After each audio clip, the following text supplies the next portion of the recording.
Good morning or good afternoon, wherever you are around the world. Fighting here with the tripod. I just fell down for the camera. Good, good evening, everyone, and welcome to Diego C. Palace, a live watch along between a few matches in the World Cup, of course, the FIFA 2026 World Cup, and I'm a little bit late, and but it's still only Spain 1, Austria nil, and later on I hope to cover Portugal versus Croatia, and then after Switzerland versus Algeria. We'll see how it goes. We'll see how it goes. But welcome to Diego C. Palace. Thank you very much for tuning in. Please hit like and subscribe at Diego C. Palace if you are new. A little bit late, but it's just trying to fit it in between the schedules there. And hopefully, all of you are all doing all okay out there. Right, let's get into it. A lot going on, of course, the World Cup for England and also for Colombia, for many nations out there. What an amazing World Cup, in my opinion, that it's been. Of course, co hosted by Canada, Mexico, and the USA. And what amazing matches there have been from established nations that have always been in the World Cup to all the other nations that have come through. And I mean, there's so many to pick from. Of course, we saw the amazing performance from Congo, DR, the amazing performance against them with England, but England won through 2-1. Belgium versus Senegal. What an amazing match there, right at the end, how it all changed. I thought Senegal were going to do it. Unlucky, Ismail Assar. What an amazing player Ismail Assar is at Crystal Palace, of course, representing Senegal. And of course, that was the other match in Mexico versus Ecuador. Mexico winning 2-0. What other matches did we have there? Netherlands 1-1. Of course, Morocco won on penalties. Well done, Chadid Riyad. Ivory Coast versus Norway as Stranson. Well done to him, Lars Stranson. And France, well done, Maxime Lacroix and Jean-Philippe Mateta. And of course, good luck as well to Michael Lisa. They won 3-0 against Sweden. But let's get on to the match right now, which is, of course, that song. Oh, Spain have just scored as I'm going live. Spain have just scored another goal, and it's Pedro Porro has scored. What an amazing goal there. And so it's Spain 2, Austria nil. And right, just as I'm going live, they scored. But before I go any further, I do have to check that the sound is all fine. So I'm just going to put this drink over there in case I spill it. Just bear with me. I've got to check that the sound is all fine. Oh, thank you very much for one like, people out there. Just going to check that the sound is all fine on the... and then get the matches all running. Oh, please don't make any noise. And let's just get this one going. Oh, a minute. Let's check the sound first. Do multitasking here. And let's just check. It looks like it's live. I'm just going to check that the sound is all fine. And it should be fine. I just got to check that everything is working fine. Otherwise, I may have to restart the whole live stream again. Sometimes it happens. And let's just have a look and see. It's doing some madness at the moment. Hold on, people. Just got to check that the sound is alright. Otherwise, I'll need to do a restart.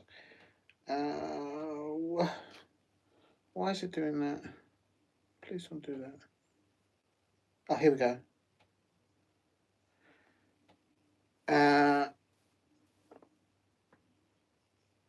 Right, just bear with me, people. I just got to check that it's all working fine. Oh, please work. Why is... It's 2-0 to Spain. Let's have a look. I think that's working. Hold on a second, I've just got a few adverts going on. But it's still Spain 2, Austria 0.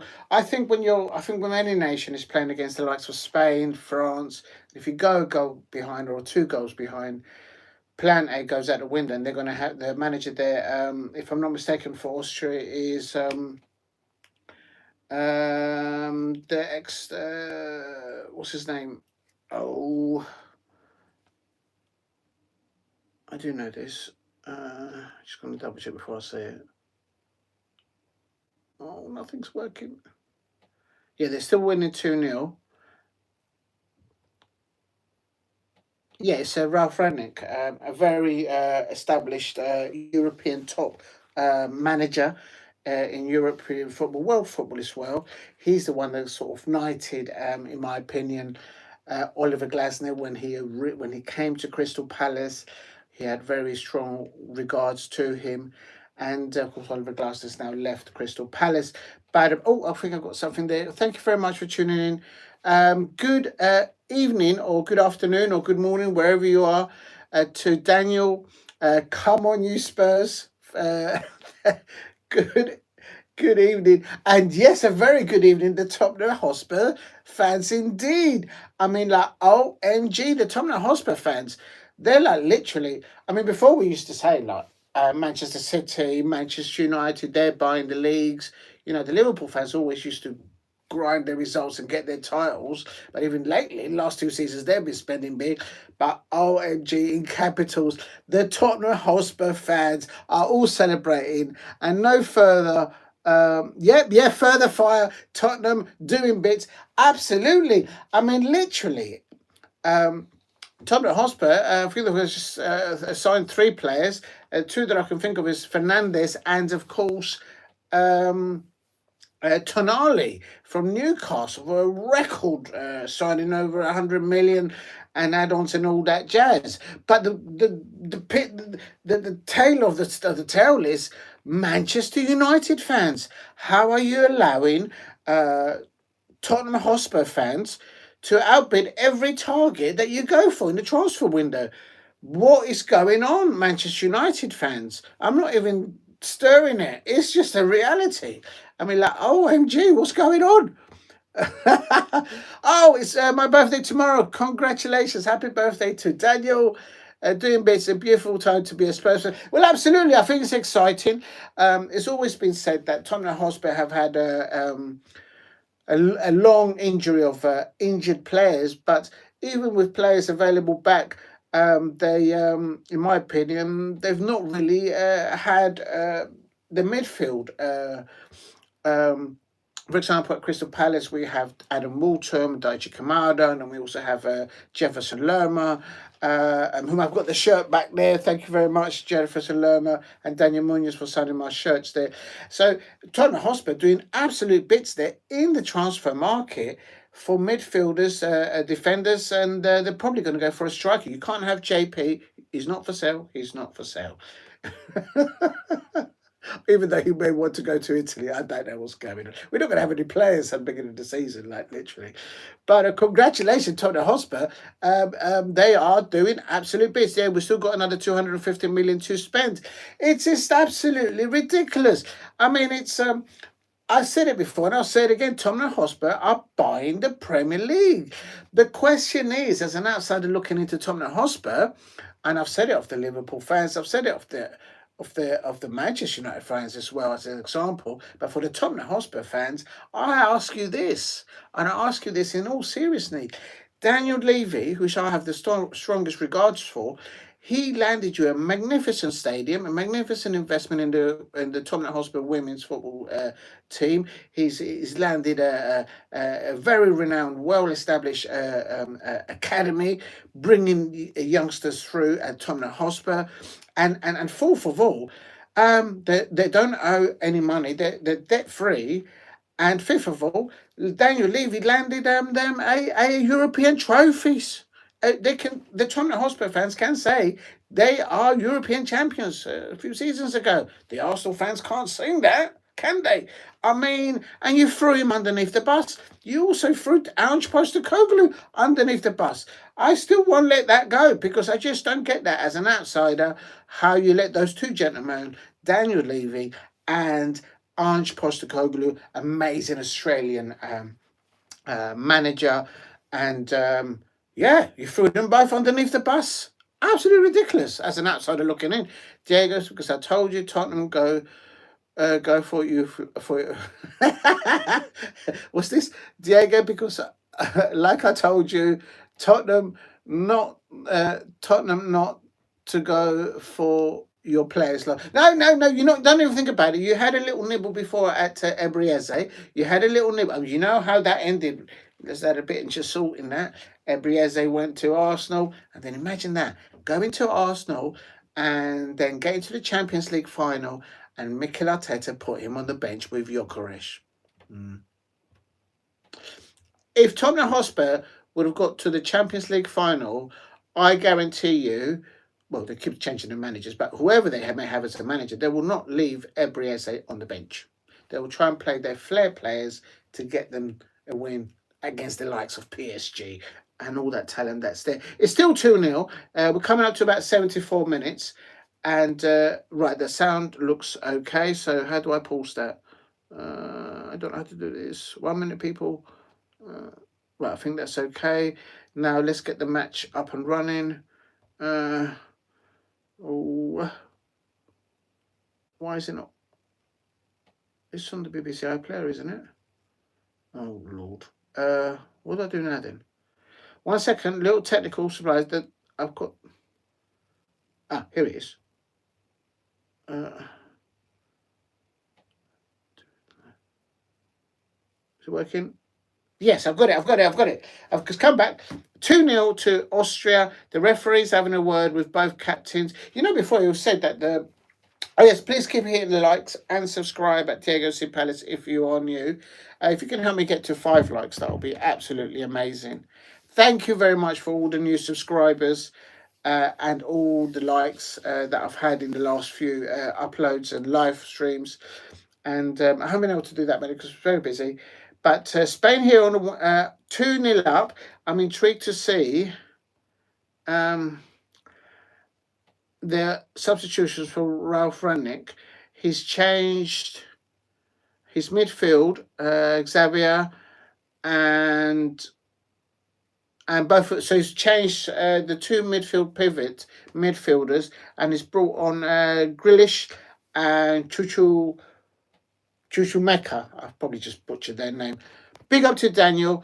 There you go with Ruthless. You're not coming for our players there, Daniel. You're not coming. It's not happening. Well, actually, the way things are happening with Oliver Glasner going up north, potentially.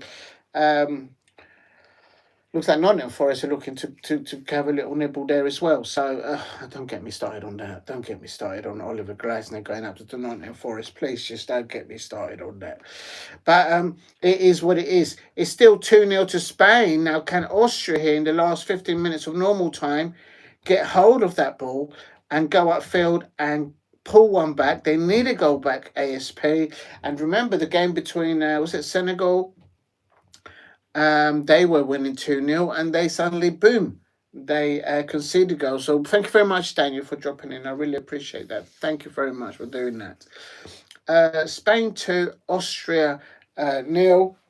You know what? I don't think I've got the brightness on full brightness.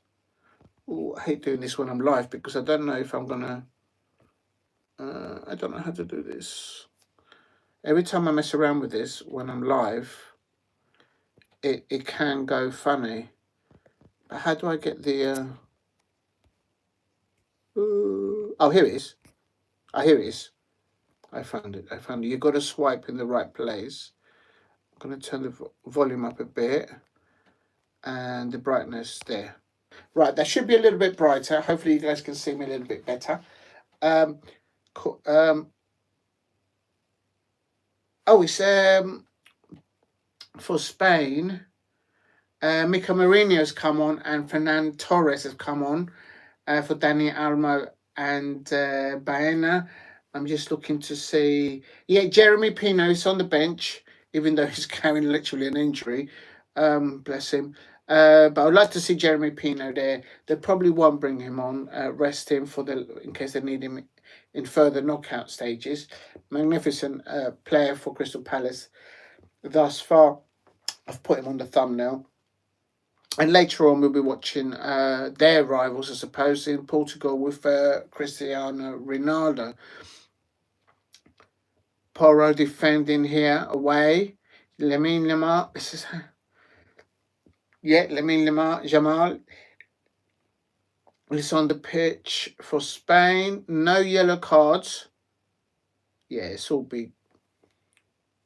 Is this a good spell for Austria here? Ball into oh, here we go. Austria going to pull one back. Oh no, is that a push under? Is that a penalty? Is that a penalty? Chuchumena. I can't say that his surname.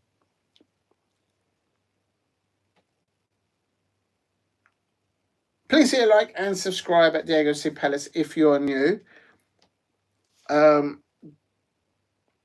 Cucurella there playing for Spain, and he's jumped ship. He's gone off to he's left Chelsea. There's so many players going left, right, and centre all over the place whilst this World Cup is going on. And also, there's a lot of managerial changes as well. No doubt before the beginning of the season, Nottingham Forest will change their manager again. They seem to change the managers every month. Yes, that's right. I'm having a dig at the Nottingham Forest. If you know, you know. Here is that's a foul, isn't it? This is Spain. Good possessional play by Spain. We are in the 80 minutes. So I would have thought if you've just come on as a substitute, you'd be running towards the opposition midfielders and intensity off the ball to try and nab the ball off them. And it's Cucurella down the left-hand side. Oh, Torres nearly for Spain. That's a lovely move forward there. Good eye on the ball. I've always said that Cucurella has a lot of qualities about him on the pitch, but he's just so annoying. I've seen him play live at Selhurst and also at the Bridge when he used to play for Chelsea, and he's just so annoying. It's just so annoying to see him play against my players. And if you know, you know. He's a wind-up merchant. That's what it is. That's what I call it. But and he doesn't need to do the wind-up on anybody because he's actually a very good player. I'm trying to see if Austria can find a way through the solid forward back of the back. Oh, nearly for Poch. He's wearing one of those Poch for Austria is wearing one of those jaw or that Spence that did for England. He got a header first. He just couldn't direct it. He couldn't direct it towards the goal. But I think they need to do better than that. Jamal on the ball. What a natural. He's right for. It's absolutely formidable. No, that's a goal kick to Austria here on 82 minutes. They need a goal ASP. Please hit a like and subscribe at Diego C Palace if you are new. It's Spain 2, Austria 0, and literally there's 10 minutes left in the match. I mean, how late can you be? But it is what it is. Then in between the matches, what I'll do is I'll update my my wall chart, and we'll take it from there. Cucurella. Oh, a yellow card for Poch. Not Mauricio Pochettino. Mauricio Pochettino, he's not played for Austria. Yeah, it's a foul on Cucurella. It's just caught him. And Cucurella will roll out a few times on the pitch. Make no mistake about it. Stefan Poch has got a yellow card there.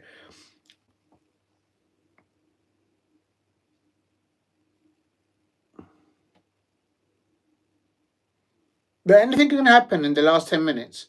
We definitely saw that. But Jamal and he's still developing as a player.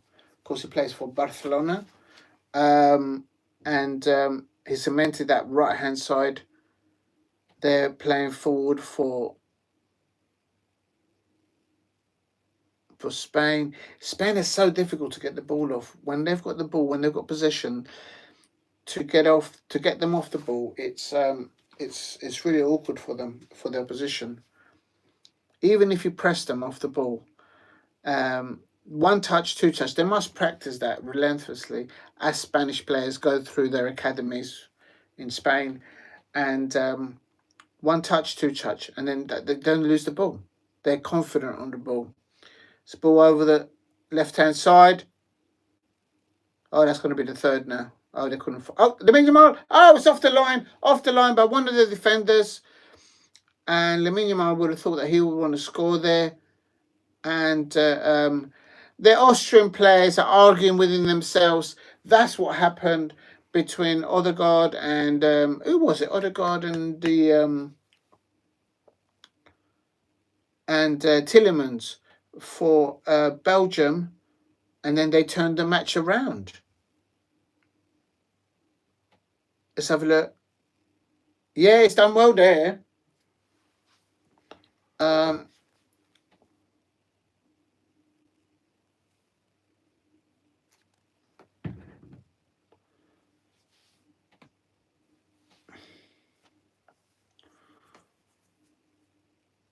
Oh, Lamine Yamal is off. Oh. And Gavi's come on. Gavi's come on for Lamine Yamal.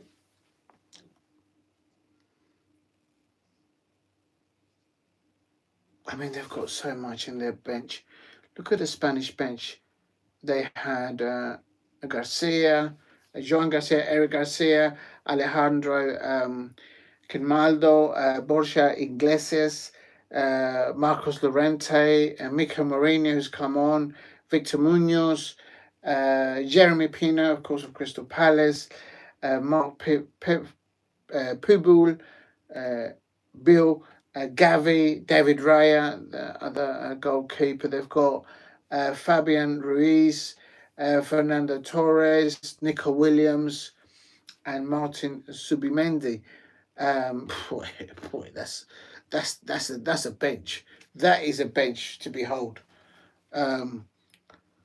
If they keep on clicking, they should be reaching the latter stages, I expect. I'll have a look in a minute who they will face next. At the moment, ladies and gentlemen, it is Spain 2, Australia 0. Torres crossing the ball, and Spain, is that a penalty? No, the referee's not having it. Let's see whether the referee looks a bit familiar. I've seen him refereeing. Glenn Nyberg. Not sure where he's from. Might be from Poland with that surname. Good crossing here by Austria. They just need to nick a goal back here in the last 5 minutes of normal time. But Spain are so difficult to break down. How many substitutions has Ralph Rangnick done? He's had 5, so he's got 1 left. My understanding is 6 substitutions you're permitted.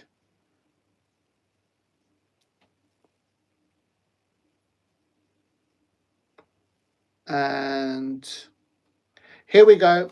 They're just so difficult. When Spain are on the board, they're so difficult to break down and to just disrupt what they do. The one-touch football and passing it on within themselves. I'm sure the Spanish players, when they come through their academies, as I said earlier on, they must practice that one touch, two touch, and then you offload it to somebody. And it's the confidence of having that in pressurized situations everywhere around the park. They're very confident in the ball, and for opposition, it's fine. It's very difficult to break that down. Oh, have I missed that? Oh my God. Good evening to, I can't say that name. Ozan Bakay. I'm going to just call Ozak, centre back. Oh, and it's Spain, and they've got their third. Good timing, Ozan, and yes, and it's 3 goals I'm not able to update the title, so it's going to stay at 1-0 for the moment. So Spain 3, Austria 0. So the comeback for Austria. Ralph Rangnick did throw a few substitutions on there, but it didn't work out. But big up to us, but big up, he says, Diego, bro, how good was your boy Daniel Munoz? Been for Colombia, man. Yeah, he's been absolutely livid. He's up there. He signed my shirt. Muy bien, el colombiano, el señor Daniel Munoz. He's been absolutely firing. I'm a little bit worried that he's catching. He's actually getting more attention than Luis Diaz. And there will be a lot of clubs, Atletico Madrid, a lot of Italian clubs are having a little nibble at him. He's still contracted at Crystal Palace, but he's doing absolutely formidable. What an amazing World Cup that he's been having for Colombia, the way he's representing not only his teammates, his manager for Colombia, but also for the whole nation. La patria de Colombia, por favor. Tan hermoso la manera que Daniel Muñoz está colocando el balón, y si él no juega, nosotros no podemos meter gol. There is other players for Colombia that are doing well, but Daniel Munoz needs to play down that right-hand side, same position that he plays for Crystal Palace. And game set match for Spain, for España. Yes, it is. Let me try and read your name because it's just a bit. Osabak. She played centre-back. I don't know. That's too long. You need to shorten it a little bit. I'm using an iPhone, so it's a little bit. But yes, big up to you. Game says, but yes, I agree. I think Spain now have, they've got 6 minutes of added minimal added time to be played. But I just don't see Austria doing what Belgium did to Senegal. My heart broke for Ismaïla Sarr. Did anybody out there see that goal for Ismaïla Sarr? What an amazing season that he had last season, of course, for Crystal Palace. For me, as a Crystal Palace fan, the player of last season, for me, has to go to Ismaïla Sarr. I hope we don't lose. I don't think. If there's any Tottenham Hotspur fans out there, they'll probably want to buy Ismaïla Sarr now. They're going out buying anything that they can look at. They're certainly buying all the targets that Manchester United fans go for.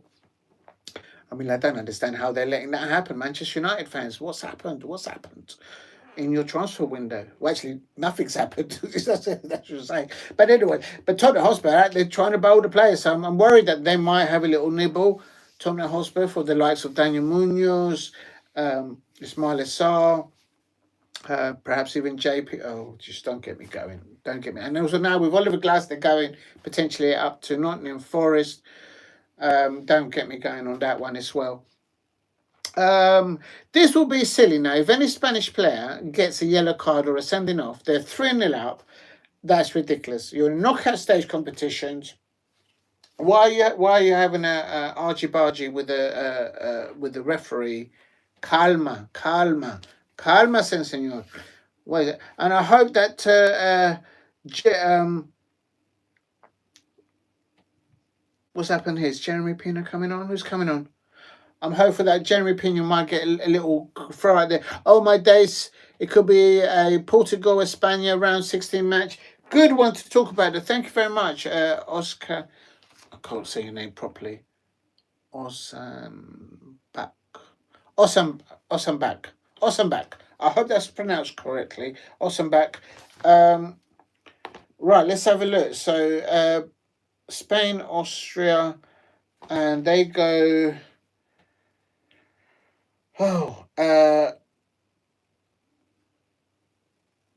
They will be playing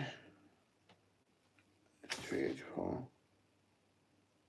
I can't find it. Oh yes, it'll be Monday in Dallas, 8 p.m. It will be Spain versus Portugal. So it'll be Cristiano Ronaldo up against Yeah, that's going to be a tasty one. I think that one is definitely bring the popcorn out for that. Oh, thank you very much for all the likes. Thank you, everyone out there, for all the likes and all the new subscribers. Since I've been doing one or two here watch alongs when I can. Um, it's just so difficult to get off the ball. Spain, they're winning 3-0 and they still can't get them. And Ralf Rangnick, the Austrian manager, has changed his two midfield pivot players, and they still weren't able to have an impact. And it's will Ralf Rangnick be another top manager? That, oh, here we go. Spain's going to go for a fourth here. They're having another nibble. Oh, here we go. But no. So for me, there's been so many managers that have lost their jobs or they've moved on because of they feel that they haven't fulfilled what they wanted to do with their national squads. And if Ralf Rangnick thus leave the Austrian national coach job, of course, a good replacement for them would be Oliver Glasner. But I got a feeling that Oliver Glasner will want to do Serie A, La Liga, or Premier League top end football. Why he wants to go to Nottingham Forest, I can only think is for the money, really. And I've got nothing against Nottingham Forest fans. I think they're absolutely brilliant. It's just their owner, Nottingham Forest. I just don't like him. He's not my cup of tea. Big up to you. I will definitely be seated for the England versus Mexico at the famous Artesa on Sunday morning, Diego. Popcorn. Absolutely, that's going to be scenes. It's early hours. I mean, I saw a report there on, I think it was Sky Sports. Thomas Tuchel, the England managers, saying, asking the nation of England to allow their young ones not to go to school, give them a notice that they will be late for school on Monday. But what he doesn't understand is that if children go to schools, their parents could incur a fine and whatnot. So I don't know. It's not like so I don't know how that will work out, but it's an early doors fixture, and on Monday early hours, and on the top of that, as Ozan Bak says, it is a fixture in Mexico City, in the Azteca stadium in Mexico. So the England players and the few England fans that make their way out there to Mexico City, they're going to have to be on song supporting the Three Lions. Pedro Porro there. So no slip-ups here from Spain. Although I didn't do my predictions for this match, I did think that Spain would win this. I didn't think they would win 3-0, I have to say. And there you can see the Spanish supporters celebrating. But Austria, you would have thought that they would be able to... they'll be disappointed that the mannerism and how they conceded that first goal to Oyabas Balbal. I can't pronounce his name. Their number 9 player, Oyarzabal. Yeah, I think Austria will be disappointed. The first 2 goals that they conceded and the way they conceded them. That quality goal there from Pedro Porro, and I think he probably will get the man of the match. The Austrian players, we saw the Austrian players arguing within themselves on the pitch. If anything, that tells you that there's a lot of passion and determination by the players in the squad, whether the ones that get started in the lineup or the ones that come off the bench. But it's not good to see, but I suppose in the other flip of the hands, it shows that there's determination there. But they couldn't break down Rodri and Pedri in that midfield pivot of Spain, and then players the likes of Cucurella there playing on the flank. Although he was a left back, he'll be up there playing up top as well, pinging the ball up to Baena and also switching the play off to the other side to Lamine Yamal. And what an amazing prospect of that young man is for football. And he's still developing. That's the scary thing about Lamine Yamal. Um, um, how many shots on goal? I don't think they. Oh, have I missed someone? Oh no, I haven't. Sorry. Big up to everybody there. I don't think Spain. I'm just looking at the. I don't really like to look at this, but I will because since I was a little bit late onto it. Yeah, look, shots on. I thought I was right. Shots on target by Austria on Spain 0. Shots on target by Spain. They were in double figures. It's just so difficult. They had a good spell in the second half, mid second half, I would say. Um, and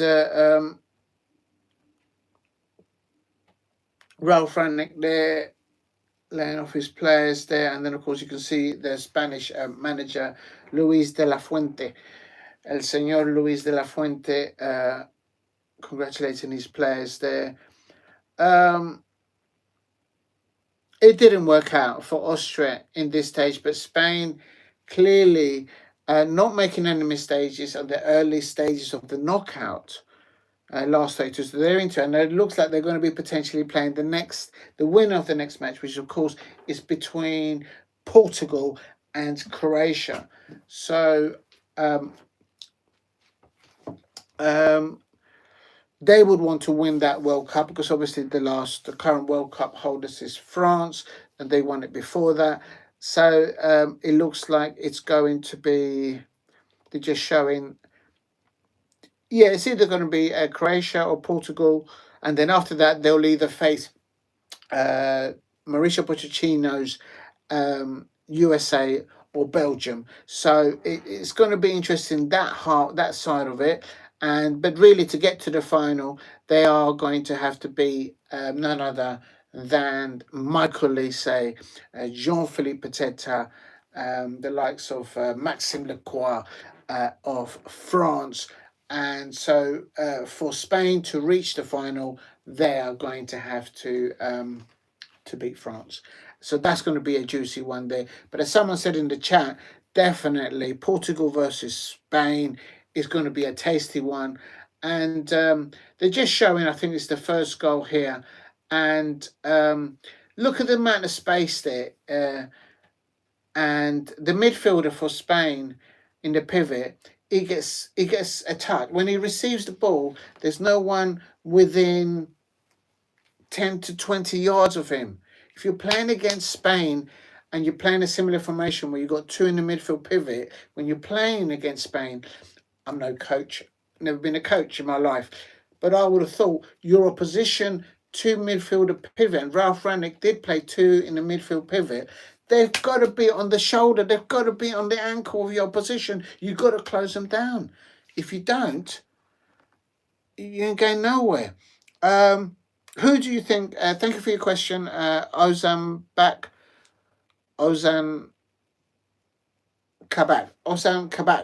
I keep butchering your name every time I mention it. I do apologise. That's bad. Who do you reckon wins the match between France and Morocco?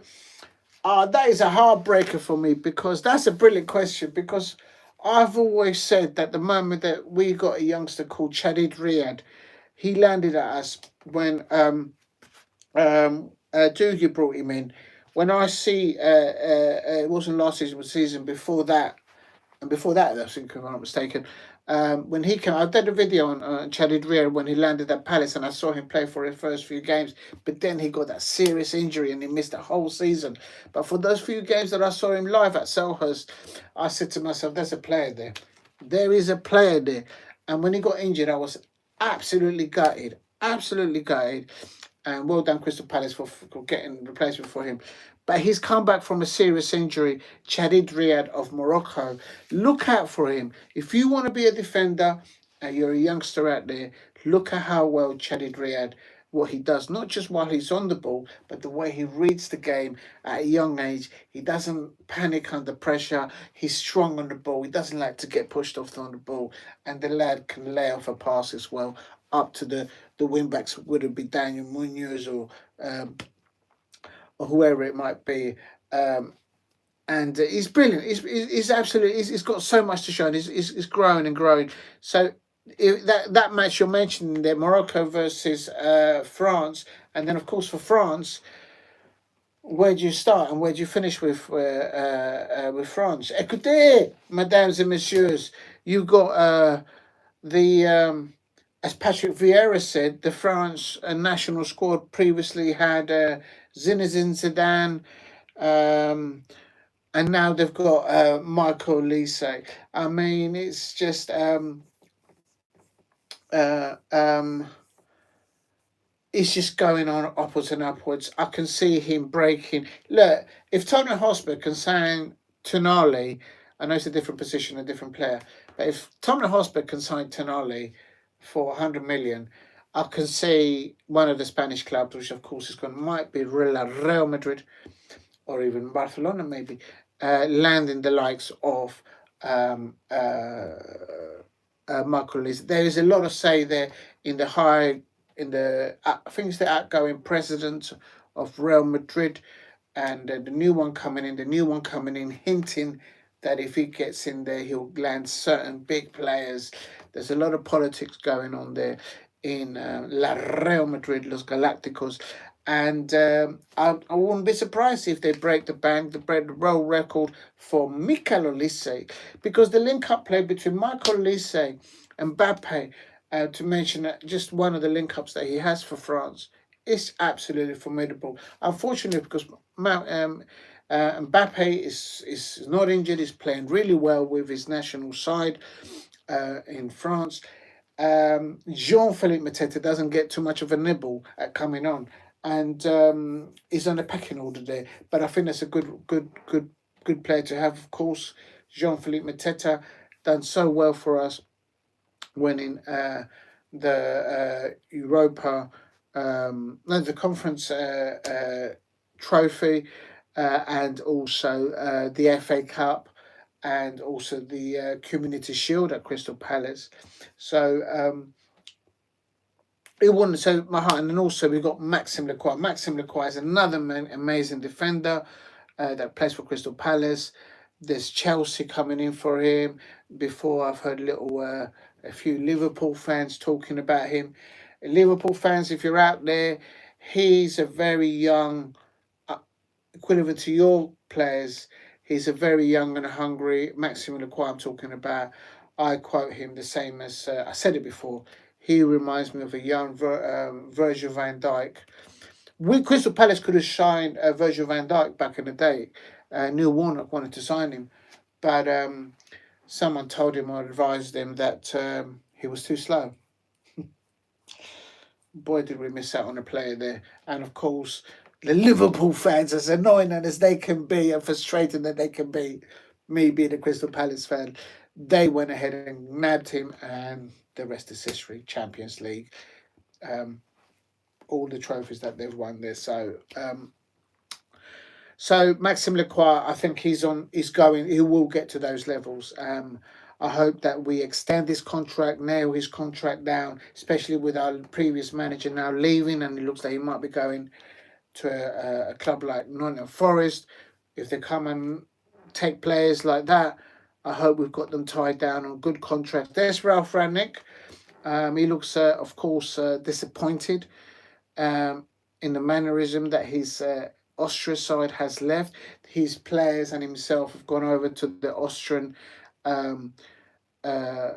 away fans there, and there was a lot of Austrian fans that came to support Oliver Glasner, because obviously he's from Austria in Selhurst, and so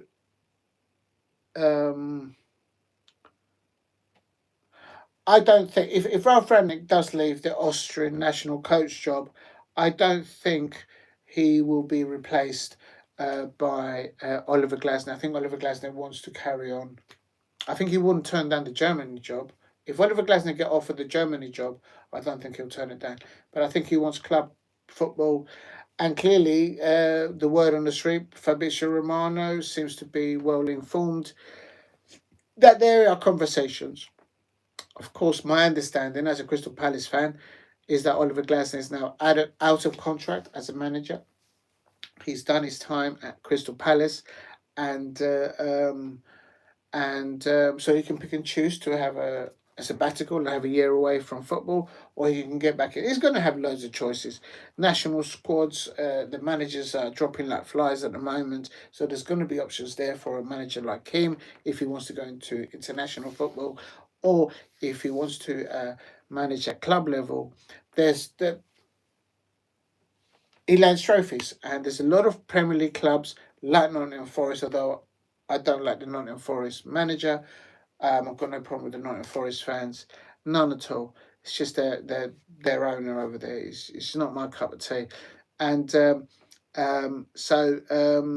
would that be a good project for him? I don't know. I'm still a bit salty about that. I have to say, if he does land there, but normally when Fabrizio Romano does a link up like that on his Insta or on all the other social networks that he has on, they come and they come through. So we'll have to wait and see. But am I really bothered if he was still on the payroll at Crystal Palace and he was linked to Nottingham Forest? Oh, don't get me started on that because no, no, don't take me there. But he's out of contract and he can do what he wants to do with his career now. So, and I've got the utmost respect for him because of what he's done, bringing the FA Cup at Crystal Palace and the way the Crystal Palace fans outsung the Manchester City fans, how we outsung the Aston Villa fans in the semi-finals as well. We made Wembley our own, and memories which I'll never forget. I was even on TV when that happened. If you go to the FA Cup final, the official thing, you can see me after Eze scored, after Oliver Glasner celebrates, the camera panned into me, and I was going, I told you, he'll do it, because I had so much.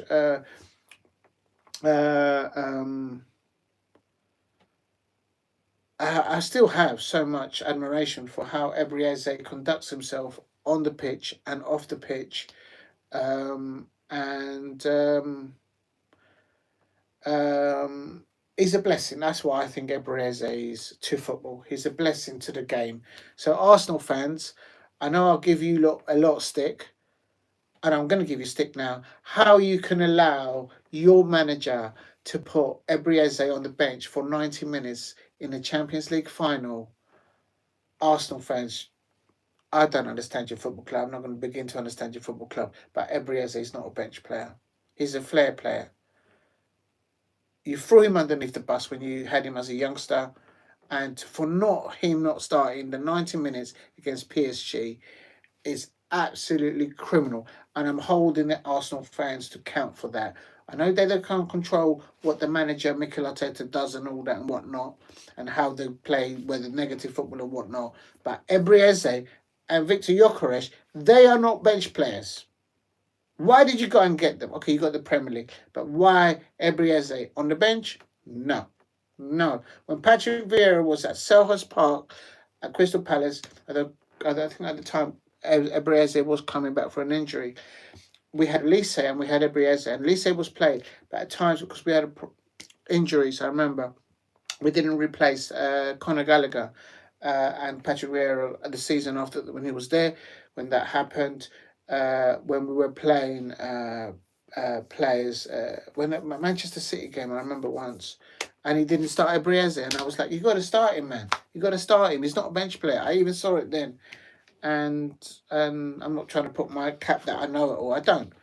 But Ebrieze is not a bench player. So Arsenal fans, shame on you for allowing your manager to do that. Big up to the chat there. France are looking. So thank you for that question there about France and Morocco. Kind of went off wind there. I'm. That's going to be a heartbreaker for me because I want them both to. I want Chadid Riyad from Morocco to do exceptionally well, and that will be an upset. I want I would like, of course, to see Maxime Lacroix, and Jean-Philippe Mateta, but I got a feeling they won't make um, the first starting lineup for France. But I want them to do well. But good luck to Chadi Dria, definitely. That's going to be an amazing game. France are looking like absolutely juggernauts at the moment. Absolutely. Ozan Kabak. Thank you for your question there and statement there. Yes, France are looking formidable. I mean, look, I've just relayed the bench for yeah, I can relay the bench for Spain. They had the likes of um, Jeremy Pino on the bench. They had Gavi, David Raya, who won the Premier League. Although there is a mistake, he does like to get lobbed. Arsenal fans, why do you allow your first team goalkeeper to get lobbed? Remember that JP lob over David Raya? Woo! Come on, Palace. They had Nico Williams, Zubimendi, um, Gavi on there, Victor Munoz, Mika Mourinho, impact player there, Marcos Llorente, to name a few. And if you're talking about France, so how do I go into? If I go into there and then go, how do I do this? So go there and look at the last. What I'm trying to get to is the bench of France in their last match, and it's there. It's of course a 3-0 win against uh, Sweden, and their bench. They've got Gusto Hernandez, two Hernandez there, no relations.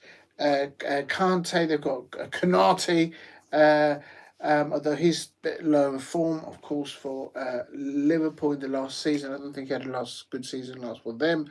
Uh, they've also got Maxime Lacroix of Crystal Palace, and they've got Jean-Philippe Mateta, Thuram, um, Doué, Cherki.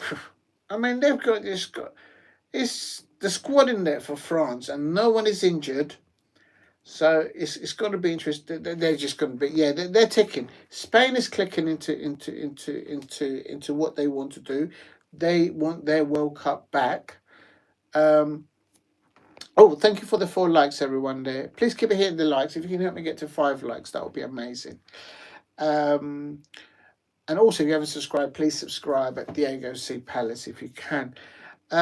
Ozan Kabak says, this is how I found out about your channel. It was the BBC Sport highlights reel saying I told you. Yeah, thank you very much. Yeah, it was that. It was mad. I said, I told you, I told you. So yeah, I saw that. It was on the BBC, it was on ITV, it was everywhere. While that was going on, everyone was texting me and what's Sammy saying? Oh, you're on TV, you're on TV. I says, yeah, I know I'm on TV. Just let me enjoy the moment. And it was just too much. Any Crystal Palace fan that was at the FA Cup against Manchester City, um, that last 10 minutes, oh, that was hard to take. And Pep, you had your 10 minutes, as uh, Dean Henderson, Dino pointed out to you. You had your 10 minutes, so stop moaning. Pep Guardiola, he does like to moan, moan, moan. You've got enough trophies. But yeah, France are absolutely clicking into it. France are looking hungry for it. Spain are looking hungry for it. I was going to say some time ago, the Netherlands were looking hungry for it. But what an amazing performance that Chadid Riyad had up against the Netherlands lineup, and he was the man of the match for me. Chadid Riyad for Morocco. Now Hakimi was absolute class for Morocco, in my opinion. There, so no, I'm giving it to Chadid Riyad, man. I don't flip flop at Diego C Palace. I don't. We don't flip flop here. We don't flip flop here. Um, and Yeah, I mean Chadid Riyad. He literally, he had Cody Gakpo and uh, um, and the likes of Frank de Jong and Gravenberch in his pocket, like literally. And what a great reception that I think all football fans gave Cody Gakpo, of course, of his family loss recently. Um, I think that's when football comes together and the due respect comes out to him. And yeah, so it didn't work out for the Netherlands, but I think it has to be said that had to be difficult for Cody Gakpo, given what happened to him during the World Cup, to his family loss. But that's important that everyone respecting his space and his family's space. But Chadid Riyad on that match, he did really well against the entire Netherlands squad.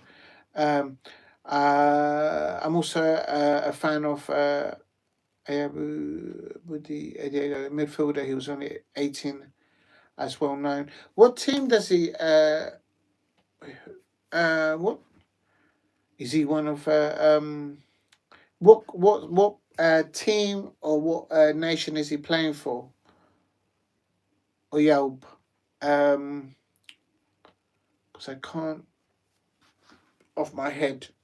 I can't do a Google or anything like that right now on the phone because I'm using the iPhone and I don't want to disturb the live stream. But yeah, there's a lot of youngsters out there that are coming through. Um, I don't think that there is a pecking order when it comes to the World Cup. It's the real deal. So, but look at Lamine Yamal. He was playing there for Spain at his age. He doesn't look out of place, and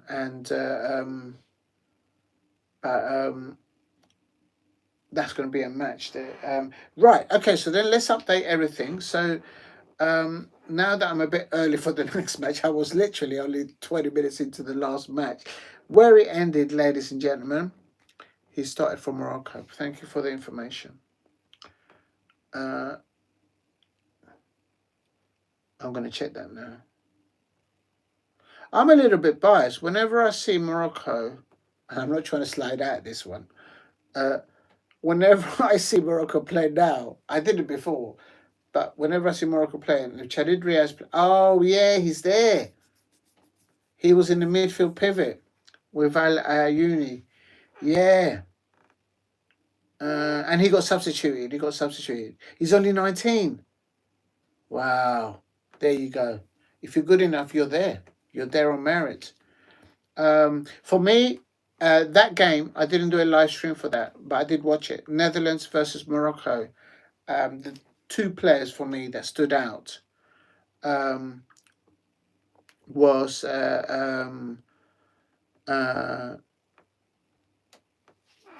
Hakimi and Chadid Riyad, naturally Chadid Riyad, but Chadid Riyad, and their shirts seem to tear a lot. I think they've got Puma shirts. I'm not sure why, but the Puma shirts in the World Cup, I might be wrong on the sponsor. There are other sponsors over there, but they seem to tear very well. So they're all obviously sweating a lot, but they seem to tear a lot. And but Chadid Riyad and a few of the players that they had their shirts torn.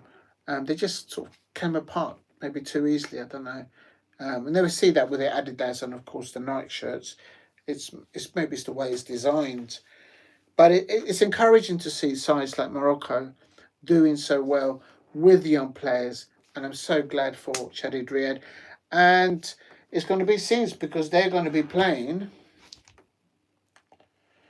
I've got it updated, ladies and gentlemen. Canada. So Chadid Riyad is going to be up against Canada on Saturday at 6 p.m. in Houston. So good luck to him there. Absolutely. He starts for Morocco. Yes, right. Yeah, he started there. Can I click into his thing?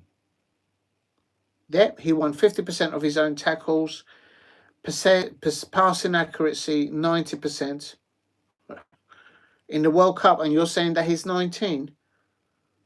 Crystal Palace signed him up. Although I don't. Oh, that's another one. Adam Walton. Is he going to stay? Is he going to? Oh my God! Don't get me going. Don't get me going. Don't get me going. I swear, if Tottenham Hotspur come in for Adam Walton, I'm going to lose it. I'm going to lose it. They tried to have a little nibble at Ebrieze last season. They lost that to obviously at the end. He was always going to go to Arsenal. He's Arsenal through and through, and I just don't understand why Arsenal fans permit Ebrieze to be on the bench. He's not a bench player. I just don't. And that's it's just ridiculous. So Arsenal fans, shame on you. I mean, I don't get your football club, but Ebrieze is not a bench player. Oh, good evening. The SD channel 67, nowhere near the 67, I said 79. Penelope. Miss Penelope, the T, I've read it the wrong way around. 353 TSD channel 7 Penelope. Is the Penelope? Miss Penelope is back. We're back. Absolute scenes. Absolute scenes. Right, let's have a look, ladies and gentlemen. We've got, glad to see you back. Thank you for dropping in. Next up is going to be, of course, actually, we could mention a little about the USA and Bosnia Herzegovina a little bit in a minute, because we've got Chris Richards. He did really well. He played the full 90 minutes, no injury. Because he's always in the wars. But of course, before I go on to the next match, earlier on today, it finished in the early hours. The United States, USA, 2, Bosnia Herzegovina, and they obviously knocked out. I think it was Italy and Wales on the run up to qualify for the World Cup. But Chris Richards, he played the 90 minutes. I don't believe he was substituted as I saw the whole match. Yes, he didn't. But following Balogun, who we had for a little time at Crystal Palace on loan, where he was very young when he came to us. But from Balogun, he was the tails man up top, creating scoring goals, and he created the first goal for the USA. But unfortunately, after the half time, it was I think his tackle looks worse on the replay. It's a forwards tackle. He's not a dirty player. He doesn't want to injure the opponent. He's not like that. And Balogun, unfortunately, when they played it back, they deemed it to be a red. I think it's only going to get a 1-match suspension, but I am under the understanding that if it's then looked at again, they can extend that. But I don't think it's as his foot came down and where the opposition player's foot was there, the back of it. I don't think Frolin Balogun wanted to injure the opponent. It's because he's a forward player and he does a tackle. It's just a mishap. It looked worse than what it was. But yeah, he got one straight red card, which I think it means it's the next game for the USA, and they're playing anyway. They will be playing. Oh Lord! Oh, I haven't put it on my chart. That's why I haven't filled it in. I need to fill it in. Actually, I'll do that in a minute. I didn't bring a pen, did I? Oh. Anyway, so the US won 2-0. Bosnia Herzegovina could not score at all, and so Mauricio Pochettino will have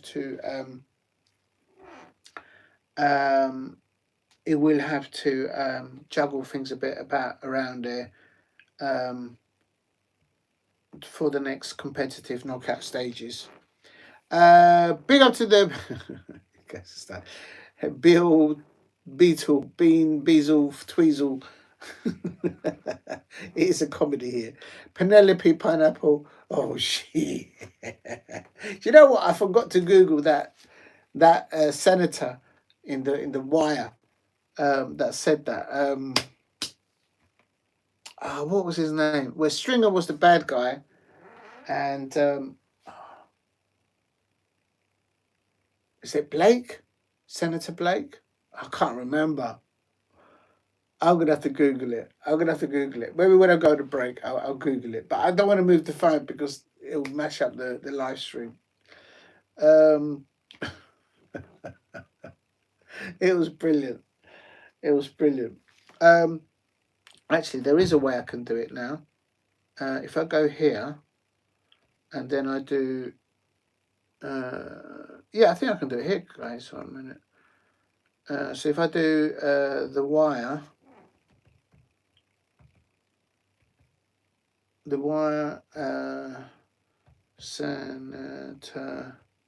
Senator Davies. Senator Davies. I told you, he's the one. So Senator Davies, Clay Davies. That's what it was. That thing when he didn't understand, and then when he had to go at the police captain, he's like, "Oh, she." Clay Davies. It just epitomized any. Let's look. I never do politics on this show, never. But The Wire, I recommend it. That series. It was just brilliant, and that actor played it well, and they had Stringer in there as well. So there was Clay Davies, and he was the Stringer. Absolute scenes there. Oh, is that all right? That sounds okay.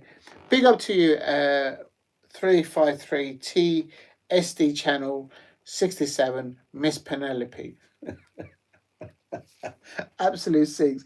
Please keep hitting the likes. If you can help me get to 5 likes, that would be amazing. That's always my target. If I can get 2 or 3, I'm like, yeah.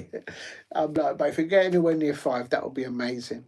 If you haven't subscribed, please subscribe at Diego C. Palace. Today, I'm doing the live watch along for what I'm going to attempt to do the live watch along. First one that I did, ish, because I was halfway through late. Where it ended, ladies and gentlemen, Spain 3, Austria 0.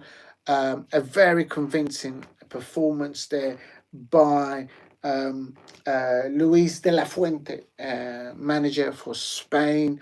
Rodri and Pedri, they in the midfield pivot, but they bossed it.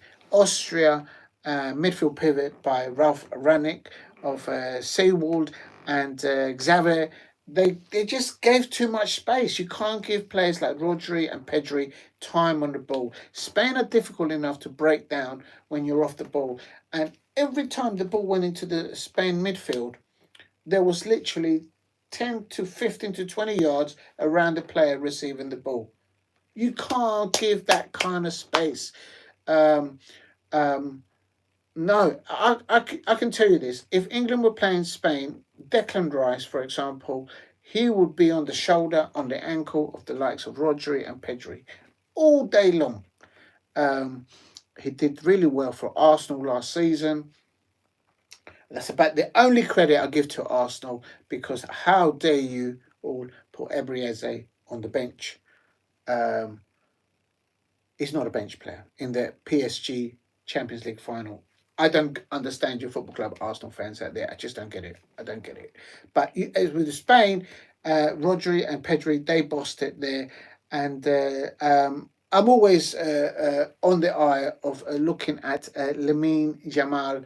What an amazing player! That right foot of his, that right foot of his can literally walk on water. He's is absolutely. And then Cucurella, who now no longer plays for Chelsea, he's moved on. Cucurella left with a big signing, surprise to a lot of people, and now he's not there at Chelsea. There is talk that Chelsea are in for a Maxim Lequoy and would like to swap him with a couple of players and give us a few players. I'm not having any of that. But don't get me started about Crystal Palace players leaving my Crystal Palace, because I've had it up to here today, especially in the last 24 hours, where Fabrizio Romano broke the Nottingham Forest Oliver Glasner. Don't get me started on that. And then on top of that, Tottenham Hotspur fans are out there literally buying the Premier League. Like, you know what? I'm not blaming Tottenham Hotspur fans. I'm blaming Manchester United fans. How can you let Tottenham Hotspur grab all your targets? And now they're going to mess up my transfer window that I've got in my mind. Just don't get me started. Let's go back to the World Cup. So Spain winning 3-0 against Austria. Will Ralph Rangnick survive as the Austrian manager? Boy. I was looking at his body language right at the end of that, and it wasn't the fact that he lost to Spain today. It was the mannerism, I think, of how the players couldn't break down the opposition, break down their transition from defence to attack.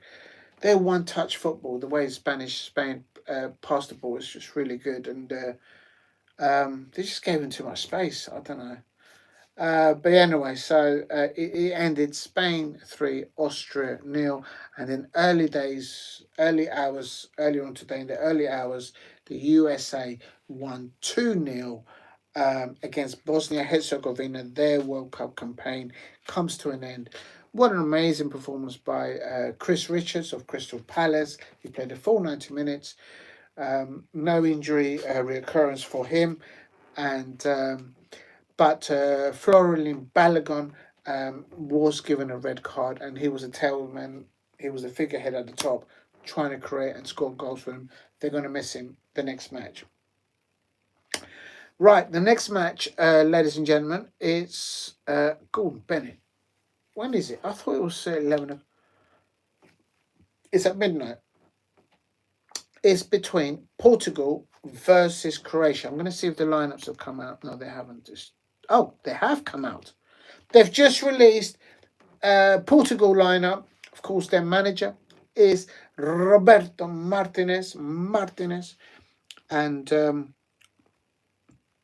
please keep hitting the like. Oh my God, you got me to 5 likes. Thank you very much. I think that's 5 likes. Thank you very much. If you can help me now get to 10, that would be amazing. But thank you for the 5 likes, everybody out there. Portugal, Roberto Martinez. I don't rate him as a manager. I don't know why people out there. I don't rate Roberto Martinez. I think the manager there, and the one that everyone listens to, I expect, in the Portugal changing room or training, is 2 players I expect. It's both Cristiano Ronaldo, and I think the rest of the squad also pay attention to what Bruno Fernandes, because when Bruno Fernandes does what he needs to do properly for a club or country, he's difficult to play against, in my opinion. So, right, they've gone with Diogo Costa in goal, of course, for Roberto Martinez. It looks like they're playing a 4 at the back again, with Renato Veiga, Ruben Diaz, Nuno Mendes, and João Cancelo. I don't think that is a change. They've just released the Croatia lineup. It's a shame that I can't type it in. I'm using all my devices on the game, so I can't type it in. In the midfield pivot for Portugal, in the number 8 position, I suppose, Vitinha is playing for Portugal. João Neves alongside him. And then up top, on the right-hand side, we've got Pedro Neto, Bruno Fernandes, and Rafael Leao. And up top, as the striker, as the number 9 position, I suppose, but of course wearing the number 7 jersey, of none other than Cristiano Ronaldo. That is the starting lineup for Portugal. I'm looking at what's important here is the midfield pivot between Portugal and Croatia. Now, the manager for Croatia is Zlatko Dalic, and have I missed something? And it's he's gone for a similar formation to Roberto Martinez's Portugal national side there, which is going to kick off at midnight, and it's Croatia goalkeeper Livakovic in goal. The right back is Stanasic. I can't believe I butchered that name. I'm butchering everybody's names tonight. Sutalo Pongracic and Perisic. That's the back line for Croatia. In the midfield pivot, now this is juicy. This is where the popcorn, this is where it's all going to happen, ladies and gentlemen. It's Modric and Kovacic. Kovacic up against Vitinha and João Neves of Portugal. Watch out for those midfield battles between these two sides. The one that wins it and can create some crucial balls down the lines or whipping the ball out to the wing backs to get forward of in Croatia's instance Velasic and Baturina, perhaps linking their play up between them up to their number 9 Budimir. And so it's going to be interesting there. Croatia and Portugal. For me,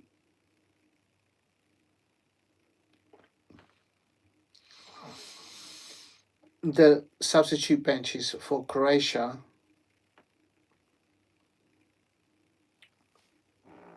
I don't recognise the majority of them. I do recognise some of the players for Portugal, because a lot of them all play in the Premier League. Not just in, but just I recognise they've got the likes of Francisco Conchiao, João Felix.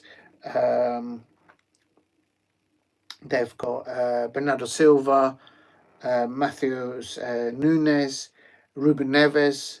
He's still about there, and they've also got Diogo Dalot, and so for me, I think Roberto Martinez has more options, more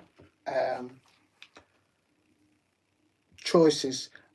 I don't think Croatia will score first, but if they do, this is where I think Roberto Martinez is not a good manager. I think the Portugal national first starting 11 picks itself, but if anything has to happen during the match, I don't think Roberto Martinez is good enough to select the right substitutes to come on given the circumstances. And I think Croatia, Modric, of course, there's so much that could be said about him. Nothing could be added. What an amazing player he has been. But he won't last the 90 minutes, in my opinion.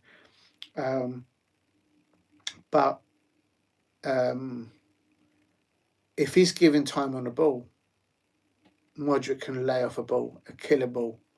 And if he can connect well, and the Croatian players in the last third of the attacking play, they could punish Portugal. Diogo Costa in the goal for Portugal will have to... also on set pieces, Modric is very good as well. If they've got free kicks near the penalty area for Croatia. So for me, as I mentioned about 3 or 4 minutes ago, Modric and Kovacic, if they can boss that, anything that lands in the midfield battles between these two sides, by João Neves and Vitinha, they both, Vitinha especially, I always feel that he's got an engine in him. He just keeps going on and on. But for me, yeah, that's it. And of course, Cristiano Ronaldo, if he gets an eye on target, he doesn't need to be told where the goal is. He doesn't need to be told what to do. He leads by example. The opposition respect him. The players that play alongside him for Portugal, I would assume, respect him as well. And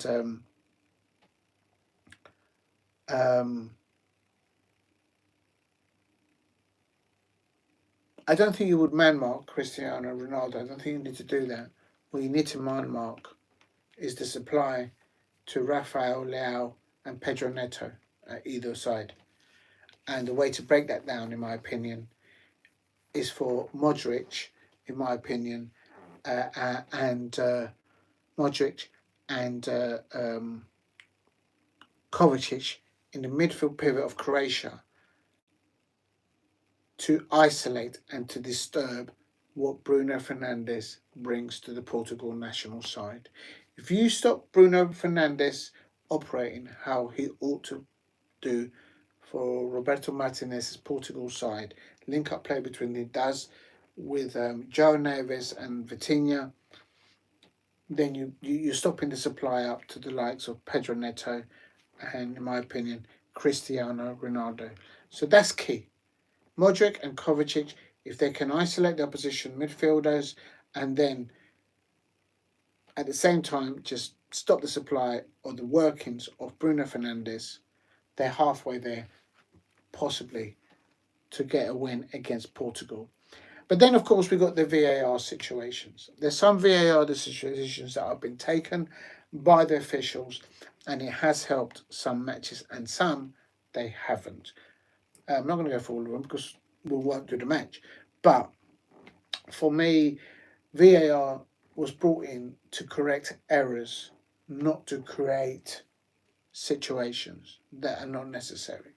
And where's the referees from? Let's have a look. Jared Gillette, he's English, is the VAR referee, but the referee is a gentleman called Espen Eskaz. Might be from Turkey with a surname like that. So there's a mixture of nationalities there of the match officials. Jared Gillette, I'm pretty sure he's from the UK, and then it rings a bell. Right, I'm going to be back in 5 minutes, people.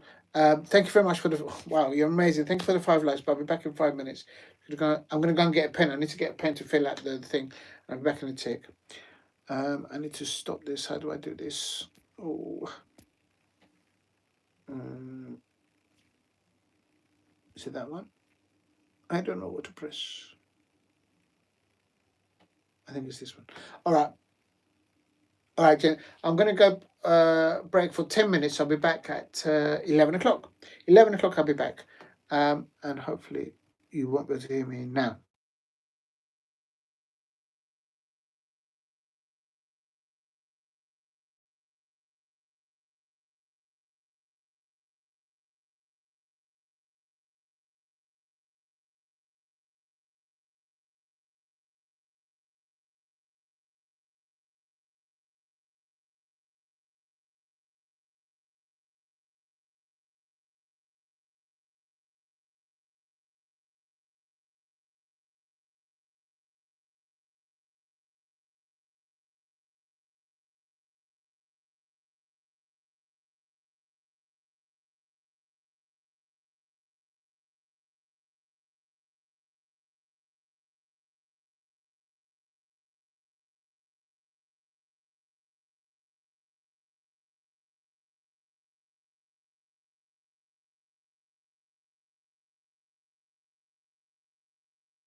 There we go. I hope you can all hear me all right. Let me just check the sound.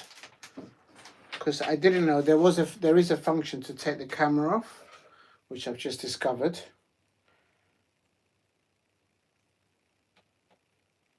Okay, that sounds okay. So I can pause that for a minute. Right, here we go. So, good evening to everybody. Welcome to Diego C. Palace. Done just earlier on the let's just get the match up. The match between Spain and Austria that ended Spain 3, Austria 0. Ralf Rangnick, of course, the Austrian manager there, not being as successful as he had wished, I expect. He looked really, well, his national side has just lost. And wasn't the fact that they lost 3-0, it made it look like a large margin, but they just couldn't get at them. They could not get at Spain. I don't think there was enough intensity off the match, off the ball, to break down the likes of Rodri and Pedri in the Spanish midfield. Cucurella, Lamine Yamal had a very good match, and Spain winning 3-0. And earlier on today, in early hours, we finished the United States 2, Bosnia Herzegovina 0, and Florin Balogun starting the scoring there. Excuse me, doing really well for the US, but he did like a forwards tackle on a Bosnia Herzegovina player, and it looked worse than what it looked. And he got a red card, so it means he misses the next match. So, USA 2, Bosnia Herzegovina 0, Spain 3, and Austria 0. Now to the present. Next match is going to be Portugal versus Croatia. Oh, sorry, I haven't missed anyone.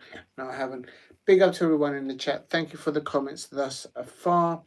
Please keep hitting the likes and subscribe at Diego C. Palace if you're new. And thank you very much for all the new subscribers recently. Really mean that, because I haven't been doing all the watch-alongs to all the matches. There's no time. I do what I can when I can. But it is Portugal versus Croatia. The lineups are out, ladies and gentlemen. And for those of you who want to watch it, you can watch it on the BBC iPlayer. Big up to the BBC commentators there. We've got the manager, of course, for Croatia, Slatko Dalic.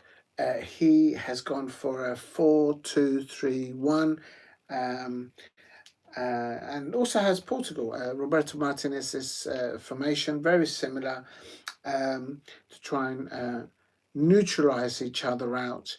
But what sticks out in my mind, of course, is Modric in goal. In the midfield, there alongside Kovacic, and look out for Vlasic and Budimir for Croatia as well. Perisic also is a good player there that I know of. So it'll be interesting. But can they halt the momentum that Roberto Martinez, which I don't actually like as a coach or a manager, it's just my particular taste. I just don't think he's a good during the match manager. He just doesn't know what to do. That's just the feel that I have as a football fan, but I could be wrong. But he has a very good squad. None other than Diogo Costa in goal for Portugal, Roberto Martinez. I think the Portugal side kind of picks itself, even though they've got options on the bench we'll go into in a minute. Diogo Costa in goal for Portugal, and João Cancelo, Ruben Dias, Renato Veiga, and Nuno Mendes forming up the back line for Portugal. In the midfield pivot for Roberto Martinez's Portugal side is João Neves alongside Vitinha playing in the number 8 position. Now, it's crucial. If they get time on the ball and offload the ball to the likes of Bruno Fernandes, and this is what I said earlier on, I think when you play against Portugal, if you can stop the link up between Vitinha and Bruno Fernandes, you're halfway there, I think, from preventing Portugal from overplaying counter-attacking attacks, whether it's on the transition from defence to attack, out to the likes of Pedro Neto down that right-hand side, and on the left-hand side, Rafael Leao, and of course up top, none other than Portugal's Cristiano Ronaldo. Players like Cristiano Ronaldo, players like, in my opinion, like Rafael Leao, Pedro Neto, and Bruno Fernandes, they don't need to be told where the goal is. If they get a little nibble at it, they'll make their position keeper work for it. So that's why I say stop the link up between Vitinha up to Bruno Fernandes, the plays between João Neves and Bruno Fernandes. That will, more than anything, stop anything happening further up towards the likes of Cristiano Ronaldo. A lot of experience in his locker there. A lot of people say that he shouldn't be picked for Portugal. I disagree, because the man can play clearly still for 90 minutes and be an influence. Whether the team is picked around him, that is up for debate, in my opinion. But I'm just talking about the sponsor things that the country brings and the way Cristiano Ronaldo brings to the World Cup. I think he's there on merit and experience, and he can still do a job. And will he get the service? I don't know, because they go up against players like Modric and Kovacic. So it'll be interesting to see how they relay there. Substitutes for me, Portugal have got stronger. They got the likes of João Felix. They've got the likes of Francisco Conceição. They've got the likes of Bernardo Silva, Matheus Nunes, Ruben Neves. He won't start. He won't start at the beginning, but in his day, before the injuries, he probably would have started. Rio Silva, Diogo Dalot. So there's loads of backup. Trinciao. There's a lot of backup there. The question is, can Roberto Martinez work that substitute bench to complement as the match goes? I don't think he has it in his locker, the Roberto Martinez, but what do I know? Probably just jinxed it. Probably I'll get it wrong now. I think this could be, although I don't want it to be, I think it could be a 0-0 when it goes to penalties. Frustratingly so. I think they're going to cancel each other out. But then on set pieces, Portugal was so dangerous, and also Modric was going to be dangerous on set pieces as well. Please keep hitting the likes and subscribe at Diego C. Palace if you are new. I'm going to have a little drink and a little lolly. Got a lolly here, just have something.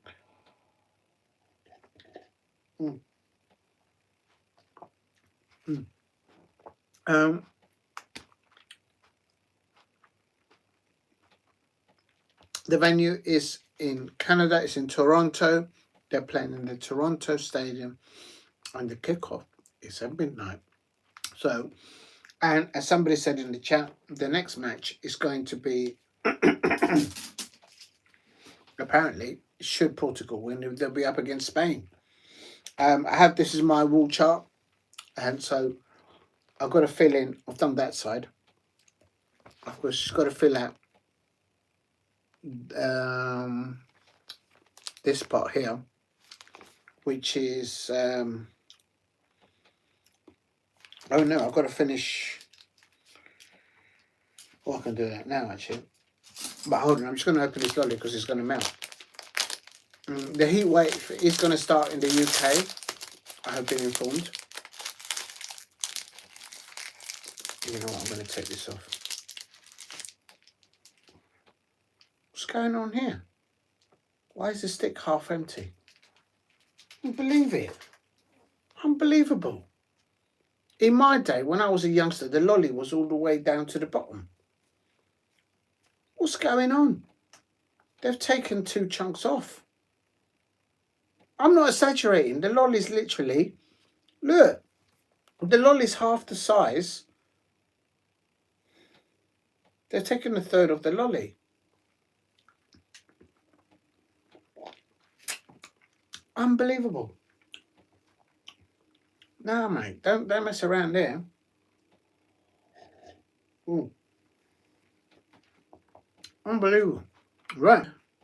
Did I just press something? Ooh. Sorry, I hope you're all still live. Don't teach me. But I had to complain. Look at that. Look at the stick. The stick is there, and there's the lolly. I haven't even touched it yet, and it's already half gone. Half gone. It should be all the way down here. Anyway, back to the match. Right, kick off at midnight. Toronto, Portugal versus Croatia. Oh yeah, the other thing I haven't done is update the. I better do it now, I suppose. I've got all these pens because I'm just having bad luck today when I was writing stuff. None of the pens worked, so hopefully I'll get a pen that works.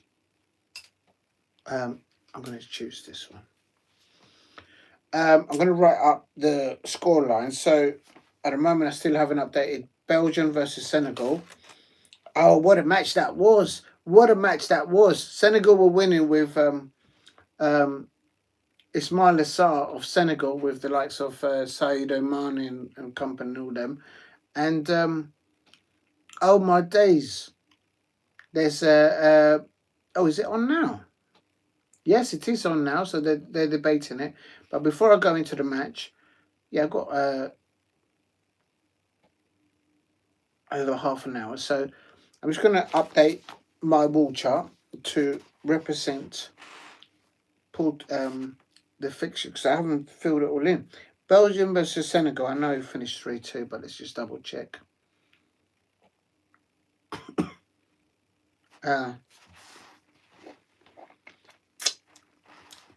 Can't believe that made it small. Anyway, Belgium 3, Senegal 2, and I have to say Senegal were winning 2-0. They literally had 5 minutes or 7 minutes to get to 90 minutes, and heartbreaker for the fans of Senegal. And then before that, the Belgian players were arguing within themselves. It was absolute scenes. And then the USA won 2-0. Let's just check. Yeah, 2-0 against Bosnia-Herzegovina. A red card to Florian Balogun. He misses, I believe, only one match. I don't think they've increased it.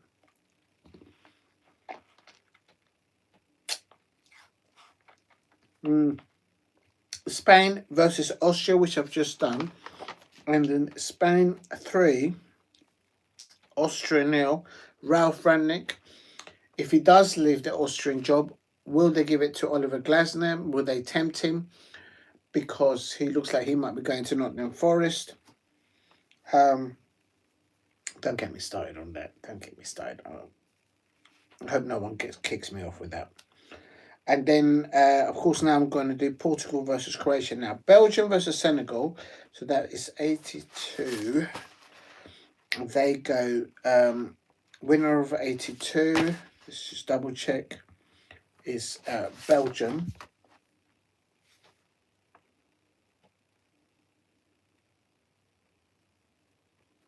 Belgium. And then winner of 81, which was, yeah, it's the USA. USA. They're going to be playing at home in Seattle. I'll go into that in a minute. And then we'll kick off into the Portugal game.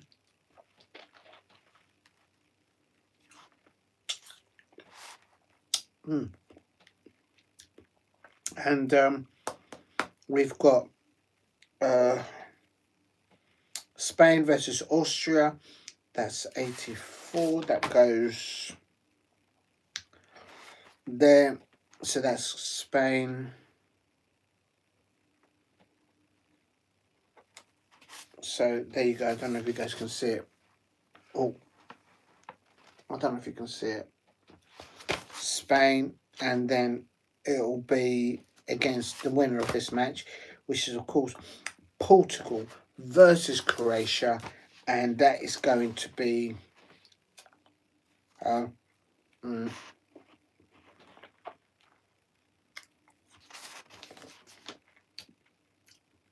Portugal versus Croatia.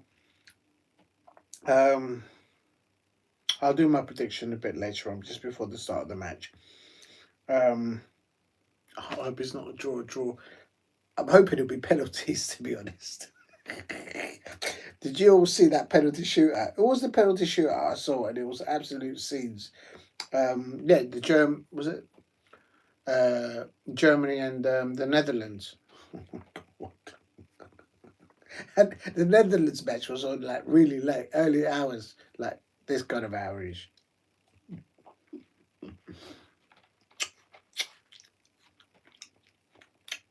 But Germany were denied a goal. It was a foul on the goalkeeper, but we'll go into that in a minute. Some decisions that have been made in this World Cup illustrates or highlights how wrong the decisions were given to Arsenal fans during the Premier League last season. Because if the FIFA football rules in disallowing goals, like they've done, for example, for Germany, like they did for disallowing the penalty kicks that Scotland should have had two, one on McTominay and one on John McGinn, as an example. There's three examples. The Germany one, foul on their goalkeeper. Had the FA in the Premier League instructed their refereeing to do those very same instructions in the Premier League, Arsenal would not be the Premier League champions, in my opinion.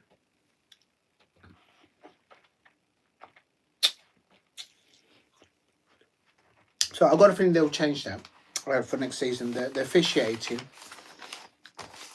not because Arsenal won the Premier League. I think the reason why they'll change it is because the officiating in the Premier League, in the FA, is not in sync, in my opinion, as a Crystal Palace fan, as a football fan supporting, of course, Colombia and supporting England. I hope they don't meet up.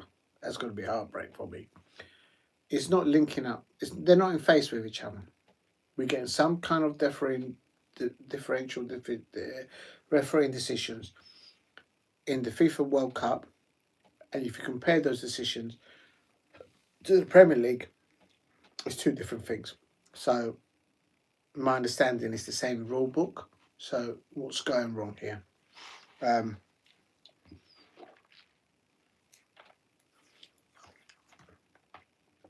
No doubt, FIFA will say it's for each footballer federation to facilitate and instruct their referees in their leagues to conform and to align and to execute the correct decisions in respect to the rules of the game. But it's just not the same at the moment. I've never been a coach. I've never been a manager of a football team, whether for men or for women. But I can tell you, the officiating that we're seeing in this World Cup is not sync up. It's not the same as what we're seeing at club level in the Premier League, as an example. So, would it be so here, Spain for the 6th of July in Dallas? Will it be Portugal or will it be Croatia? Who knows? Who knows? Who knows? The other matches that are still to play are, of course, Switzerland versus Algeria. I'll see if I do that later on. It depends how I feel later on, because that is really on the very late, early hours, if that makes sense. That would be a good match to watch as well, but I'll see how I feel. And then later on Friday, we've got Australia versus Egypt, Argentina versus Cape Verde. Could that be an upset? I don't think it will, but imagine if it is. And then in the early hours of Saturday, none other than 2:30 a.m. from Kansas City. I don't know how you do the Kansas City. No, I don't know how you do the Kansas City accent. Colombia versus Ghana. So that's going to be a tasty one. So there's still lots of matches to be done, and we'll see how it goes. That's in the last 32. Remember, all the teams are still trying to fill in the gaps for the last 16 now. Please keep hitting the likes and subscribe at Diego C. Palace if you are new. Thank you very much for all the comments thus far, and thank you very much for all the new subscribers. I really mean that. Thank you very much for doing that. All the new subscribers I've picked up. Even when I haven't done any work on the channel, I'm like, oh, I'm like Scooby Doo, huh? But thank you very much. Can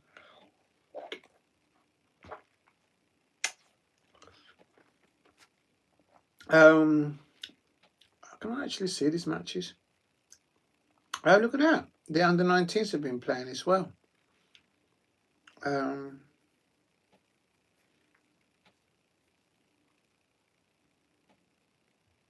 Right, let's just go back a minute. I better finish this laundry.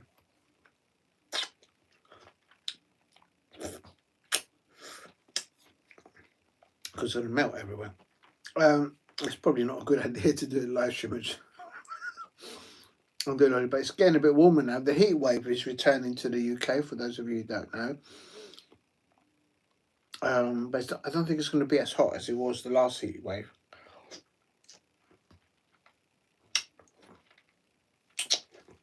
But you can tell it's warm because look, this is melting.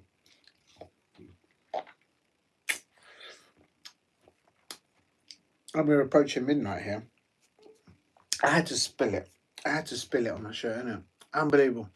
Right, next up, ladies and gentlemen, it is,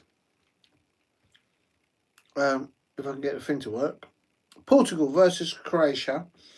And I do believe the players are out there. There's Cristiano Ronaldo.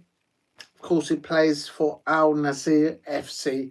And he's 231 caps for Portugal.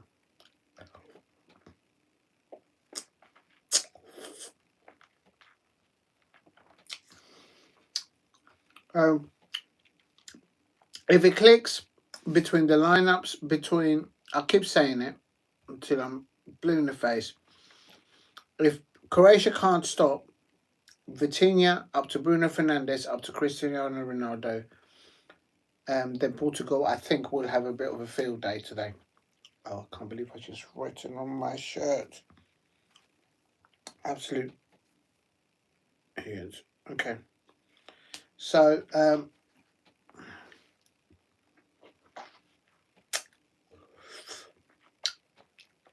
it's an open air stadium there in Toronto, and there you can see the players all warming up.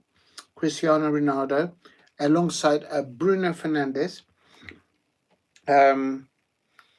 As far as I'm aware, I think he's still at Manchester United. I don't know, there was quite a few players that got released.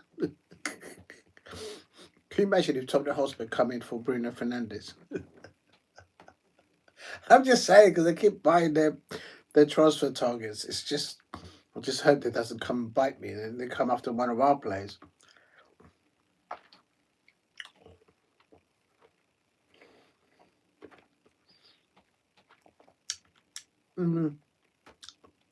Can you read a lot into the body language of Bruno Fernandes? Does he look confident there warming up?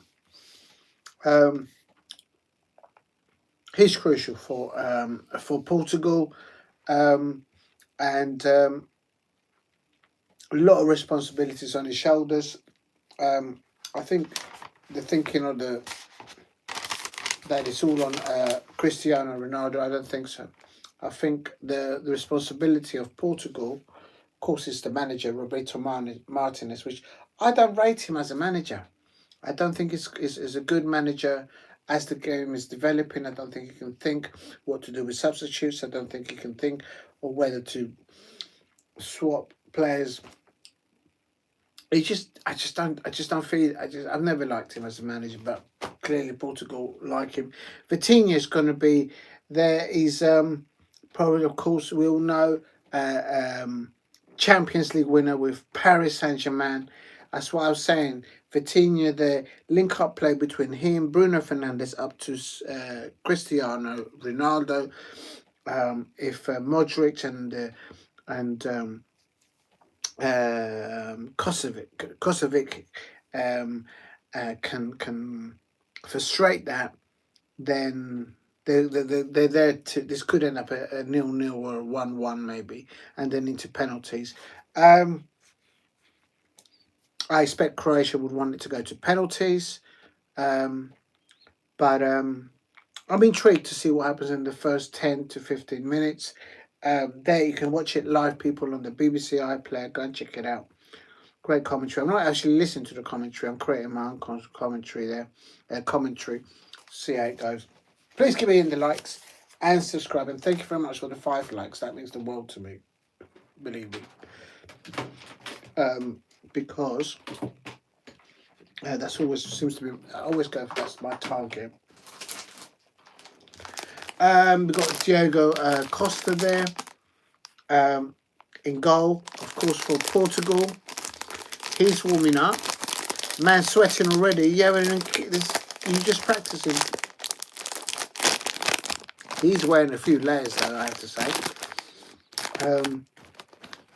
Why is he wearing leggings and shorts and like a sweatshirt, football socks? No wonder he's sweating. I'm just looking the attire of the fans and everyone on the pitch side, and no one's wearing coats, so it's not chilly.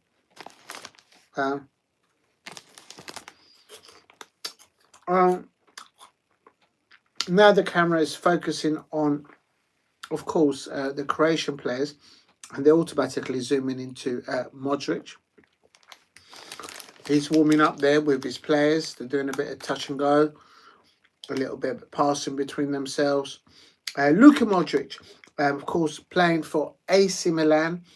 Will Jean-Philippe Mateta end up there? Did Ruben Amorim, is he now the manager at AC Milan? I think he is. You keep getting all these potential links, you never know. But he's had 201 caps for his national side. He's got to be one of the top caps for Croatia, surely. And I do believe that he's a part owner or share owner of none other than Swansea City. So I think he still is. I don't know if maybe he's changed his mind.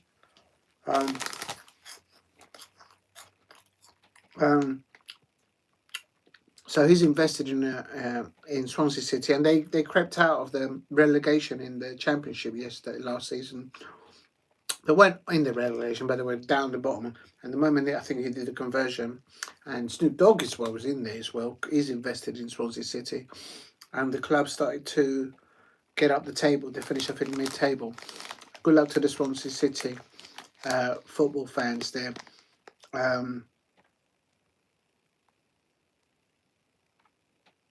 They're all warming up there. Imagine talking about Cristiano Ronaldo and Luka Modric, and I ended up talking about and of course Mateo Kovacic of Manchester City, but he's only got 116 caps. So yeah, Mateo Kovacic, they link up there with Modric, and then I end up talking about Swansea City.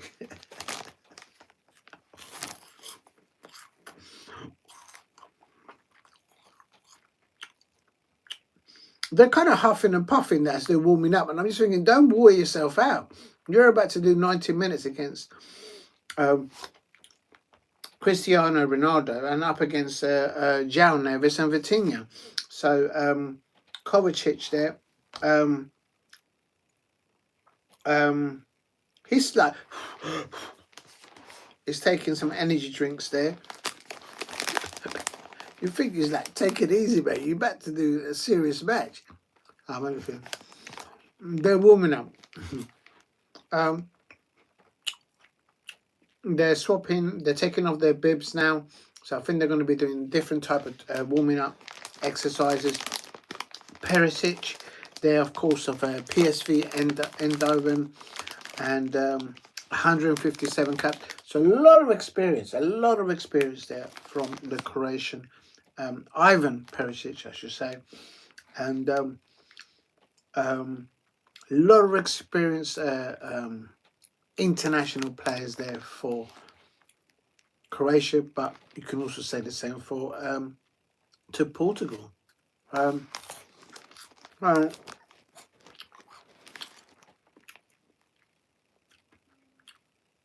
He's got some weird tattoos on his neck. They look like hickeys. Say no more. Please hit like and subscribe at Diego C. Palace if you are new.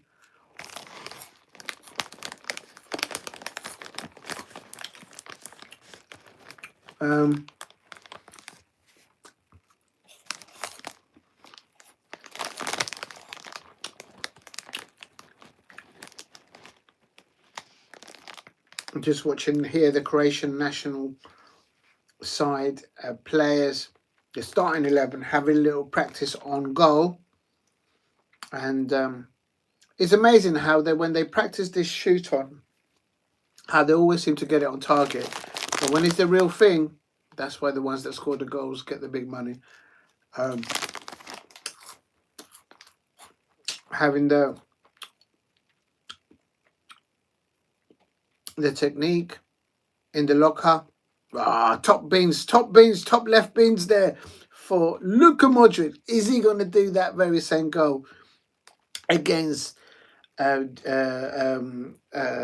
Diogo Costa, who is in goal for Portugal? Imagine the scenes. Imagine the scenes.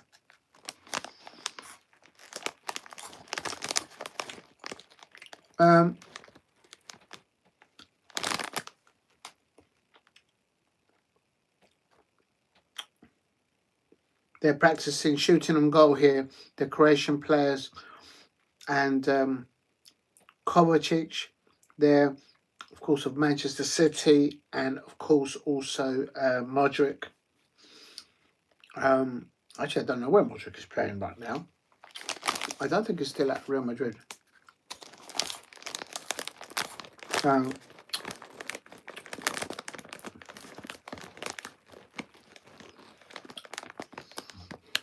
Looks like a full stadium. A lot of red there, but then Croatia and Portugal both have red in the national flag, so they could be all sitting together. And they've got half an hour to go. They're all practicing shooting on goal. Now we're going over to Portugal, and someone's just licked the post. So there's Cristiano Ronaldo. Let's see if he gets it on target.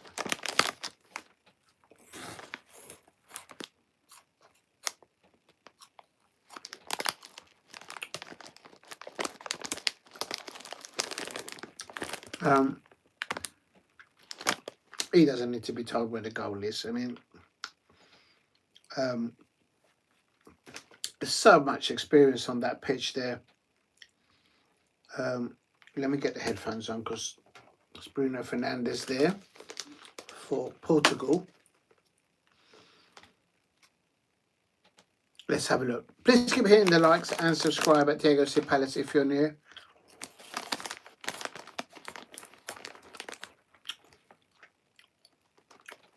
Oh, they're playing music. I hope you guys can't hear the music. No, it's okay. Looking forward to this one. Okay, let's get into predictions now. I've spoken a little bit about their lineups. They're all practicing. I'm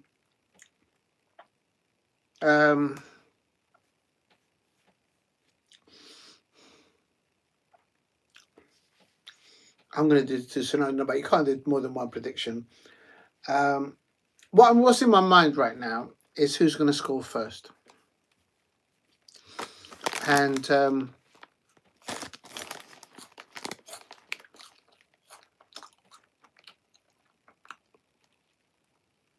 it'll be a star show. Squad in depth in these two lineups for me. Portugal are ahead by a mile. So if Roberto Martinez doesn't come out of this as a winner, they need to look elsewhere. Cristiano Ronaldo there back to take his kick on goal as a practice. Let's see if he gets this in. This might sway my prediction for this match.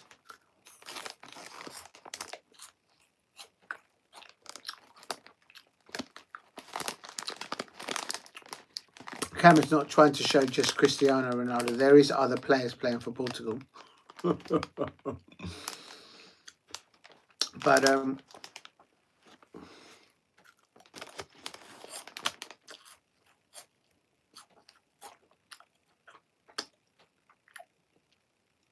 it's not blue skies. It's clouded air. The skies they're probably in the 18 or 21, 22 degrees there. So a warm afternoon, because I'm looking at the attire of the fans. No one's wearing jackets and coats. So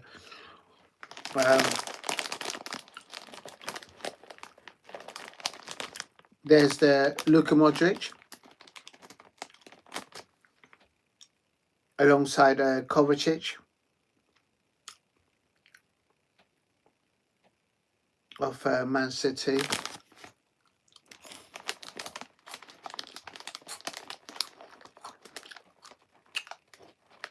A lot has been said about the design of the FIFA World Cup 2026 World Cup.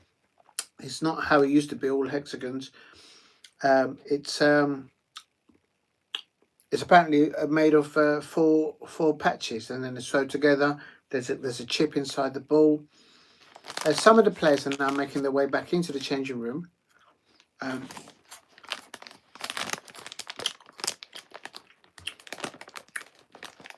They've done their warm-up. Now they're doing some shooting practice. There's Cristiano Ronaldo. He's gone back to the pit, to this changing room. And I could see Cristiano Ronaldo removing one of his earrings. He had a gold-studded star earrings. So he's taken them off as he was going back in the changing room.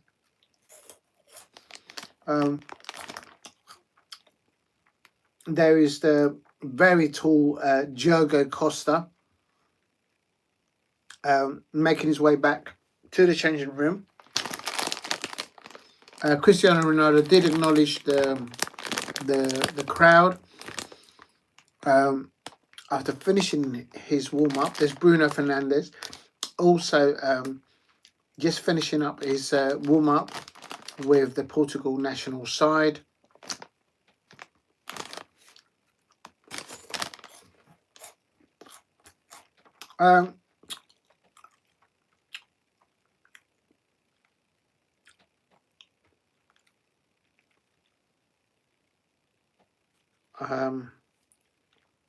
PSG, Vitinha, of course, of PSG,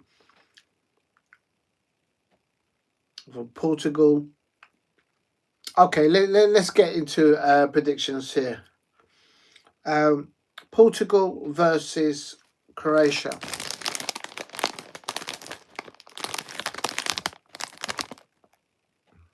I'm going to go for 1-1. And it's going to be penalties. There, I said it. I was going to go with who scores first and make a story from that. I'm going for 1-1 and then penalties. That's my prediction. And here at Diego C. Palace, we don't flip-flop. We don't throw our managers. We don't throw our players underneath the bus. Unlike those Tottenham Hotspur fans. Unlike those Arsenal fans. Unlike those Liverpool fans. And definitely unlike those Chelsea and Manchester United fans. Oh my days. Don't get me started.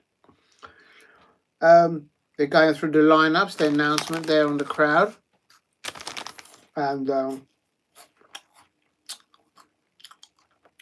That's Liva Kovic, the Croatia goalkeeper there, acknowledging the fans. And Luka Modric there. Oh man, if you give this lad or this retiring international, absolutely formidable player, you give him a free kick on the left or on the right hand side, my days, he has a good opportunity of scoring. Looking forward to this one. I think it'll be 1-1 and then penalties, but then my way of thinking is if Portugal score first, I don't think Croatia will come and beat them. But if Croatia need to score first, then it'll be 1-1. It'll be a frustrating match, lots of incidents and whatnot. But I think it'll go to penalties this one, because they're going to try and cancel each other out. See how, but the squad in depth of Croatia is not as formidable as Portugal. But I just don't rate the Portugal manager, Roberto Martinez. It's just my take on him. I've never thought he's a good manager, even when he managed in the Premier League. Let me put it to you, ladies and gentlemen.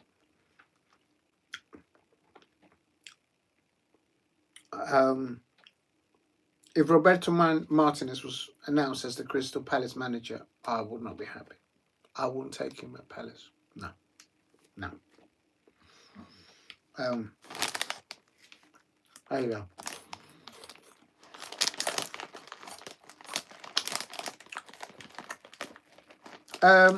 There is a bit of blue sky in the distance. So there are in Toronto. It's an open air stadium. They are singing, I think, a song from Croatia, because the Croatia fans are singing along with it.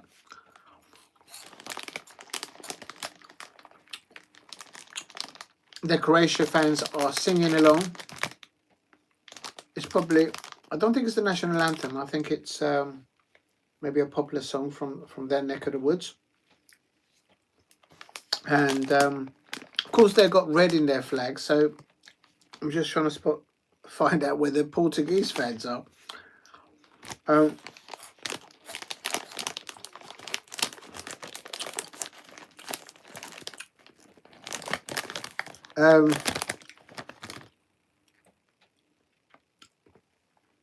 Could this be? I hope not, because I think there's still a player in him, in Luka Modric. If Croatia lose badly, like literally real bad, Luka Modric, it could, maybe he'll say, look, it is what it is.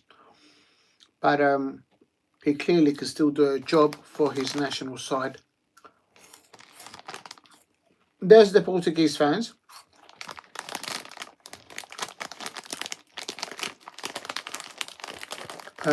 Now they're all wearing their football shirts, so it's warm there. They're allowed. I can see the Portuguese fans. They're all holding Stella Artois cans of beer. So there must be one of the official sponsors. There's even someone vaping there. Are they allowed to smoke at the stadium? I didn't think they were. There's someone vaping there. But they are in an open air stadium. And below that there is some sort of VIP boxes and whatnot. There's Cristiano Ronaldo.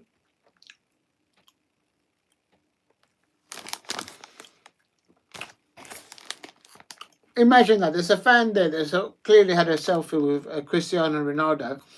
And they've made that photograph onto a cloth, like in a little blanket. And they're showing that. There's some Canadian fans there with some popcorn, sitting alongside the Portuguese fans.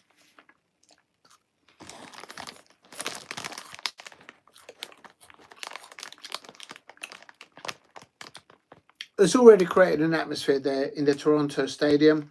A lot of passion there from the Croatian travelling fans, and of course from the Portuguese fans. It looks a really nice stadium there.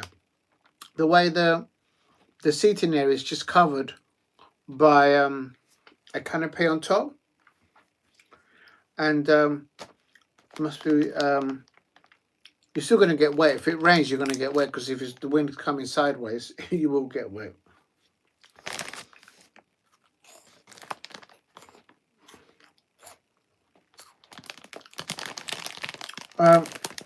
Looking forward to this one. I think it'll be 1-1 then penalties. Portugal versus Croatia. Who will play Spain in the last 16? Spain very dominant over the win over Ralph Rangnick's Austria. Will he resign? Will Oliver Glasner land there? Who knows? Oh, did I miss somebody there? Sorry. Good morning or good evening to the twang. Get the banners out. Half time definitely has to be an Arsenal fan.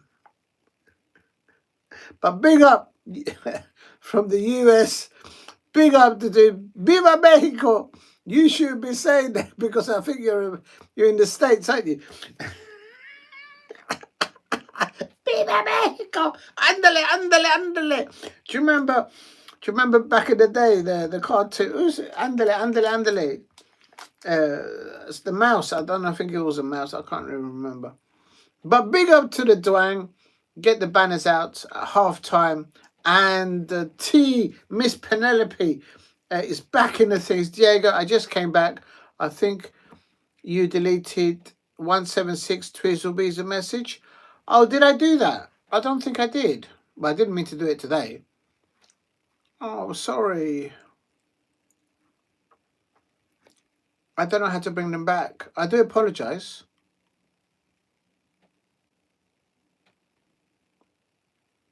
Oh, I'm sorry if I did. I don't think I have meant to. Today I haven't deleted anything. And if I have, it's because I haven't been paying attention what I'm doing with the finger. I'm not using a mouse or a keyboard. I'm sorry about that. But I haven't blocked anyone and I haven't deleted anything. So get them to try it again. Sorry about that. I think you deleted 177's message. Sorry if I did that. But big up to good morning and good evening to the Dwang. Get the banners out, and to 353 TSD channel, Miss Penelope. I'm calling you Miss Penelope now. And the Dwang. The Dwang. And here it goes, ladies and gentlemen. We're 15 minutes away from kickoff. Who's going to win this? I'm going for a 1-1. And then penalties. Did you delete me? No, I didn't delete. I haven't deleted anyone. Since I've been doing live watch-alongs this time round, I haven't deleted anyone. You know what? Now you mention it, I don't even know how to delete anyone on the phone. But I don't want to do it in practice, because I might delete someone now. I think if I click on that... Oh, yes, you can. I'm going to get away from that because I don't want to accidentally do it. No, I haven't. There you see, it's all there. Big up to good evening to 176 Beazle Tweezle 3 Zilta 6. No, I haven't deleted you. No. I wouldn't. As long as everyone's respectful to each other in the chat, I don't mind whoever it is. I hope you enjoy it and enjoy the football. Make sure that you eat and you drink while you watch your football. Right. The crowd is getting up. Oh, look. It's like on the coast. It's like the Everton Stadium, or like the it's not like the stadium in Fulham that is by the river. Of course, it's in Toronto. But it's also clearly it's a port. A dock of some sort. So maybe back in the day it was used as a... Looks an amazing city there in Toronto. Good evening. Watch out. Big up to everybody there. So I'm going to get a cap on. My hair's all sticking up. 1 second. I can't get up. Oh. Just having a little stretch there, actually. There you go. I put this one on. If you're new to the channel, please hit a like and subscribe at Diego C Palace. If you are new, it is going to be Portugal versus Croatia. And here comes the player. It looks like Croatia are going to be playing in blue. All in blue. So they've got like a Chelsea outfit. Shorts, socks, and top. All in blue. Same colour as Chelsea. And there's Cristiano Ronaldo. I know, but that's when he arrived. Surely. Yeah, they're showing pictures of when the players arrived.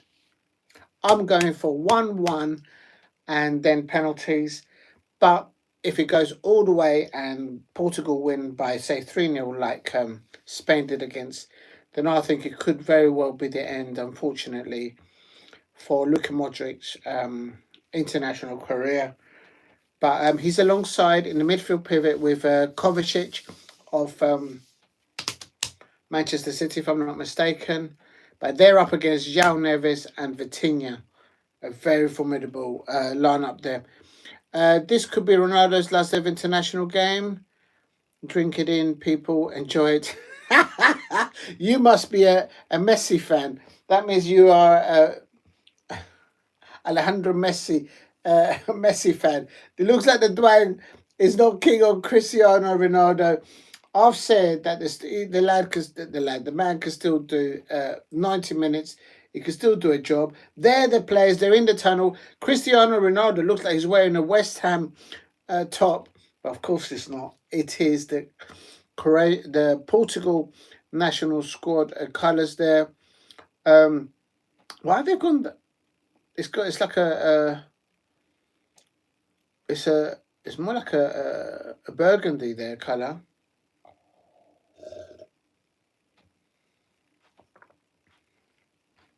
Yeah, the Croatian players are wearing their natural squad shirts, but the Portugal players, they're all wearing like an overcoat, sort of rain jacket. Is it raining there? I don't know, people. I missed it, maybe. There you can see the very tall Livakovic, the Croatia goalkeeper. Are they doing like a minute silence? All the mascots are alongside the footballers. They're waiting to be key to going forward. Please hit a like and subscribe at Diego C Palace. Luka Modric versus Cristiano Ronaldo. Of course, Croatia versus Portugal. I don't think it's raining there.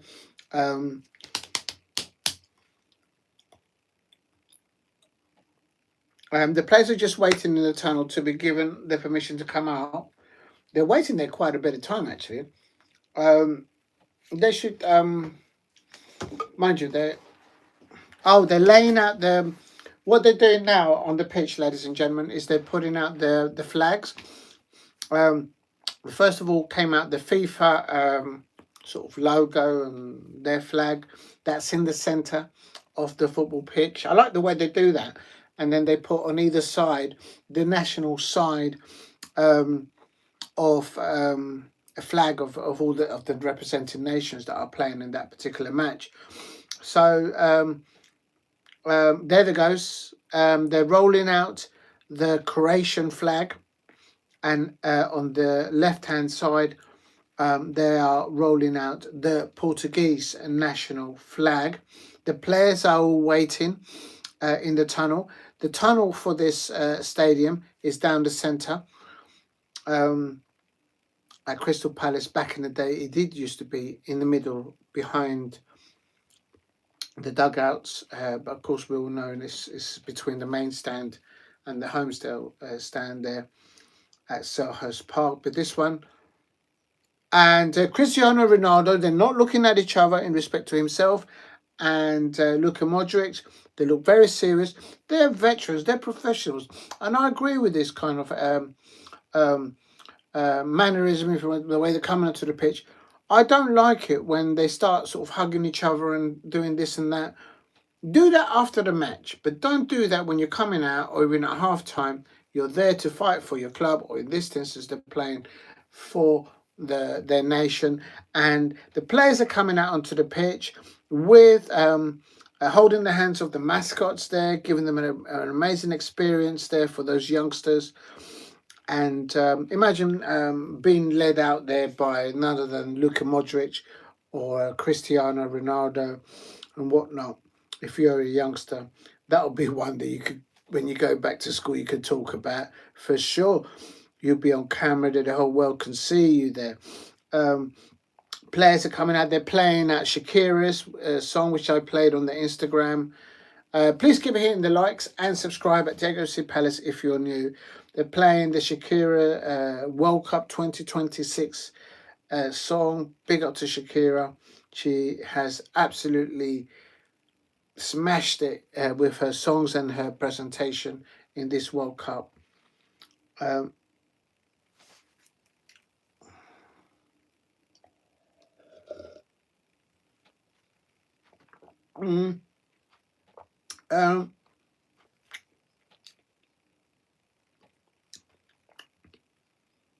The thing is, when they do this national anthems now, the sponsors pay a lot of money to have their, well, I suppose they're still there.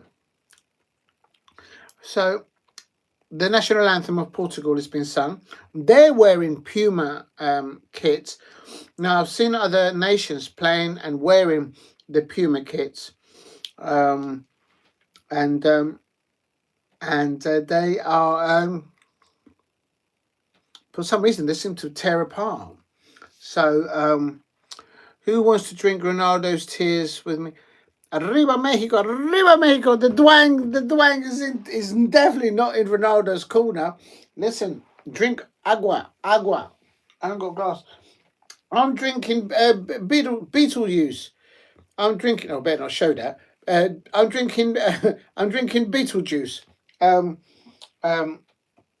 It's naturally Beetlejuice with and then my respects there for Diogo Jota, the late Diogo Jota, and his brother. It's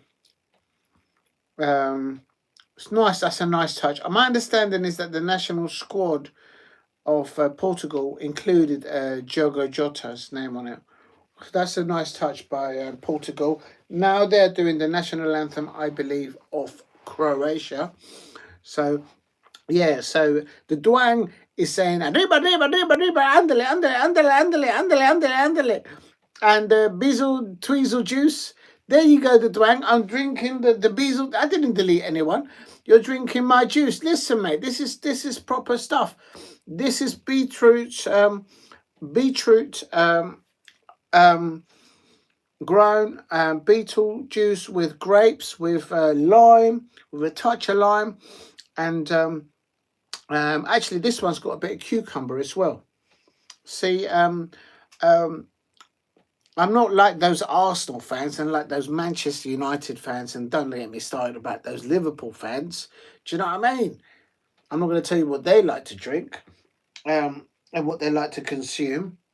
Let's leave it there. Do you know what I mean? All healthy stuff. I'm drinking the Beezle Tweezle Free Zizlia juice. What's the drink called? The Beezle Tweezle juice. There you go. That's what I called it. That's what I called it. The Beezle Tweezle drink. Drink up. Remember to drink the Beezle Tweezle. Other drinks are available. I don't get copy striked. And there's Cristiano Ronaldo. He always gives a hand and a shake to anyone else. He's always rebel. I've always found that Lionel Messi, sometimes he's like, he doesn't shake the hands of some players. But you're all professionals, so just be professional, shake their hands and whatnot. And Cristiano Ronaldo acknowledging all the players, all the referee, but no doubt in a few minutes he'll be like having a go. One of the referees is an English gentleman, Jarrett Gillette. I'm pretty sure I recognise him there. He's on the one on the right. He's not the main referee. He is the he's not on the pitch. He is the VAR referee, so he'll be in the room. They might show him in a minute. So it's there seems to be referees from different nations, and they're all doing their job. The big up to everybody there. Please keep hitting the likes. I'm drinking the beetroot bezel tweezel juice.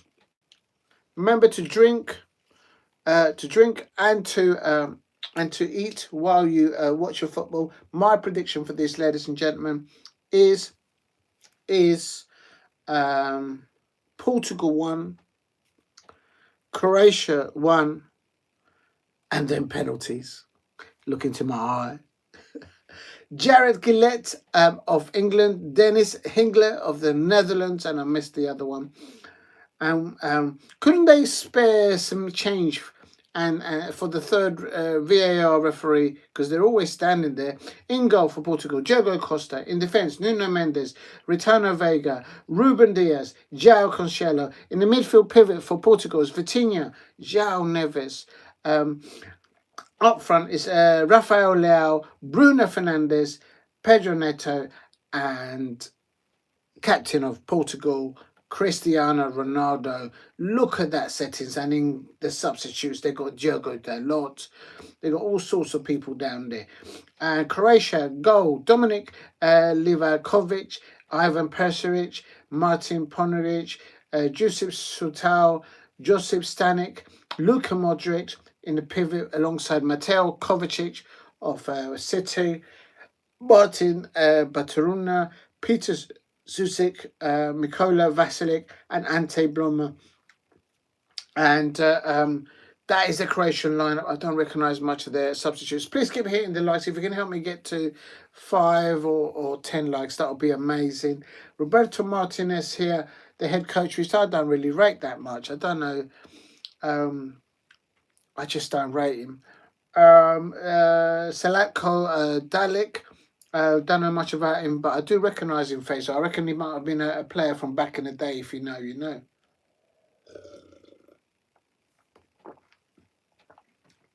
Right, here we go, ladies and gentlemen. It is showtime. It is showtime. Portugal versus Croatia. Will it be Cristiano Ronaldo hat-trick? Sweet! Or will it be Luka Modric, the Swansea City co-owner, running the team? I don't know. It looks like it's Croatia that are going to kick off. The sun is out. I can see the sun now on the pitch for the first time. So the sun is out. Here we go, ladies and gentlemen. Remember, you can watch it on the BBC iPlayer. Great commentary there, but if you could listen to me as a commentary, that would be better. But great commentary on the BBC, always. Portugal. Here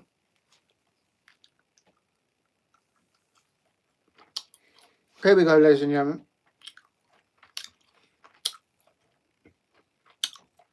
A lot of Premier League players there playing.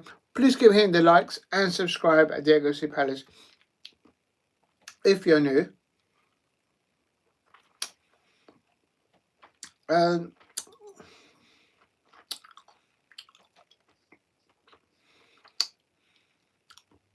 It might look like there's empty seats, but there isn't. It's just that a lot of the stadium is red, so it can be misleading. But then the the national side jerseys for Croatia could be red, so it can be the Portugal one. So it's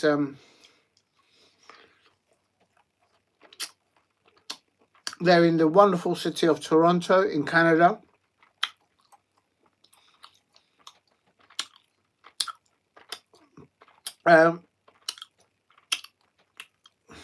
Croatia all in blue.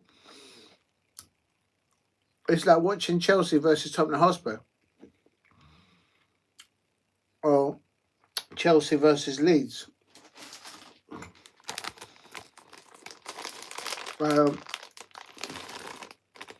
you ever seen Portugal play all in white? I think I may have done.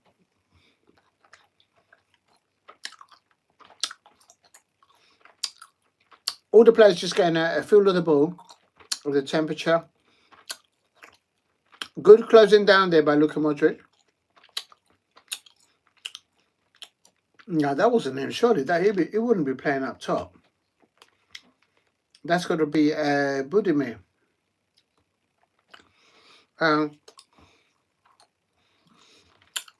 Luka Modric will come deep. He's got the ability to play as a defensive midfielder and as attacking midfielder. Literally, that man can hit the ball with the left and the right foot. Oh, here we go. Here is Croatia, early doors on the left-hand side, crossing into the penalty area. Shot on goal. Oh, my days. And Budimir there.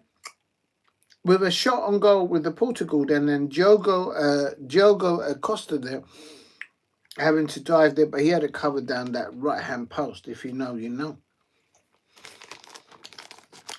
And like Pickford getting beaten on his near post and letting Congo score in an early goal. I say no more.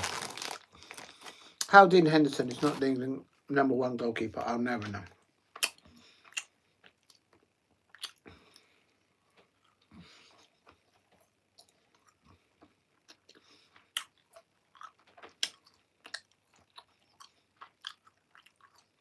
Well, oh, thank you for the 6 likes, everyone. Thank you very much. Here's that Cristiano Ronaldo. Oh, there you go. Cristiano Ronaldo has 2 goals on goal. And Bruno Fernandes have a little pop there. Oh my God. It looks like early doors, all the attack from Portugal was down that left-hand side. And Livakovic, the Croatian goalkeeper, got the sun in his eyes, but he managed to save it. It's really weird. The sun is like literally down the middle of the pitch, like a really fine line, like a 10-yard, and the rest of the pitch is in the shade. But here comes Croatia now defending him on 4 minutes. So the first 5 minutes, both teams have had an opportunity each end, but better opportunities there, in my opinion, for Portugal. Now passing the ball here between the midfield. What I was saying earlier on.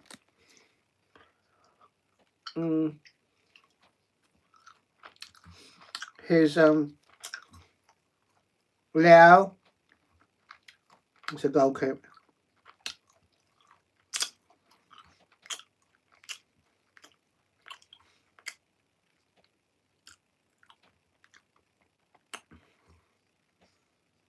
Oh, nearly.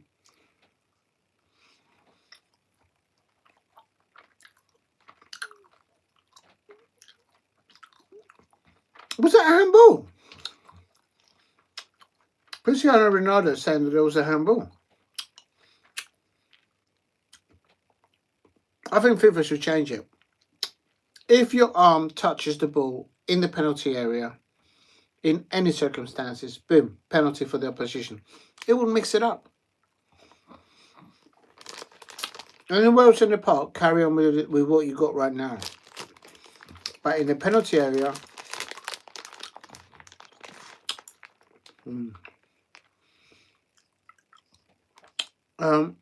please keep hitting the likes and subscribe at Diego C. Palace if you're new. Thank you very much for all the new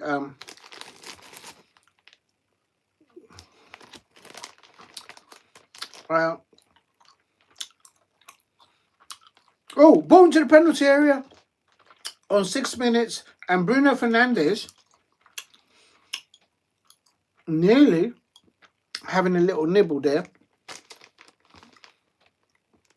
What I would say is, well, how comes Cristiano Ronaldo is not in that 7-yard box? Bruno Fernandes is actually playing more forward than Cristiano Ronaldo. Is this a tactic? Corner to Portugal. We're on 6 minutes and a half. They play it short. Back post. Oh! Cristiano Ronaldo just missed it. And Mendes there. The ball still rising and rising. and landed in the car park. Croatia fans there. Oh.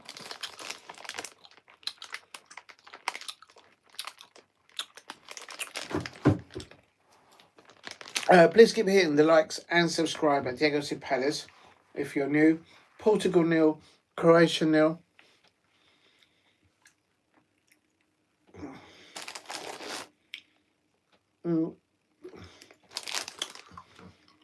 Croatia now on the attack here. Transition from defence to attack. Ball played out wide to the right, but it's a little bit too far for Valasic, in my opinion.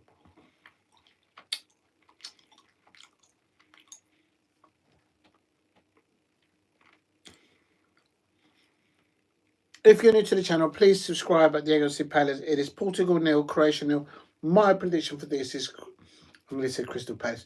Portugal 1, Croatia 1, and then penalties. If it gets to that, then before the penalty shootout, then I'll do my prediction. Oh my days! How is that not made contact? Oh my days!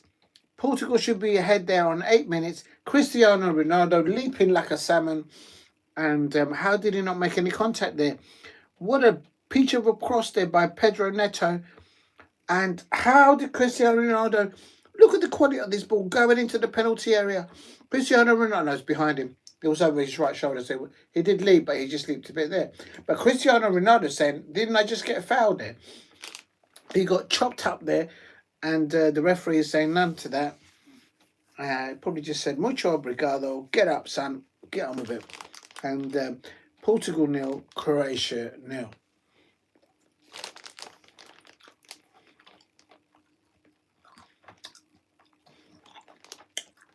Well,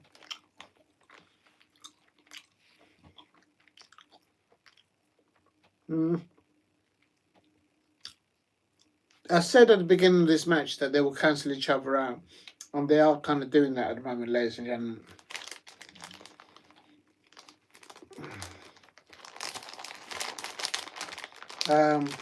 Please keep hitting the likes and subscribe at Diego C. Palace if you're new.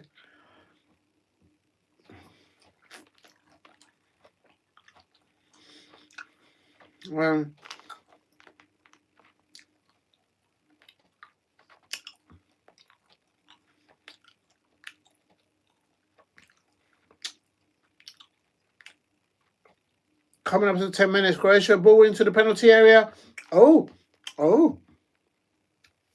Bidemi got in between both of the centre halves, and I don't know who these people they're showing there. I know one of the players I recognise there, Brazilian. Well,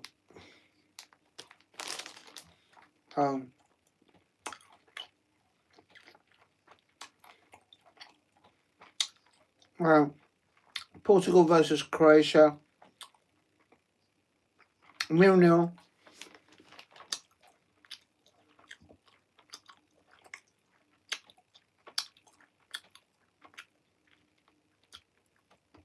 Oh, it's a foul here on a Portuguese player.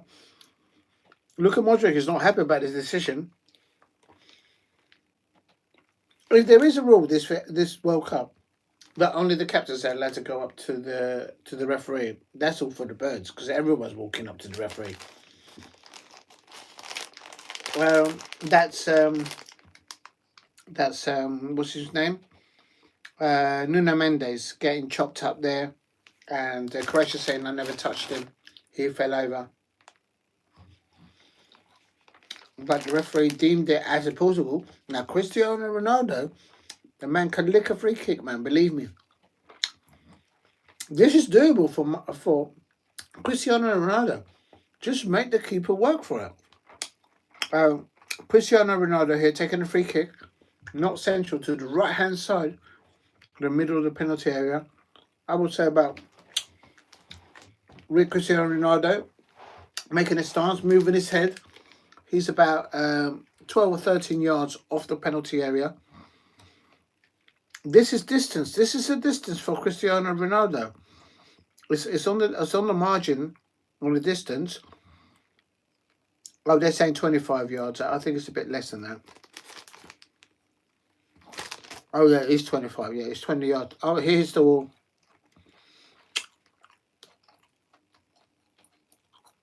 He's hit someone in the face and they've gone down.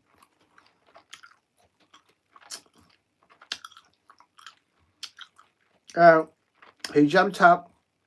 Oh, it hit him in the bollocks. Ouch.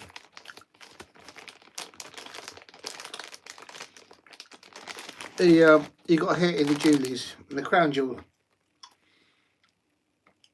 Please give him the likes and subscribe at Diego C. Palace. Thank you very much, everybody there. Bruno Fernandes signalling to his players to get up, pushing up, throwing for Portugal, playing it around the back at the moment. Portugal 0, Croatia 0. In the first 10 minutes, both sides have had opportunities in front of goal. Not clear chances, but they've had opportunities. Portugal all happening down that left-hand side. Ball flipped over to the other side of the penalty area on the right-hand side. And Lau versus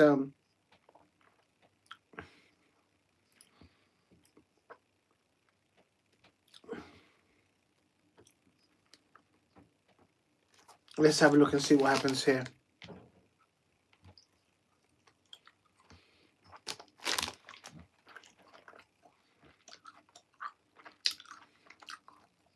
I nearly went for a 0-0, but I'm going for 1-1.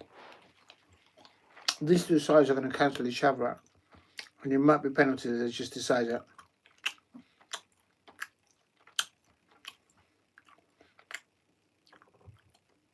Croatia, I haven't seen much of Luka Modric on the ball, and I haven't seen much of Bruno Fernandes on the ball from open play at the moment, so we just see what happens here.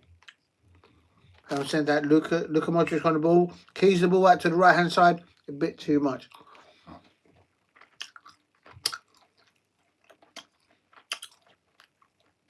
Hmm.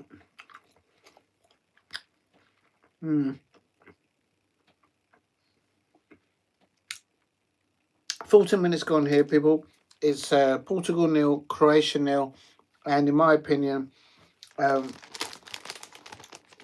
have to wait and see.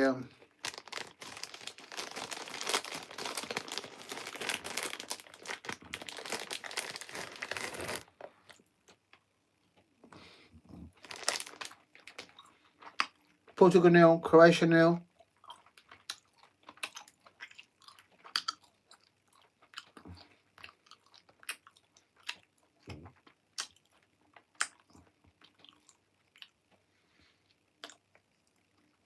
Oh, it's a corner, ladies and gentlemen. So this is a corner now for Portugal. And that is Nuno Mendes is taking this free kick. And the sun is in the eyes of the Croatia Livakovic eyes. Good corner to the back post. Oh my days. There is a player down injured. No, he's not. That is a chance. That is a chance there on coming up to 16 minutes from a corner. And that is a miss there by Renato Vega. That's a chance. That's a chance, ladies and gentlemen. Free header. All he's got is no one's on him. All he's got to do is hit the target, lad. He heads it. No challenge on him. Oh, a yellow card already.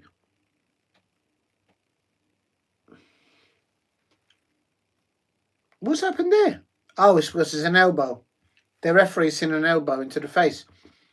Yeah, you can't lead like that. You can't go sideways and then lead with your elbow. He's saying he's got eyes on the ball, but he went like that. But he knows the player's coming across. Ruben Diaz has been given a yellow card.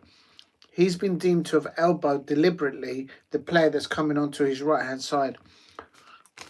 Made him eat his elbow. Mm. Uh,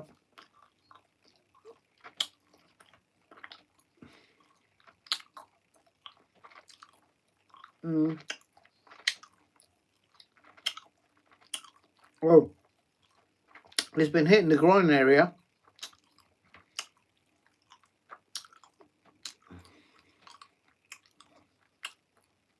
Mm. Free kick here for Croatia. Now, can Luka Modric rustle up some magic here? He's taking all the free kicks, Luka Modric, for Croatia. There's no surprise there. He's got the experience here to pick out someone and cause absolute scenes for Portugal. He can do this. He's on the right-hand side taking a free kick. Back post probably. No, near post. Nobody getting it. Portugal now on the transition from defence to attack, breakout. But... And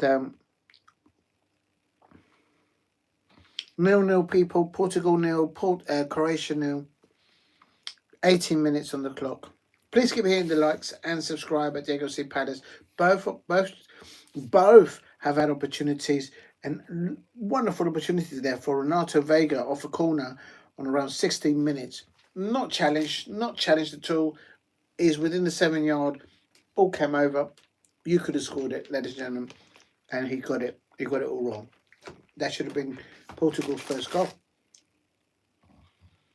Well, the person taking the corners for Portugal is Nuno Mendes, the defender.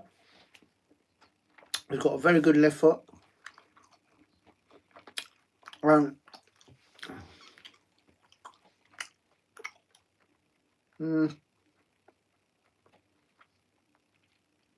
Please keep hitting the likes and subscribe at Diego C. Palace if you are new.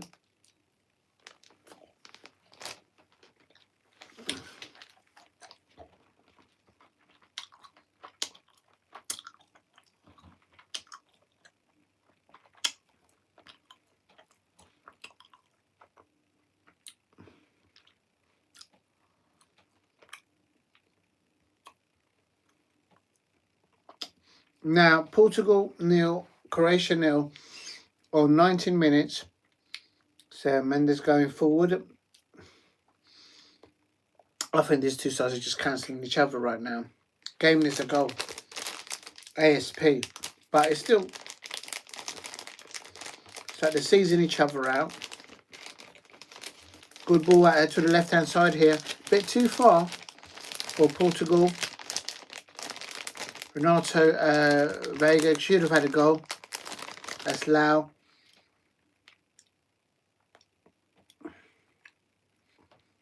If Rafael Lau gets the ball on the transition from defence to attack, he's a very difficult player to track down. He's very fast on the ball. Could be one of the fastest players on sprinting with the ball in the World Cup.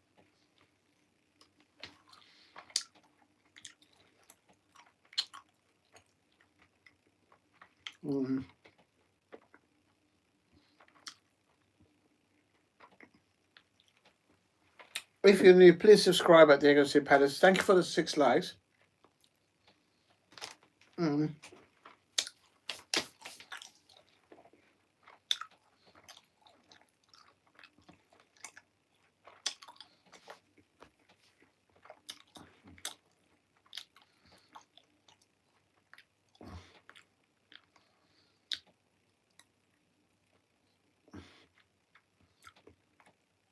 Well,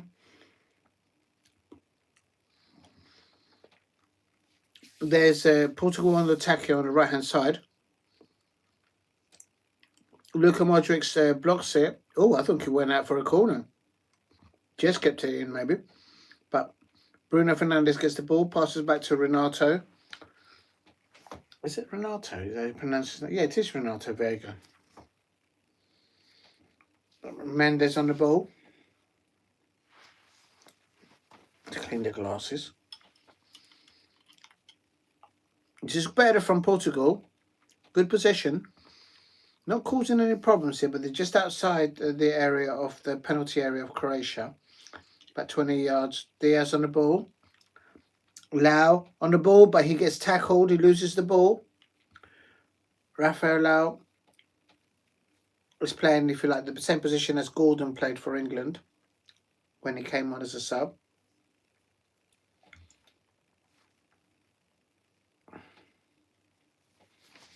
Please keep hitting the likes and subscribe. Oh, that's a lot better.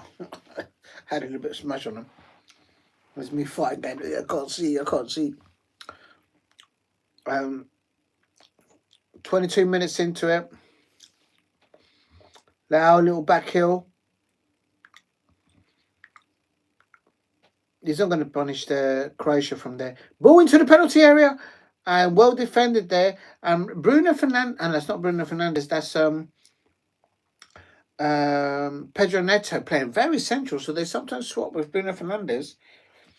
And what I would ask is, why don't you have Cristiano Ronaldo up there in the number 9 position? There's Roberto Martinez, whom I don't think he's very good, but who knows? What do I know about coaching and management? Corner here, ladies and gentlemen, for Portugal. This is Nuno Mendes whipping it in with his left foot, ball into the back post, and another opportunity for Portugal in the back post. And what's happened now? Why are they blowing the whistle? What's happening? Oh, hydration break, people. I'm going to go and stretch my legs for 2 seconds. I'll be back in 2 minutes, people. I'll be back in 2 minutes. What is it I'm supposed to press?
I just remembered I was going to bring something in and I've left it. Never mind, I'll bring it at half time.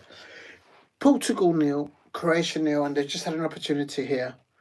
Croatia.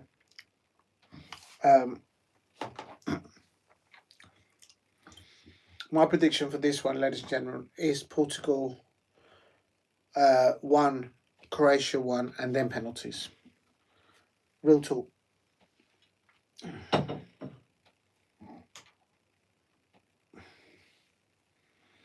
Croatia all in blue here, attacking on the right hand side. Oh no, it's offside, it's offside, it's offside. Please keep hitting the likes and subscribe at Diego C. Palace. Remember, João Neves, Vitinha there in the midfield pivot for Portugal, up against the likes of Luka Modric and Kovacic of Man City. Of course, Modric doesn't play for Man City.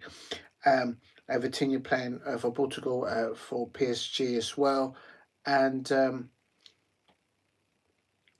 please keep hitting the likes and subscribe at Diego C. Palace. If you knew one of the fans got caught there on the camera, she was happy about that. And both teams have had opportunities, in my opinion, in the first coming up to 29 minutes. With 29 minutes, the best chance for me was Renato Vega in around 16 minutes. Corner for Portugal, and a corner whipped in there by Nuno Mendes, left foot. And here we go, ball coming in the middle of the area. Oh my God!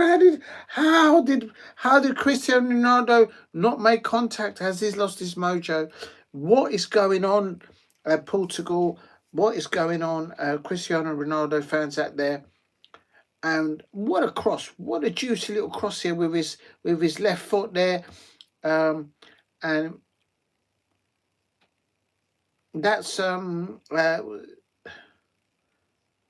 who crossed it? I can't see who crossed it. Cristiano Ronaldo nearly couldn't just make contact with it. That could have been Portugal's first goal. Right, that's Nuno Mendes. Nuno Mendes that whipped the ball. He's got a juicy little left foot there. That right back. Left back there for both Portugal. Rafael Leao, they're looking lively down that left hand side. Not enough of him I've seen thus far, but he must be a nightmare to defend against. If he drops the shoulder and runs at you, I'm not sure anyone who can catch him.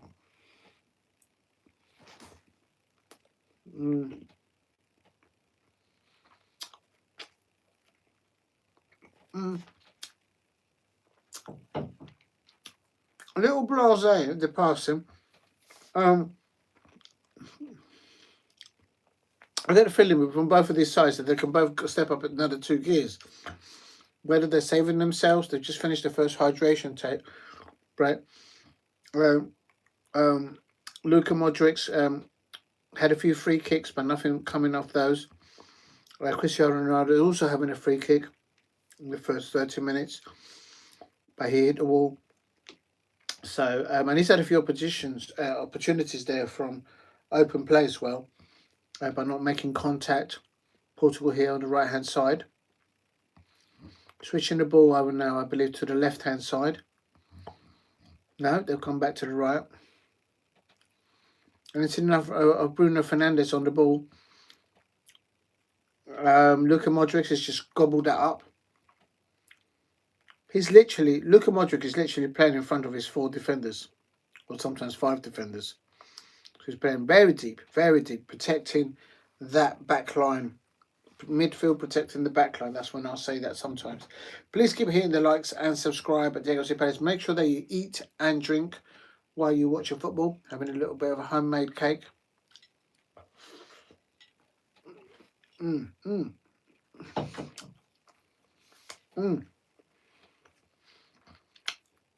Ronaldo, Nuno Mendes. Leao now on the ball. But good closing down by Croatia off the ball. Ball over the top. In the penalty area, bouncing about. Nuno Mendes got the ball. João Neves. Ball into the penalty area. Goalkeeper makes a save. Ball back into the penalty area. And it's side netting, ladies and gentlemen. Oh, my days. And the Croatia goalkeeper, Livakovic, he's defending the ball there. Bruno Fernandes whipping the ball on the left-hand side. The keeper going down, making a save. I just said it a few minutes ago, not enough for Bruno Fernandes on the ball.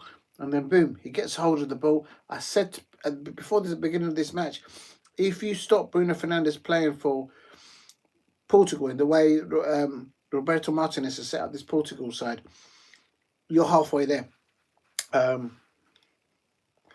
We'll see. Nuno Mendes. He went shot from outside the penalty area now. Croatia on the counter. Oh, that's a foul. And the referee says that he won the ball. Wasn't that a foul? I didn't think he contacted the ball. I need to see a replay of that. Good transition there from defence to attack by Croatia breaking out there. I thought one of their players got injured. Bruno Fernandes has gone over to the referee saying, well, if he don't give it, he won the ball, he's simulating. He kicks him. He kicks the ball, but then he kicks through into the player. Nah, this referee is making some mistakes there. He's already given a yellow card to Ruben Diaz, this referee. So I think he's made a few mistakes in my opinion.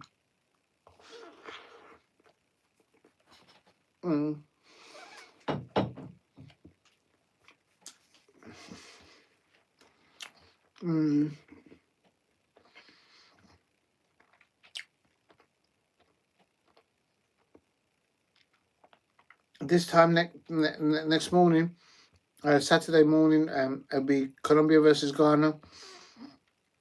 But here's Croatia. Oh, they got numbers. Oh, nearly. Mendes there. Nuno Mendes defending well there for Portugal. And all going on that left-hand side there. Please keep hitting the likes and subscribe at Diego C Palace if you are new. Sun now covering half of the pitch. Yeah, Portugal have had the most of the possession, but they're not creating anything. It's like when they got the ball, they're just like, oh, just pass the ball to you. Oh, pass it back to me. Oh, pass it back to you. They just need to step up another couple of gears.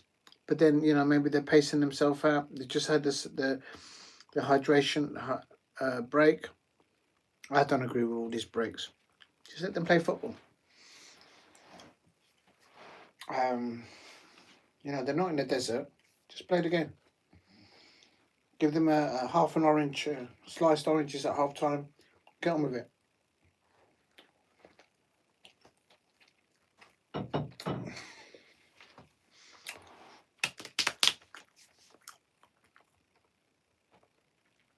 Ruben Diaz there.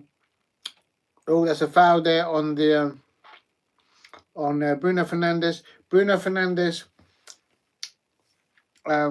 That's a soft penalty. Not soft penalty. Soft free kick. Bruno Fernandes there. It's just a hip on hip. It's like he's playing for Manchester United. He's diving all over the place, having a moan. No, the moment he gets contact, he's going to dive there. He's learned that at Manchester United.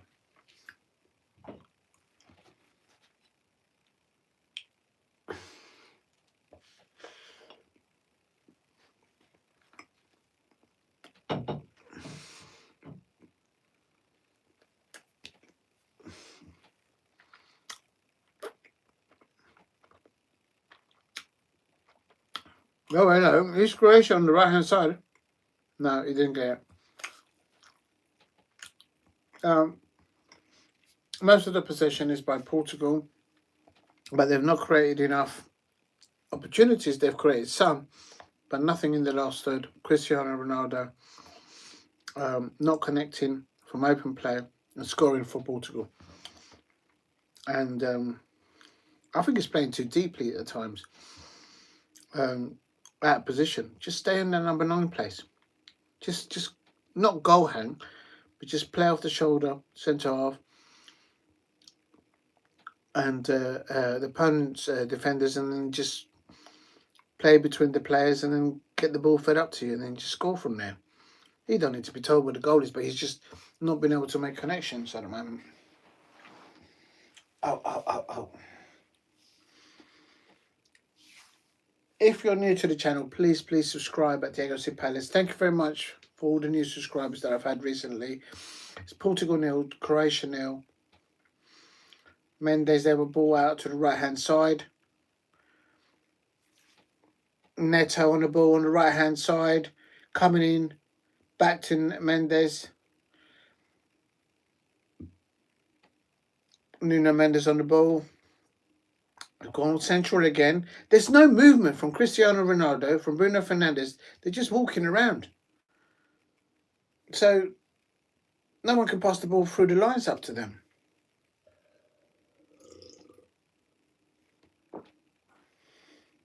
It's like they're all preserving their energy. For what? Are they preserving for penalties? I did say my prediction is 1-1 and then penalties.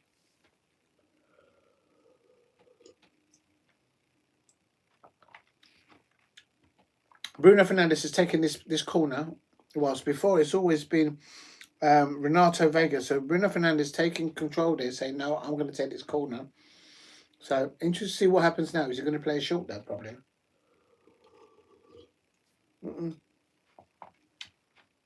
It doesn't look like he's going to play it short. Now,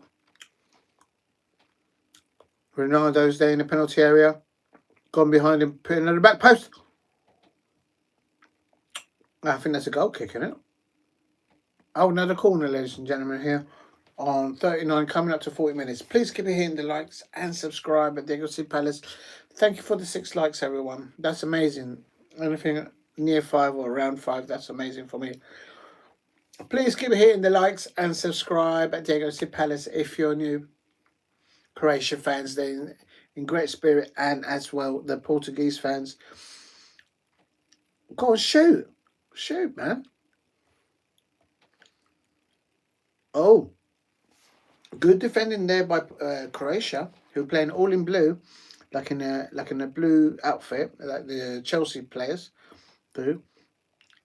And from a distance, it looks like Portugal are playing all in white, but they don't. They've got like a green camouflage on their jersey, so on their shirt. So it's a bit like Celtic colours, but not with the lines though, if you know what I mean. Portugal 0, Croatia 0, and Croatia defending here deeply. Oh, they've got to be careful there.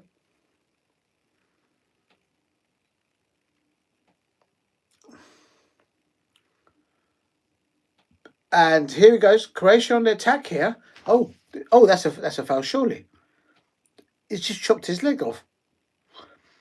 The referee's playing onwards. We might give a yellow card for that later on. And Croatia got the ball back. Little back heel. Good knowledge of where his Kovacic's on the ball. Luka Modric. And here we go. 1-2, but they've lost the ball. And the referee's playing on. And the Croatian fans are not happy with this referee. I don't think the Croatian fans or the Portuguese fans are happy with this referee. He's made a few mistakes for both sides, in my opinion. They're booing him.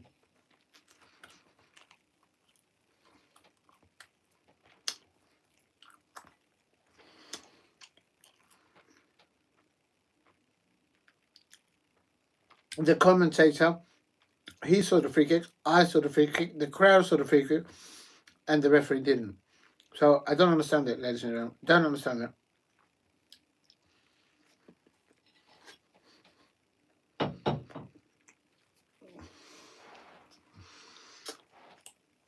That's a clear foul by Ruben Diaz.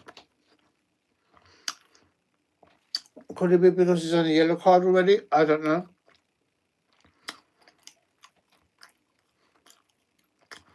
Now Croatia on the counter.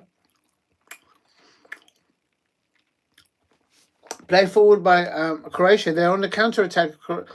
Portugal tracking back. They lost the momentum now. Ball to the left-hand side. They're stretched now. Croatia crossing it into the penalty area. Hits Chow. I think the majority are Croatian fans there, but then Portugal do wear red, so it will. But there's a lot of booing in the stadium, and not at the players, but at the referee from both sides, in my opinion.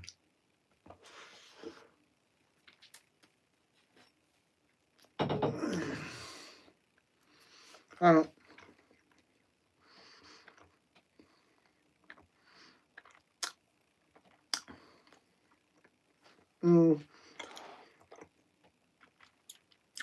Overall, in the first half, we're coming up to 43, 44 minutes. Portugal have been confident on the ball, more possession, had good opportunities, and look, they've just given the ball away there. Bruno Fernandes and Cristiano Ronaldo, for me, they're playing too many times out of positions there. There you can see on the touchline, Roberto Martinez, and he looks completely lost. I just don't rate him. That's the way I see it anyway. Portugal 0, Croatia 0, coming up to 45 minutes. They're probably about 4 minutes of extra time, maybe 5 minutes. Don't see it anymore.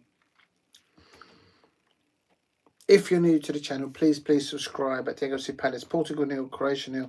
I'm going for a 1-1, then penalties, and if it gets to penalties, then I'll decide who wins the penalty shootout. I'll do a prediction just before that. I want to see more of the game. Mendes, Rafael Leao on the left-hand side, doing his trickery down the left-hand side, but seeing that he's got two players on him. Good intercept, defending there by Croatia, and I think they've conceded a free kick there. And more booing there. More booing there. How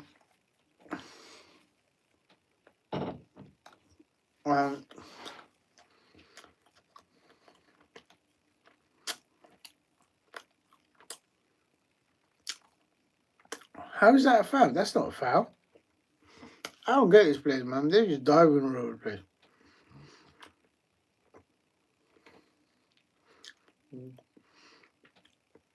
If you're new to the channel, please subscribe at Diego C. Palace. Portugal 0, Croatia 0. And ball to the back post. And there's another player coming in. Oh, they got in the way of each other. I think Leao got in the way. Bruno Fernandes got in the way and put off Leao. And he slaps the floor. Lovely ball to the back post. Headed away by defender. And, oh, he's got to score. He's got to get it on target, surely. He's got the quality to get that on the waste of opportunities. And I wonder if Portugal are going to rue their chances. They've had the majority of their possession in the first half. But they've not made anything of that. And this is all down to the manager. The manager's just, I just don't rate him. That's a foul there. Made him eat the grass. Just pushed him with the shoulder. Go on, eat some grass, lad.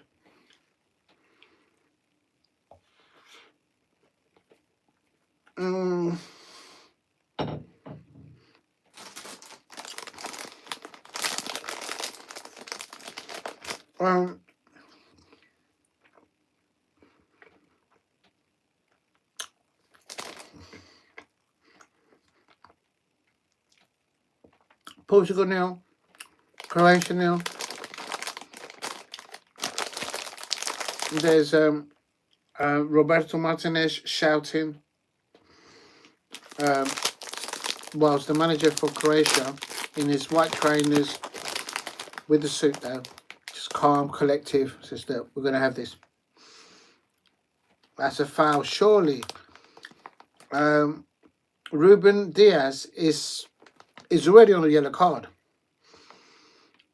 He's putting his hand over the defender. What are you doing, lad? You're on a yellow card.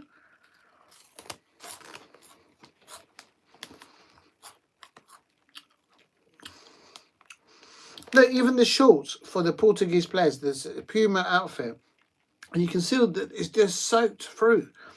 They don't look comfortable. It doesn't look like a comfortable shorts and jersey and top to wear. It shouldn't be the game because Puma do good shirts as well,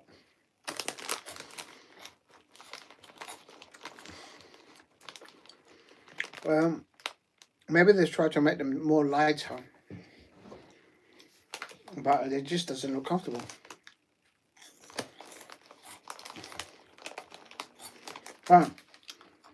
Oh, nearly. If only Croatia had a bit of quality in the last third of creating a chance. I'll ask a few questions of Diogo Costa in the Portuguese goal, but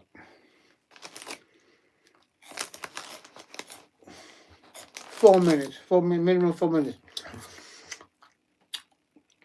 Probably coming out to the halfway mark here.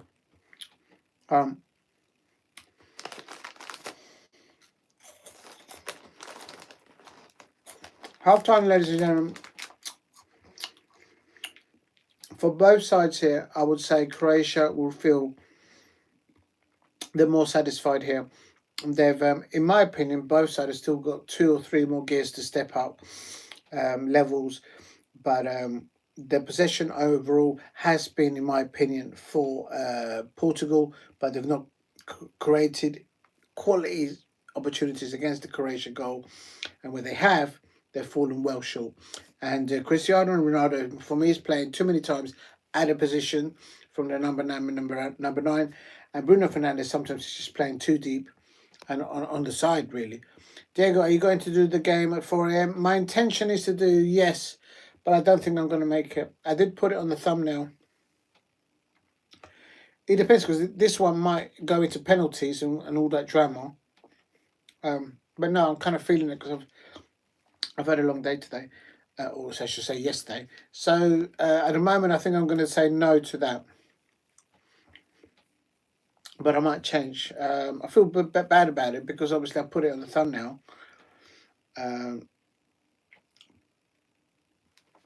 But it's half time here, so or maybe I jinxed it because I said it was going to be penalties on this one. But at the moment, I did get that right. They're going to cancel each other out. I think Croatia will be the happiest of both these sides because they've, although they've not had the possession, they've nullified the midfield of Vitinha and João Neves, linking up with Bruno Fernandes up towards Cristiano Ronaldo. Rafael, not really enough from him. He's got so much ability down that left-hand side for Portugal. Not seen much of that. And Pedro Neto's causing all sorts of scenes down that right-hand side there.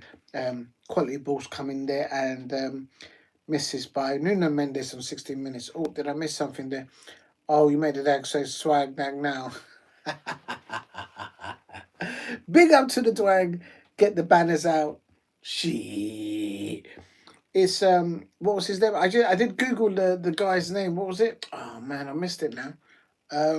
Clive. Oh, the senator from in The Wire. Oh, fuck. Clive Davis. That's it. Clive Davis from The Wire. Shit. I can't do it today. Gee. You make the Dwang sound. Listen, I'm telling you. Yellow card went from Ruben Diaz. Ruben Diaz could have got sent off because there was a foul, but then the referee played on, but he never went back to it. So in my opinion, he's a lucky little person there playing for Portugal. And right at the end of that first half, he fouled another foul. It could easily be, no, not yellow, but the way some of the decisions have been going, could easily have incurred a yellow card. No yellow cards for Croatia. Luka Modric, the captain, of course, for Croatia, and of course the captain for Portugal is, of course, Cristiano Ronaldo. 0-0, half time here in the amazing um, scenes here at the Toronto Stadium, and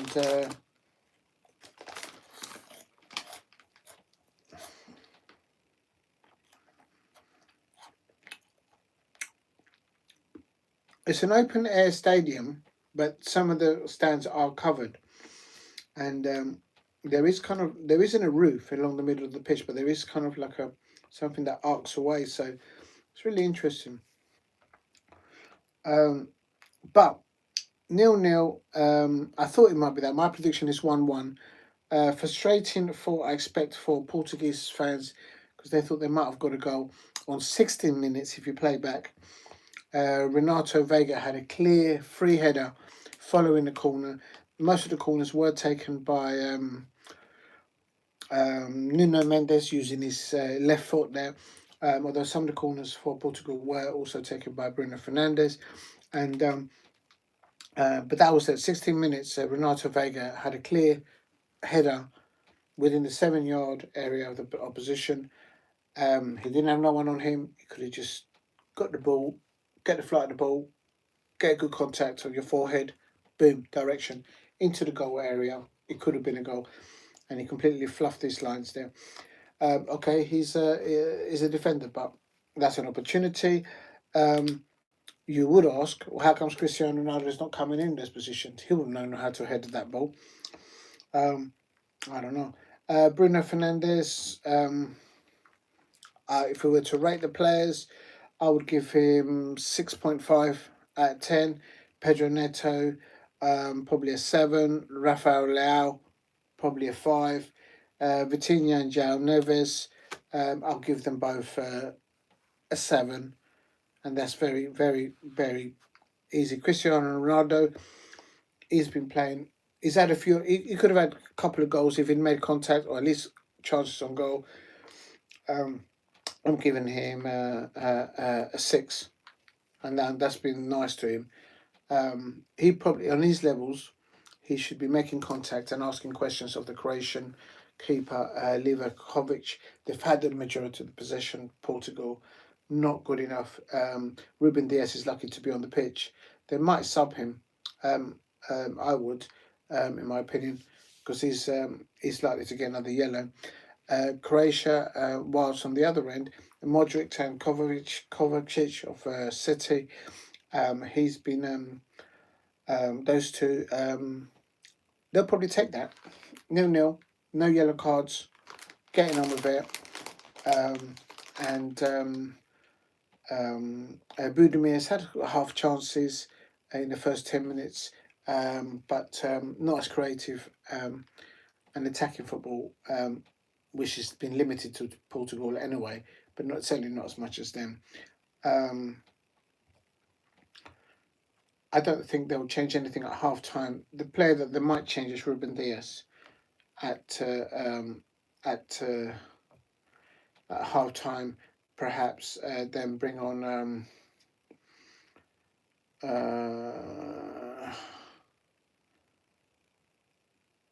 I'm not sure which defenders they've got there. Could be Diogo Dalot, and then shuffle the back line for Portugal, but who knows? Please keep hitting the likes and subscribe at Diego C. Palace's 0-0 between Portugal and Croatia. Some players there warming up there at half time.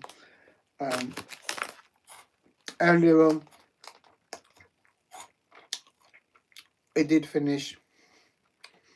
Oh, there's quite a few matches later on. Yeah, Switzerland versus Algeria is 4 o'clock. And at 7 o'clock, Australia. Was that an Australian accent? Probably butchered it. Australia versus Egypt. Tony Pavicic, of course, at Crystal Palace. He's their manager there. And then Argentina versus Cape Verde. I don't think there'll be a shocker there. I think if any shocker that might be, it's like what we saw Congo against England, where Cape Verde might get an early goal, but then Argentina step levels. But I don't think there'll be an upset there. That's at 11 o'clock at night. Later on today, on Friday. If you're new to the channel, please subscribe at Diego C Palace if you are new. And I'm just trying to see some.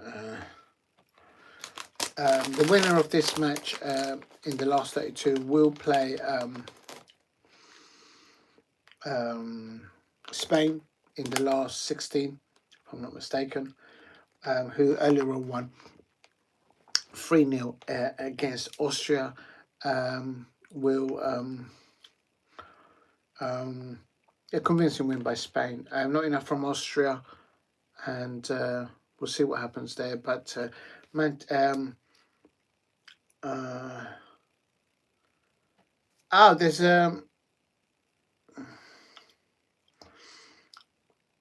this match today is been carried out, and I didn't know this, but I just found that it's on the eve of the passing of the late Diego Jota's passing, and his brother a year ago.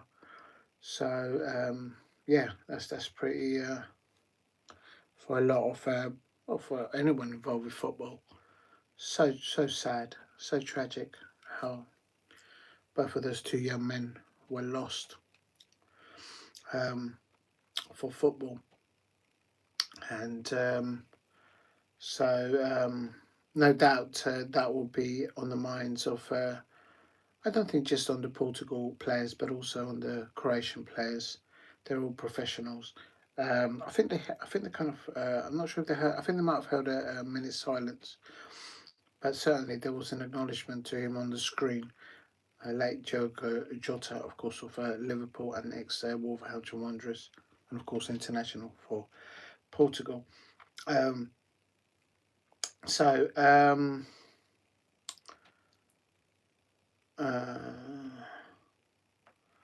just trying to think in here.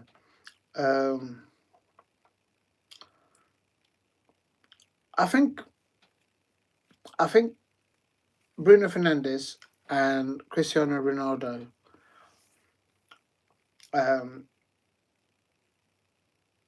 they need just to stay in where their positions are and play. That's the strength, but they were out of position, in my opinion. And either Ronaldo's gone too early or he's gone too late. And for someone of his experience, he shouldn't. He's literally not had a touch of the ball in the penalty area in the opposition. And he's their number 9. Stay in the number 9 position and the ball will land to you. Keep gaining positions. And I think that's just down to the manager. Maybe the manager can't tell him what to do. Could be the other way around. Maybe he's telling the manager what to do. Half time, Luka Modric, although his side has had less of the possession, they'll feel the better at half time, in my opinion. This match needs to go. Okay, it needs a match. This match needs to go from whoever it is that scores it, either side, and then it will open up a bit more. I say that both of them are able to go up a couple of gears, and you'll see it. So there. Oh, I did say at halftime I was going to go and bring what I forgot to bring out the hydration, so I'm going to go and bring it. I'll be back in 2 minutes.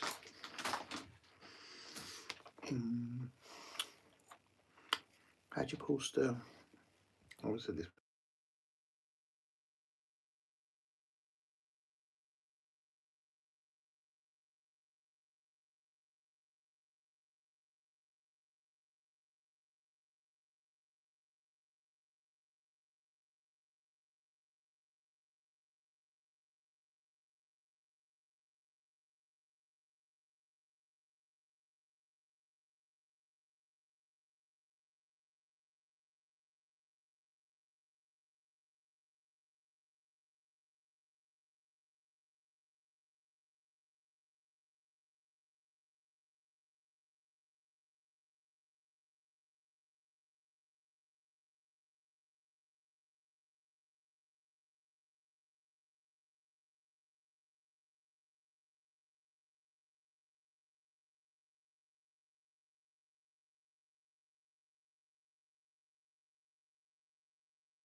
Big up to everybody. Hope I haven't missed anything. The second half has started, ladies and gentlemen. Oh, I thought there's still half time. Luka Modric's taking a corner here. Just going to check the lineups. I don't think they've changed anything. Yes, there has been a change. The number 9 position player for Croatia has been changed. I wish the store wouldn't open. Ball whipped in there. Croatia having a shot there. Attempt on goal. No. Portugal 0, Croatia 0. Second half has started, ladies and gentlemen. There has been a half-time substitution, and it's been done by Matanovic. Has come on for Budimir at half-time. So, tactical, a bit more experience on the pitch there, or maybe there was an injury there to Budimir. Didn't really see much of the first half, really, because Croatia was defending so much. Lau coming a bit central there. Just don't feel right. Croatia look more like they attempted a breakaway play to get somewhere, and they've got a ball loose here, and it's a no foul. Referee letting the collisions between the players as they collide within each other. Let them all go. I hope I don't mess this up. Is that okay there? I think that's just going all funny now. Oh, Lord. Right, I'll leave it alone. It's not broken, don't fix it. Portugal 0, Croatia 0. This match needs a goal. It needs a goal, ladies and gentlemen. Oh, this is going flat. Let me just... thank you very much for the 6 likes. If you can help me get to 10 likes, that will be amazing. But thank you very much for the 5 likes. That's always my target. Or anywhere near 5 is amazing. So thank you very much, everybody.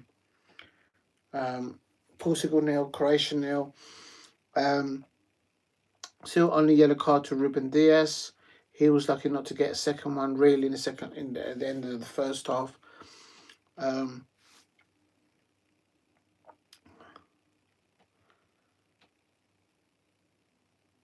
Not enough on the ball to Bruno Fernandes. They can't get the ball up to Bruno Fernandes. Good pressing off the ball here by Croatia, in my opinion. Lau always been closed down. He's not allowed to go down that line. Down that left-hand side now. Portugal now on the right-hand side with Pedro Neto. Bruno Fernandes at last gets on the ball. Right, let's listen to the commentary because I'm making up the commentary as I'm going along. If you're new to the channel, please subscribe at Diego C. Palace if you are new. And it's a free kick here against the Portuguese defender, Nuno Mendes. Oh, no.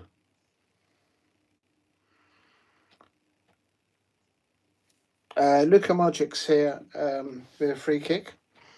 Cristiano Ronaldo and Bruno Fernandes up there.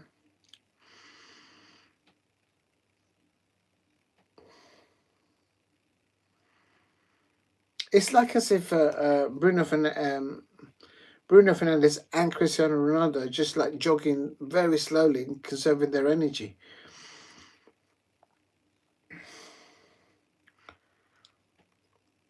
There's no running intensity off them, off the ball, and literally somebody else has to cover that.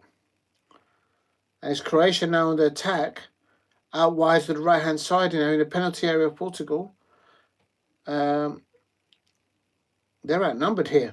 Oh my God, that could be the goal. That's the goal. The goal becomes that, and Croatia scored. I told you, ladies and gentlemen, that this match needed a goal, and nonchalant movement by Bruno Fernandes and Cristiano Ronaldo, and Croatia took the ball to the right side, switched the ball over the penalty area, and I said they were overrun there, and bad defending from Croatia, by Portugal, I should say, and I say Roberto Martinez just doesn't know how to set up this very good Portuguese talented side.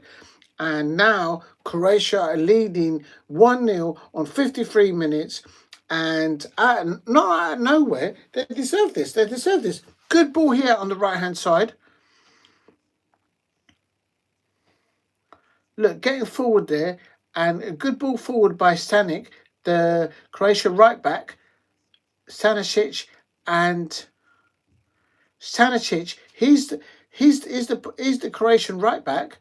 Miss, and ball goes to. He has 2 touches. The Croatian player Perisic, he gets the ball once, touches it forward twice, and sets himself up. The goalkeeper was coming out of his goal. Why is he coming out of goal? Stay in your goal. And he's absolutely, with this experience, he seems to have hickeys on his neck. He's got this many weird tattoos on him. He's got like corn circles on him. And Croatia are leading 1-0. Portugal need to step up levels, and I think the match needed this. My prediction will be for Portugal 1, Croatia 1, and then penalties. That's how I see it. This match needed a goal, and now Croatia can now play a tactical game, see out for a 1-0 win, or go for a second goal. João Neves here. They're going to lose their cool now. This is all down, in my opinion, on the Portuguese manager. I don't rate Roberto Martinez, and the reason I say that is it's not because of the fact that he's got Cristiano Ronaldo there. Maybe he can't be told what to do and what not. Is that he doesn't know how to utilize flair players and the combinations of it, and definitely now he's going to have to make substitutions. He's not a good manager to make substitutions as the match is developing, in my opinion. Whether he's managing for the country of his of Portugal or at club level, that's just the way I see him. I just don't rate him. I wouldn't have him at Palace as a manager. No way. No way. If you're new to the channel, please subscribe at Diego C. Palace. Please keep hitting the likes. Portugal 0, Croatia 1. And ball forward now. Croatia going to go for the second goal. Here on 55 minutes, coming to 56 minutes. Ball infield. Oh my God, is he offside? I think he's offside. Oh my God, they scored again. Croatia scored the second goal. Croatia scored the second goal. But I think he is offside. But they're creating it. They're getting into dangerous places. Croatia are hungry, tasty for it. They're going for the second goal. They're not settling for one goal. He's offside by a foot. But at least they're getting up there. And excuse me, ladies and gentlemen, I don't think I've been doing the other match, but I tell you this match, Croatia in it are really up. They're trying to get the second goal. And the manager for Portugal is waving airplanes on his touchline. Is offensively and also getting the best out of flair players. Roberto Martinez, actually, there you go. He reminds me of Mikel Arteta. Negative football, possession football, and get free kick. Give it to Cristiano Ronaldo, Bruno Fernandes to take. Bruno Fernandes is already shaking his head like he does when he plays for Manchester United, when he doesn't get his way. And this is Lau. And this is the equaliser, maybe. Oh, my God. Oh, my God, off the bar. Off the bar, ladies and gentlemen, on 57 minutes. That's the best of Portugal. I told you we've not seen enough of Rafael Leao. And it's starting to fizzle it up. It's starting to heat up now, ladies and gentlemen. Rafael Leao now getting it onto his right foot, trying to lick it in with that finger-licking, sweet little right foot there that he has. And licking onto the crossbar, onto the woodwork. And I'll tell you something, ladies and gentlemen, it's starting to seize up. That's what we need to see. About the fair players, the flair players of Portugal stepping up levels. Because I'll tell you something, they're not getting any help from their touchline, from their manager, Roberto Martinez. And here's Croatia on the break. It's 3 against 3. Oh, my God. It's 4 against 3. Oh, my God. They're overrun again. They're overrun again. And this could be the second goal. Oh, the goalkeeper saves it. Diogo Diogo Costa makes a save there. That should have been, ladies and gentlemen, the second goal for Croatia. And going from one end from Rafael Leao, licking the crossbar on the other side, licking the thing on the other side, and then on the other side, oh my God, Croatia nearly getting the second goal. Croatia should be 2-0 up. Croatia should be 2-0 up. Corner here, ladies and gentlemen, to Croatia. Croatia all in blue, wearing like a Chelsea outfit or a Leicester City outfit, all in blue, and ball in. This time they're all in. They're all. Oh, 1 minute. This is not charging. Why is this not charging? Oh, someone's got a yellow card now.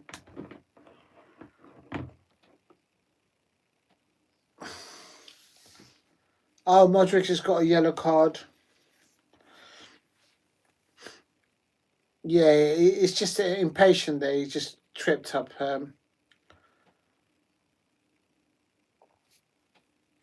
Please keep hitting the likes. If you can help me get to 10 likes, that would be amazing. And why is this thing not charging?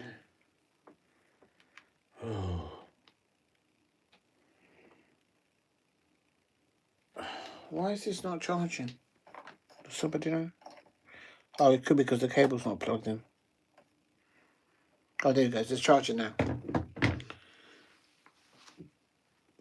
It's quadruple. This is what I'm talking about. Roberto Martinez does not know how to tactically do substitutions. He's just throwing, you know what? Let's just throw for substitutes on there. And, oh, then he scored. Portugal have equalised. And it's Ronaldo. And is he onside? It's 1-1, ladies and gentlemen. Oh, he's offside. It's offside. Cancel football. Cancel football. And Ronaldo saying, how close is this? How close is it? He was about to do the swoo, the Ronaldo swee.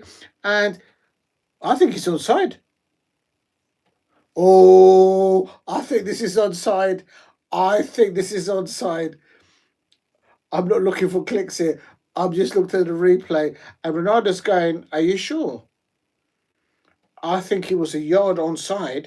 And then as the ball came over, I think he was still onside. I think it should be 1-1.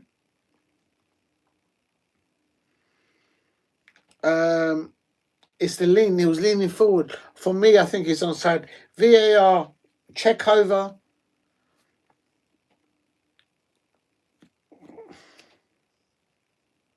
I think it's a goal. For me, that's onside. Portugal are going to go off out of the World Cup like Germany did on some dodgy VAR decision. It was a quality goal by Ronaldo, and he was about to jump in the air and do however they do it. Quadruple Conchiao coming on.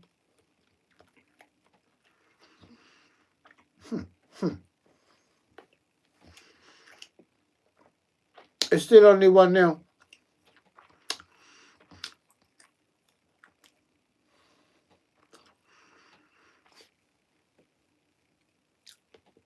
I'm sorry, the Roberto Martinez doesn't know what he's doing. He's took off Vitinha.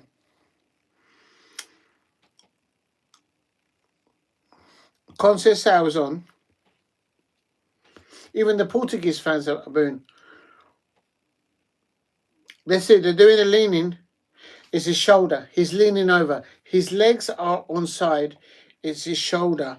That is. It's his shoulder that's leaning forward, and he has checked with the referee. For me, his legs are on side. Bruno Fernandes has been hooked. João Cancelo has been hooked. Pedro Neto has been hooked. Vitinha has been hooked. Bernardo Silva, Nelson Semedo, Gonçalo Ramos, and Francisco Conceição are on for Portugal. I told you in the first half and now in the beginning of the second half, Bruno Fernandes was not working right. Was not working enough. And this manager who doesn't know what he's doing, Roberto Martinez, you can tell that the manager doesn't know what he's doing by doing 4 substitutions in one go. Nah, He don't know what he's doing, mate. I would never have taken off Vitinha after what he did at PSG. Do me a favour. This manager doesn't know what he's doing, and he's gonna be the reason why Portugal don't go through. Oh, that could have been the equaliser. Rafael did hit the woodwork. The probably reason why Rafael didn't get substituted is because he hit the woodwork. For me, Cristiano Ronaldo, I think, scored a goal. They should have stood, but because the shoulder was a little bit offside, but his legs were clearly onside. It was just that he was leaning forward. Roberto Martinez is shouting and landing planes like Mikel Arteta on the touchline, playing defensive, and now it's kicking off. The players are sort of pushing each other on the pitch. Croatia leading 1-0, ladies and gentlemen. Portugal 0, Croatia 1. And for any Manchester United fans out there, your captain, Bruno Fernandes, has been substituted early doors in the first half. What's going on here? Luka Modric is talking to the referee. What's happened here? Oh, there could be a penalty. There could be a penalty here for, ladies and gentlemen, for Portugal. And that should be a penalty because literally there's grappling going on there by the Croatian player, and the referee's gone over to the screen. I think they're going to get a penalty, and then we will get Cristiano Ronaldo scoring a goal, and he's going to do the, as they say, a possible penalty. And for me, there is grappling. This is like MMA, people. And that's Renato Vega. There's a Croatian player around him doing grappling, preventing him to go up for the ball, and his legs are gone. Ladies and gentlemen, I think this could be a penalty. This is going to be a penalty all day long because Cristiano Ronaldo is there. There'll be no, as I'm saying, there's going to be brown envelopes there for the VAR referee because he is an Englishman, and a gentleman Englishman will never take a brown envelope. Do you know what I mean? I'm just saying. Cristiano Ronaldo, they want to see it. Here's the referee coming back to the pitch. Shh, shh. He goes like this. Shh. After review, Croatia player number 30.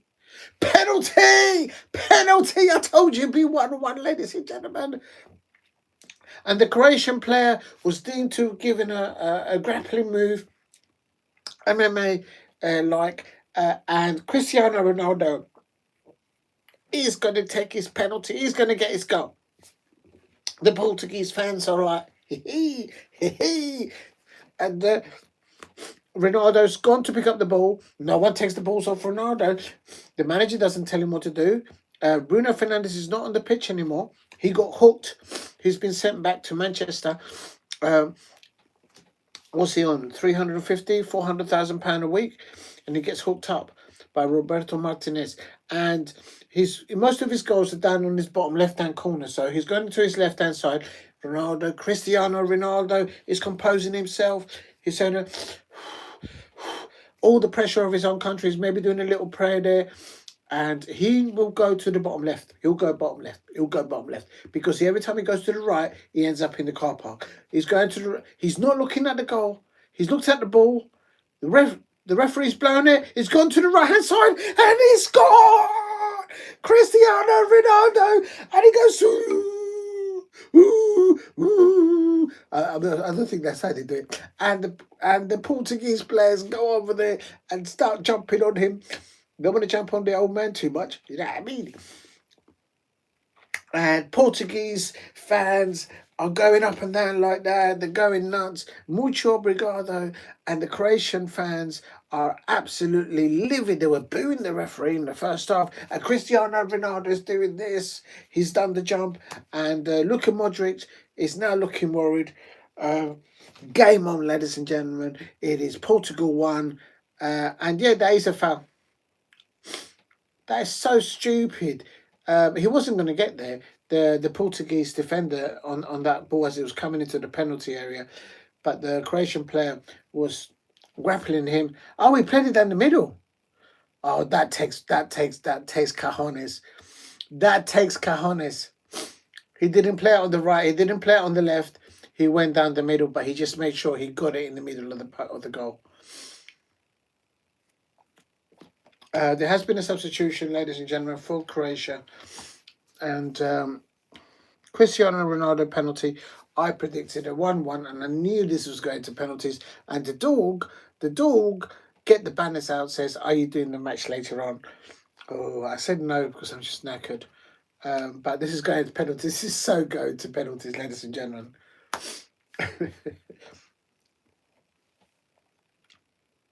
And Ronaldo's egging the crowd to come on.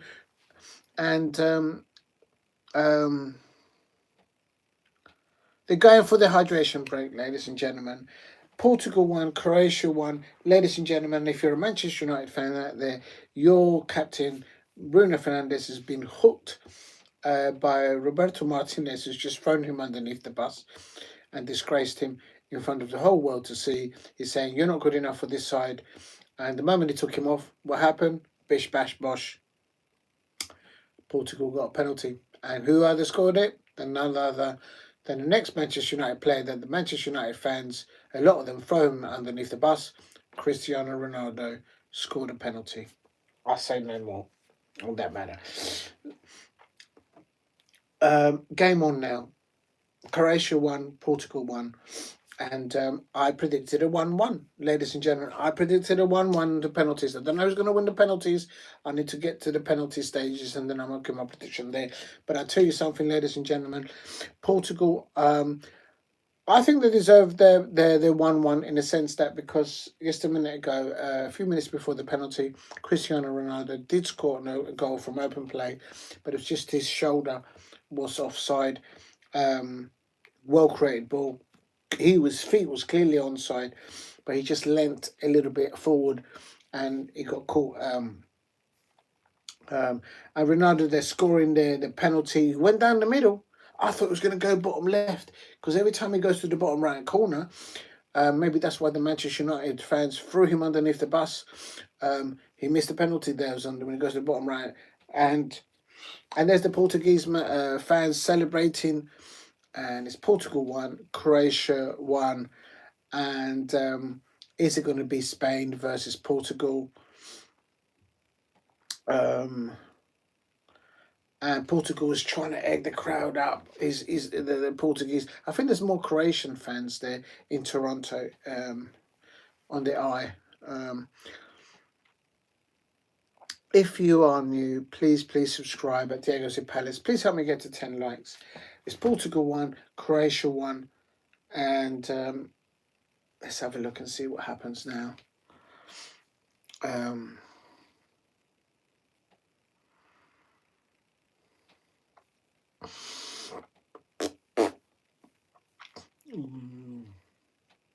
Croatia just needs to go back to do what they were doing in the first half, and then how they started in the second half, and then how they took the lead. At halftime, it was 0-0. Goal scorer's taking the throw in here. Perisic. If you look at him, he's got these funny tattoos, like corn circles, like hickeys on his. Bit weird. Oh, hello. Oh, Diogo Jota catches the ball. Diogo Costa there catches the ball.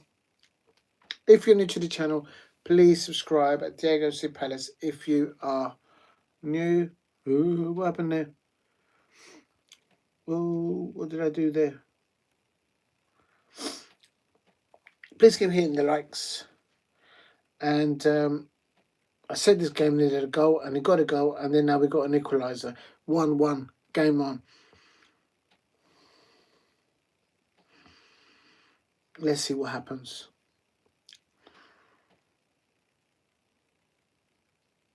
I think this is going to penalties, ladies and gentlemen.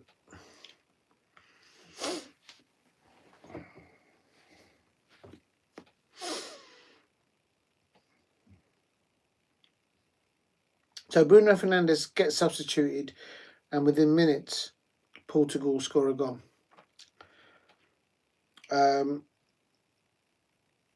He also took Vitinha off.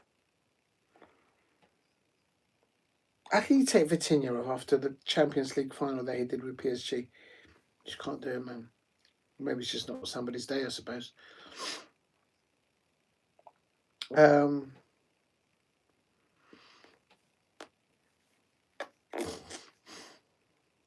If you're new, please subscribe at Diego's. Please subscribe at Diego C. Palace if you are new. Portugal 1, Croatia. Portugal 1, Croatia 1. We're on 73 minutes, coming to 74 minutes. Please help me get to 10 likes if you can in the chat. And if you haven't subscribed, please subscribe at Diego C. Palace. Rafael Leao on the left-hand side. Now he's starting to get his trickery on the goal. And that's not a foul. Get up. They should just book him for diving. There's nothing wrong with you there. Look, he's got up and there's nothing wrong with him. Oh, they're all diving all over the place now, the Portuguese players. Croatia playing away with the ball. And they're coming away with the ball on the left-hand side. No, they've lost the ball. Better give the ball away straight away, Portugal. They're so... Oh, hello. Here's Croatia shot. Oh, off the pass. Off the post. Off the post. And Croatia going for a second pop at a goal. Oh, and off the crossbar. Oh, my God. And the goalkeeper, Diogo Costa, literally didn't know anything was going on there. I said this is open up. They're just walking through. Just had a shot on a goal. Look. Off the right post. Goalkeeper did get a hand to it, so credit to Diogo Costa, and then he gets his hand up. It didn't hit the crossbar. So Diogo Costa having to make 2 saves there within 20 seconds. Corner, Luka Modric's about to take the corner. He's on a yellow card. A lot of the Croatian fans were booing this referee. Real talk. Portugal 1, Croatia 1. And oh, they got a free header and they've got it over the bar. Anything on target, that would have been a goal. And the ball kicked out quickly. And, oh, that's a foul, isn't it?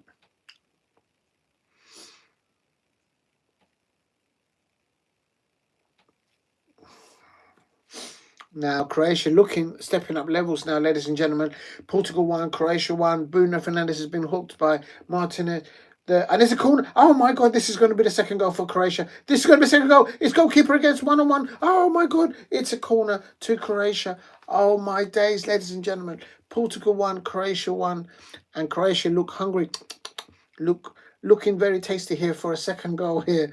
Portugal have offloaded Bruno Fernandes there. Who it was deemed by their manager Roberto Martinez.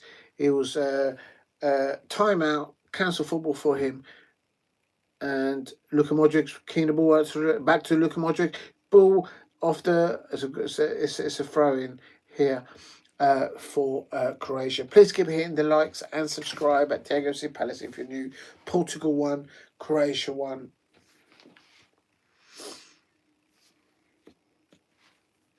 One goal, well, Cristiano Ronaldo scored 2 goals, but one of them was disallowed for offside. His shoulder was offside, but his legs were onside, clearly. I've often said, if both feet are onside, the rest of the body, don't worry about it. It's the feet. 1-1 here, Portugal 1, Croatia 1. Ball whips into the penalty area, and literally Portugal get the ball in the defensive areas, but then they give it away straight away, no outlets. Rafael gives it away, and Croatia get the ball, and Portugal just no intensity off the ball. No intensity whatsoever off the ball. Portugal 1, Croatia 1. This is so going to penalties. Unbelievable scenes. Please keep hitting the likes and subscribe. To Palace. Oh my God. They can't get hold of the ball. That's a foul there, surely, ref. I think that was a foul. Anyway, referee plays forward, and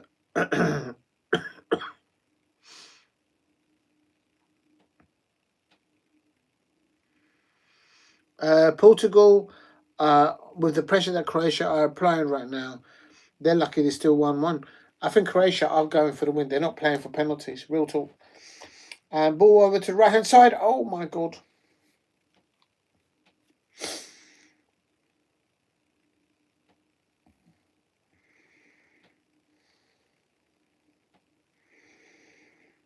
Good holding play there by Cristiano Ronaldo. Link up with Leao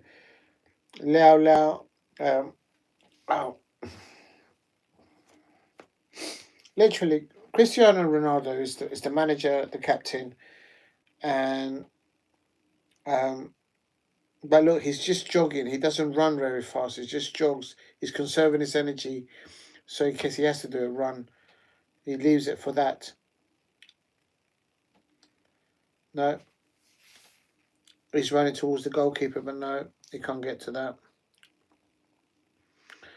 If you're new to the channel, please keep hitting the likes and subscribe. At Diego C. Palace, Roberto Martinez did a quadruple substitution where he hooked, he threw underneath the bus Pedro Neto, Bruno Fernandes, Vitinha, Cancelo, and brought on Ramos, Silva, Semedo, and Conceição on Bruno Fernandes. I don't think he was injured. I just think he wasn't listening to Roberto Martinez. He was waving his hands, waving planes down. Ontario here, they're all playing here in Canada. And here's 1-on-1, and that's the second goal. Croatia taking the lead. Ladies and gentlemen, is he offside? He's offside. Oh my God, that should have been a goal. How is he offside? Ladies and gentlemen, yeah, he is. Yeah, he is. If they're going to tell Ronaldo's one was offside, that's two of the players were offside. It's just 1-on-1 with Diogo Costa, and he scored it. He takes the ball and he puts it in his shirt. He might get a yellow book for that, but he thought he scored the goal there. And the substitution here for Neves is coming up. Oh, they're taking Ronaldo off. The crowd are booing. He's fed up.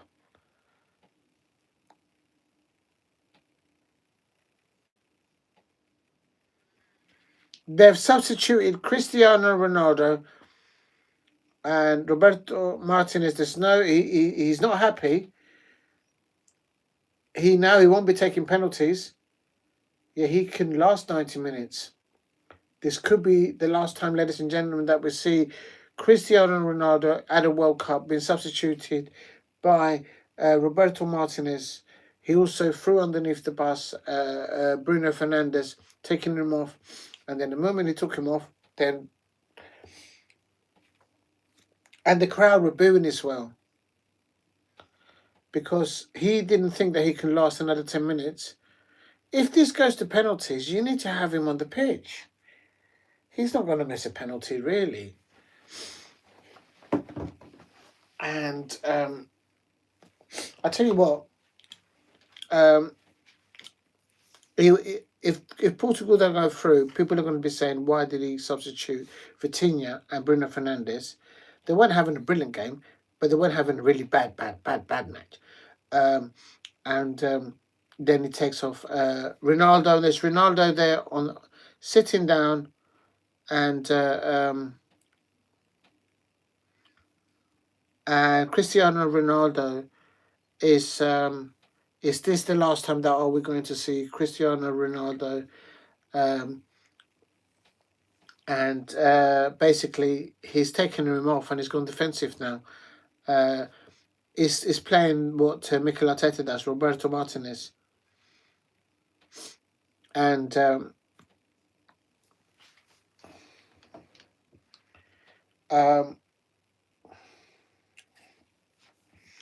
it's just bad management, in my opinion, by the Portuguese manager. His subs is taken off Cristiano Ronaldo, he's taken off Bruno Fernandes, and he couldn't get them to work together. In the first half, they went in 0-0, and this is going to penalties, and Cristiano Ronaldo won't be taking the penalties. Hmm.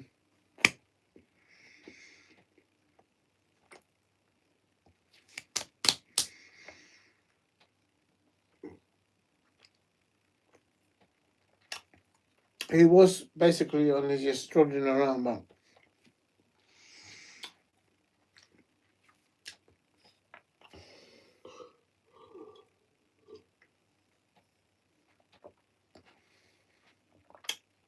they're showing the offside for Croatia's second goal, but didn't count. Oh my God.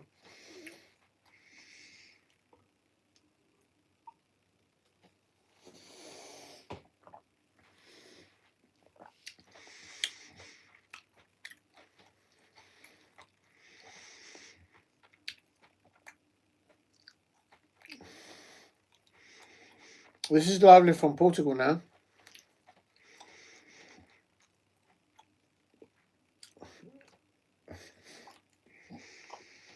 Um, Portugal now actually look a bit more pacey now, I have to say.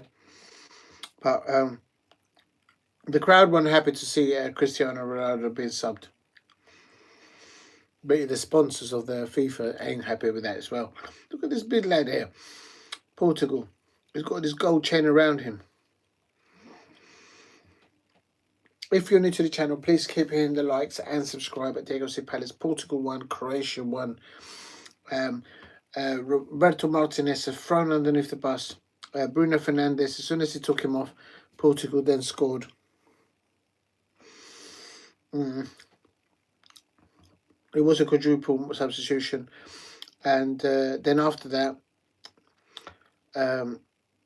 he took off Cristiano Ronaldo off. The crowd booed. Cristiano Ronaldo just shook his head. 85 minutes. Portugal won. Croatia won. A goal now wins this match. I don't think there'll be an equaliser after that. Portugal on the ball. Oh, here we go. Ball over the top. Portugal on the attack. It is going to be the Portugal winning goal. No, it's not. It's a corner. Please keep hitting the likes and subscribe at Diego C. Palace if you are new. Portugal won. Croatia won. My prediction was a 1-1 and then penalties. There you go, ladies and gentlemen.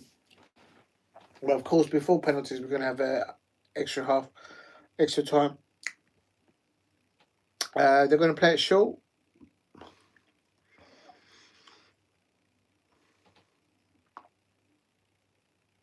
Anything can happen, ladies and gentlemen.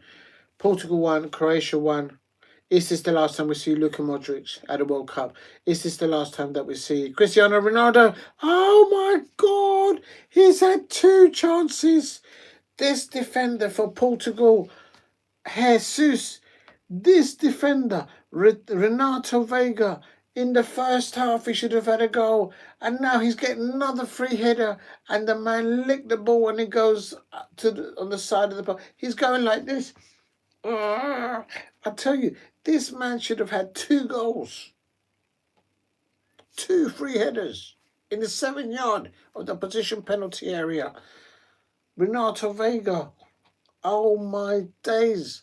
He could have had a first goal in the first half in the 16 minutes, and now on 87 minutes, that man just a free header, and he don't know where it goes. I would have taken him off and left Bruno Fernandes on. That's why Roberto Martinez don't know what he's doing, man. If Cristiano Ronaldo would have been there or Bruno Fernandes headed that ball, I guarantee you 9 out of 10, they would have licked the ball into the target area. That's insane. Absolutely insane. Luka Modric is on the yellow card already. 87, coming up to 88 minutes. Portugal won, Croatia won, and I tell you, ladies and gentlemen, this. Oh my day! Oh my God! Croatia! Oh, they've won it! Oh my God! How have they not won it? A free header, a free header there for who is that? How is he not scored? Mario Palicic. How? What a pitch of a ball. I would have scored that. Real talk. Oh my God, these people don't know how to header the ball. These players for Portugal and Croatia don't know how to header a ball. How in the blouse and skirt do you miss that? Unbelievable. Portugal won, Croatia won.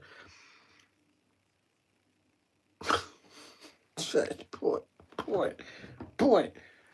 No. Come on. These players, man, they don't know how to header the ball, man. That's just basic. Basic Sunday league football, mate. The ball comes to you, counter where the ball's coming at, orientate it across the keeper. It's just basic, man. These people don't know how to header the ball. They're better off the ball hitting their shoulder or some madness or something else or the other part of their bodies. They might even get it in that way.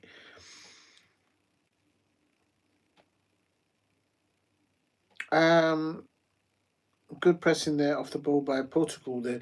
Please keep hitting the likes and subscribe at Diego C. Palace if you are new.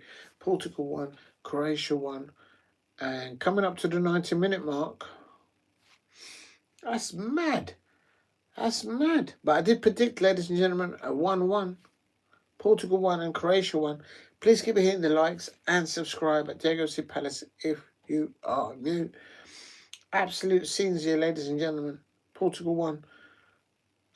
Cristiano Ronaldo was substituted, and also Bruno Fernandes was substituted. They also took off Vitinha off. I would never take that man off the pitch, man, if I had him on the pitch. Never. In the last 10 minutes of this match, Rafael Leao's come to life.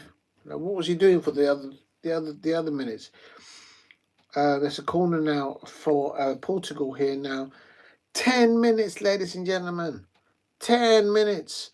So you're going to get 10 minutes of added time, and then you're going to get extra time.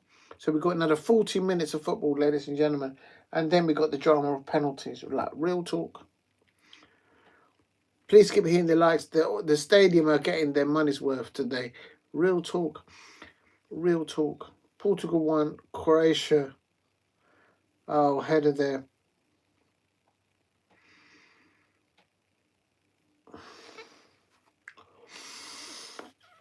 Oh, yeah. Substitution here. I nearly said substitution here for Chelsea because they're all wearing blue kit.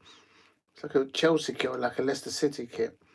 Portugal won, Croatia won, and Vlasic is coming off. Guarvidol. Oh, he's going to score. He's so going to score, isn't it? Guarvidol has come on for Croatia. He's a goal snatcher there. We'll have to wait and see. Off City. I think they bring him in from... where did they bring him in from? Frankfurt? I can't remember. Or was that Mamouche? But he's back there, fully fit now. City player there for Croatia.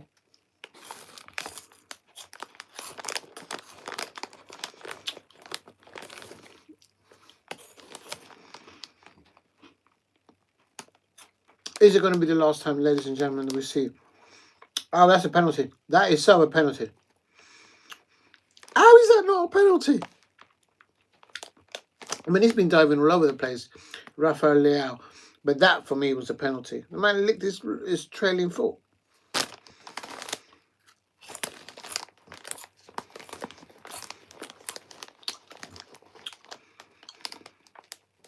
I will run up to the referee and says, didn't you see that? Rafael Leao, it's like he stepped up another gear in the last 10 minutes of this match. The rest of the match was just like, I'll let Cristiano Ronaldo do everything.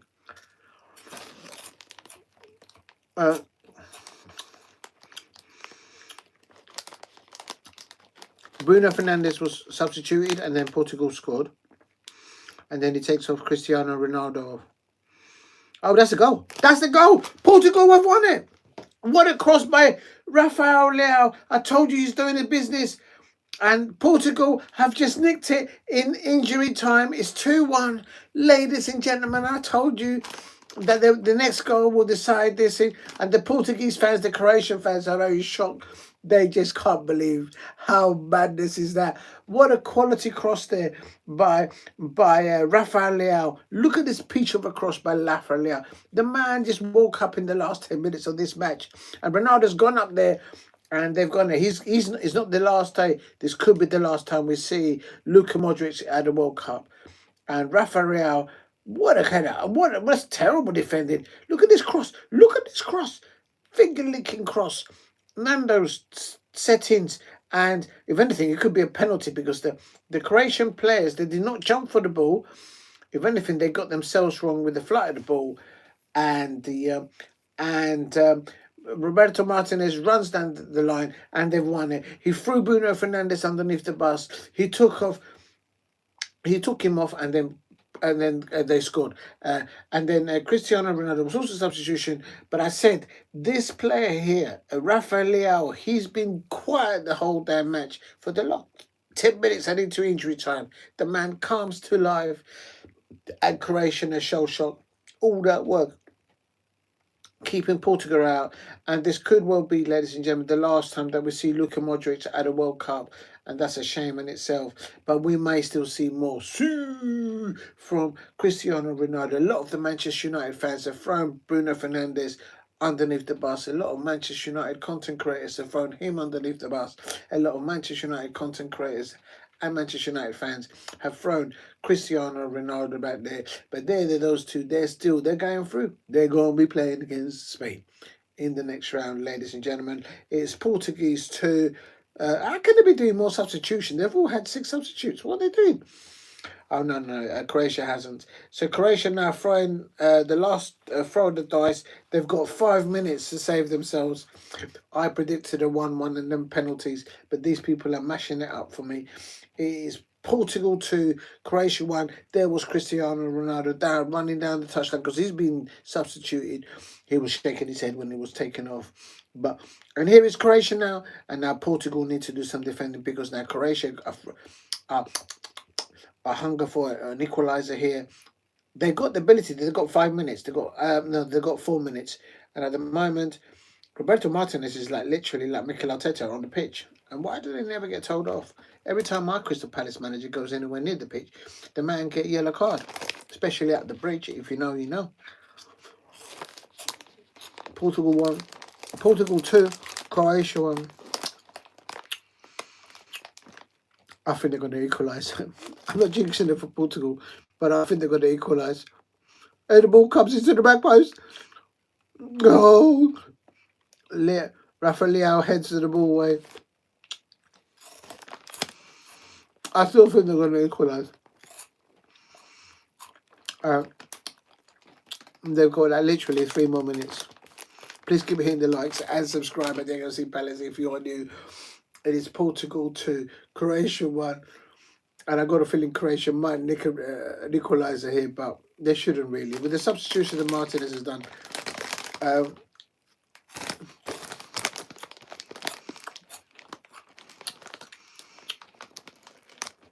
mean, Cristiano Ronaldo would take that if he gets another shot against Spain. Oh, what's happened now? Referee's blowing a whistle. He's giving a yellow card to somebody. He's already on the yellow card. Perisic is already on the yellow card, isn't he? I know, he's giving a yellow card to a Portuguese player. What? Ruben Diaz was already on the yellow card. It's off the ball incident. The Croatia player did something and Ruben Diaz rolls on the grass like he's playing for Man City.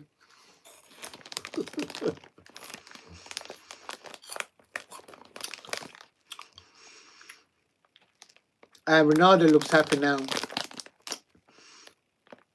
Yeah, Ronaldo's got like he's had all the milk, like Cheshire's cats. 97 minutes, 10 minutes of So we've got 2 more minutes. Croatia got 2 more minutes to equalise.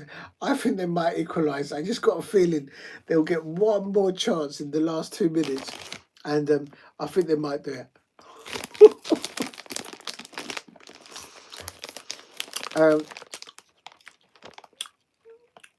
We haven't seen the last of Cristiano Ronaldo at the World Cup.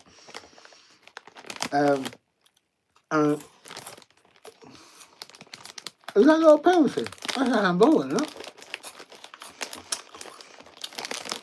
The sun has gone down there in Toronto because you can see in the horizon this red and blue. Corner here from Luka Modric in post.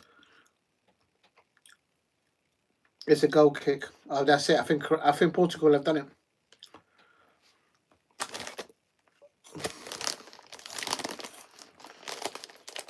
I think they've done enough. Ladies and gentlemen, I think Portugal have just done just enough there. On possession-wise, Portugal have done the best, but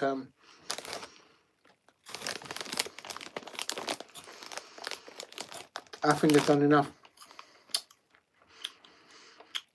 They're about to run and celebrate. Croatia now are trying to get on there to get one last opportunity on goal. I think they've done enough, but we'll see.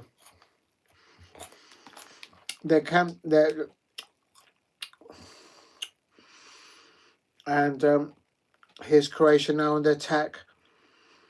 Oh no, they're not going to get an equaliser, surely not. Modric, it could be the last time that we see Luka Modric at a World Cup. I thought it could have been 1 minute ago. Could have been Ronaldo's last time when he got substituted off.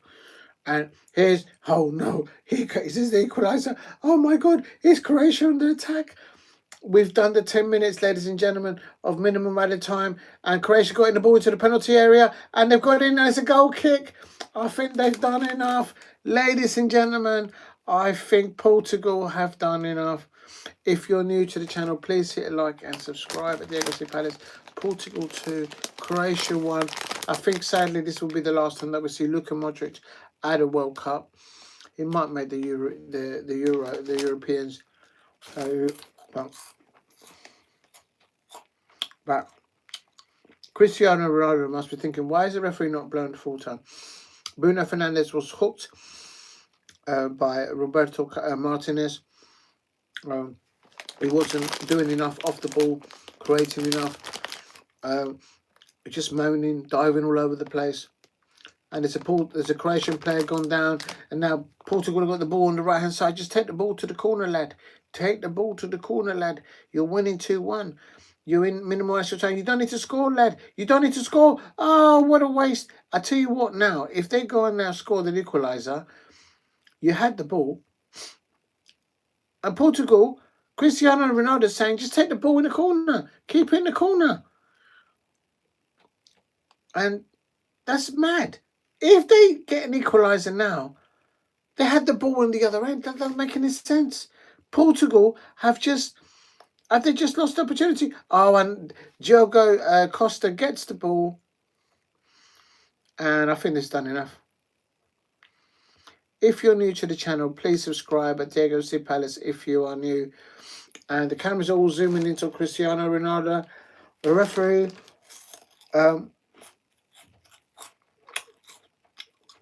coming up to 12 minutes, it should be only 10 minutes. Well, not minimum. Oh, that's a foul by Portugal, surely. Play on by the referee. Croatia looks at the mic, just get another nibble like this. They're playing into the 12 minutes now. The crowd are booing because they wanted the Portuguese fans. They want the referee to blow for full time. Ladies and gentlemen, it is Portugal 2, Croatia 1. Oh my days. And the ball goes in. Oh, they've got an equaliser. They've got an equaliser. They've done an equaliser. It's 2-2. This is going to penalties, ladies and gentlemen. I told you. Like I did at Wembley. Ladies and gentlemen, absolute scenes. And they've only got themselves to blame. They had the ball at the other end, but they just didn't keep it down there.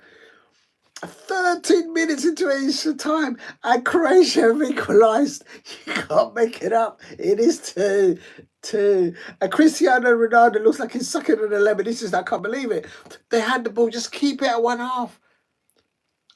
Just keep it at the 1.5. This is the problem with Roberto Martinez. He doesn't know how to manage the side as the game is developing. Just keep the ball at 1.5. Oh, that's an offside. Oh, that's offside there. I think it might be ruled out.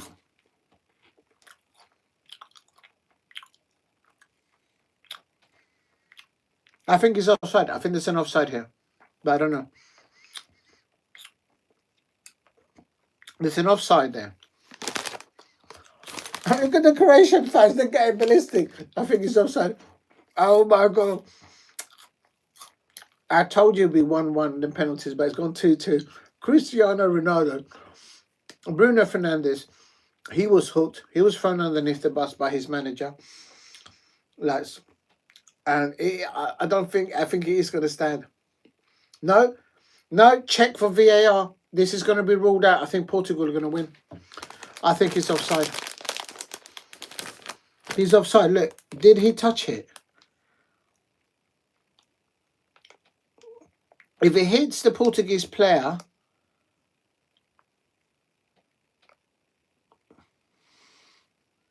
I think that's offside. It's not going to stand.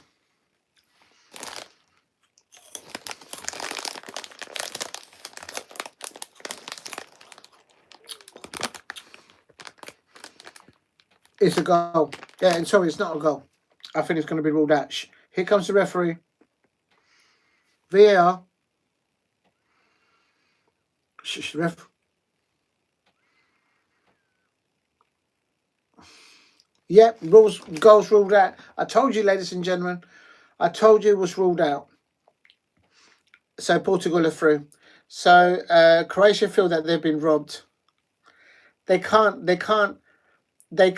prove that he actually touched it. And Cristiano Ronaldo.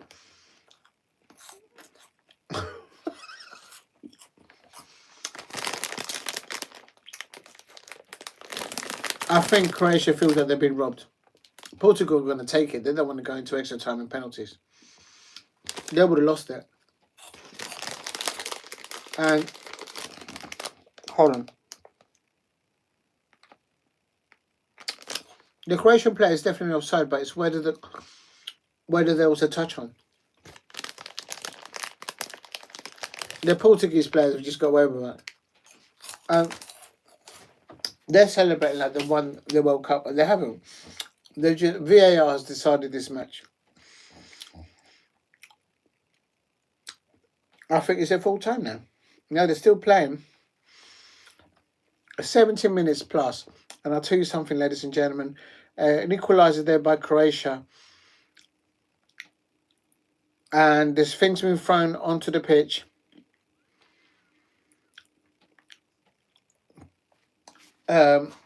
What's going on here? For me, he was offside, but I don't know if there was a knock on and who by. And if there was or there wasn't, it defines whether it's an offside or not.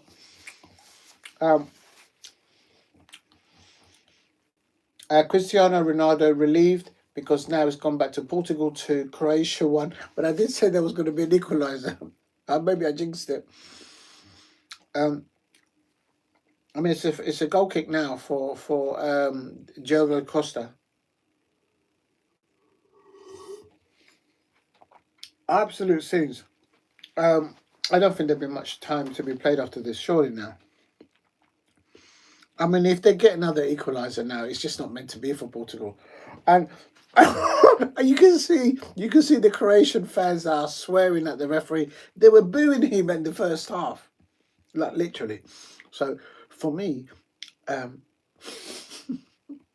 my God, unbelievable. Croatia here, goal kick here now for Portugal. Let's see, he's offside there.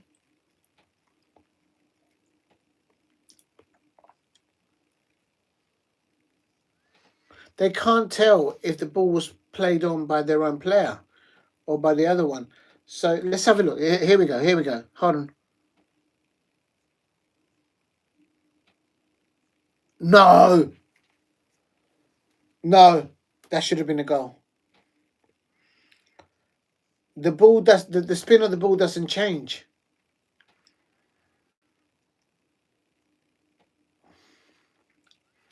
They've made a mistake there. VAR have made a mistake there.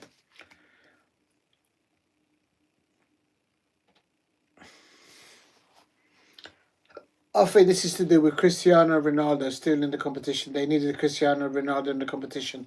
I'll tell you what, something. I've just seen a specific angle of it, and the rotation of the ball did not change, which means that no one touched it. So that means although the player was offside, he wasn't offside because I think, and that's the end of the match. And I think VAR has just decided this match, and Croatia have been, yeah, cheated. Um, yeah, I can't see him play in another World Cup. Luka Modric. I mean, he played alongside, and the Croatian players are crying on the pitch because they feel that they've been robbed. They never touched it, so it should have been on. It should have been a goal. Ronaldo gets to play another match in the World Cup. Luka Modric just they've we might see Luka Modric in the European competition, but certainly, ladies and gentlemen, Cristiano Ronaldo, although he was substituted, I think that goal should have stood.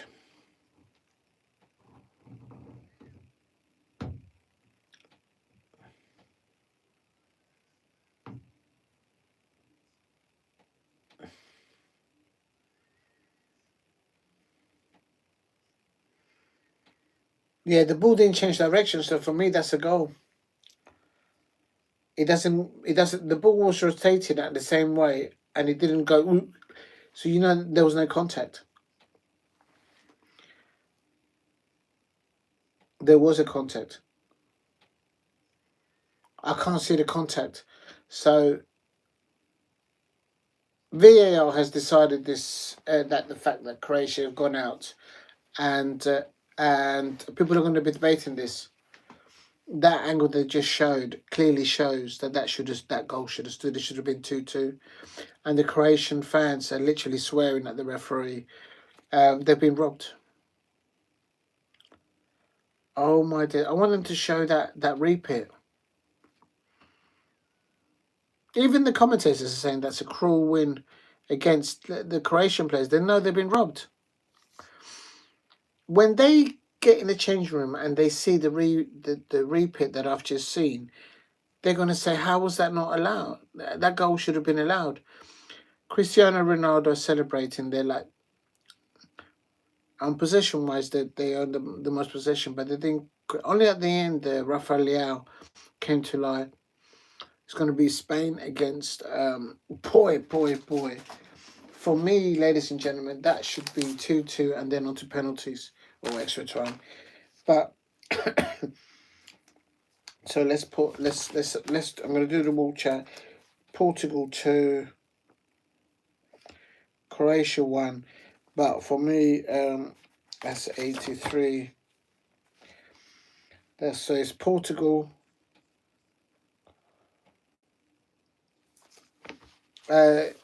There wasn't a contact there.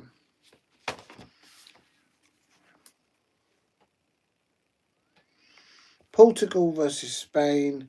They're going to be playing on Monday, ladies and gentlemen, at 8 p.m. against Dallas. In Dallas, not against Dallas. Oh, my days. I'm glad I did this watch along because it proves that VAR has decided this match and the Croatian fans have been robbed. The Croatian fans, they're crying. You can see their facial expressions. They know that they've been robbed because there's no undoubted proof that anyone touched that ball. And had someone touched the ball and the ball deviated, then you can say, okay, the ball touched it and the player was offside. But the fact, Ronaldo's pointing to the sky. No, it doesn't work like that, mate. VAR has decided to disallow a goal that should have been allowed. And And he's probably doing that obviously for Diogo Jota, and the respect to the acknowledgement to all the not just Portuguese fans, but also all football fans around the world, how they're acknowledging the loss of Diogo Jota and his brother. But but for me, Cristiano Ronaldo, there, slightly emotional in tears, and but I'll tell you something. It's VAR has decided that outcome, in my opinion. That goal should have stood because the ball, the angle that I've just seen, where they replayed it, the referee and VAR deemed it. Um, the VAR referee is Jarrett as well, and he's deemed it that the ball was made contact by one of the Croatian players, which meant that in that case, because there was a Croatian player offside, it's offside. But the fact is, there wasn't any contact by a Croatian player, no head on. Okay, on. He was offside.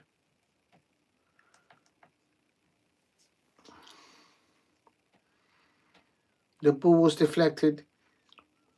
So because the defender played it, but it wasn't deliberately played, that's why the goal or the ruling has been by the VAR referee that it was the right option to disallow the goal. But for me, as a football fan, that goal should have stood. Um, that's just mad. Look, watch. The ball comes in. Matic. There. He never touches it. He's onside. Oh, no, he is offside. Okay. That angle there clearly shows it's like his hair brushed it. His hair brushed it. I don't get that. Big up to everyone in the chat. That Switzerland-Nigerian game has to be as good as the game we just saw. What a game. Will you do Algeria, Diego? I think it will. Big up to Tweezle. It's all right for you. You go off and go sleep. And then I'll be like a dipstick drinking the beetle juice, and then I'll be there on my own. Please keep hitting the likes and subscribe. At Diego C. Palace, has VAR decided the outcome of this match?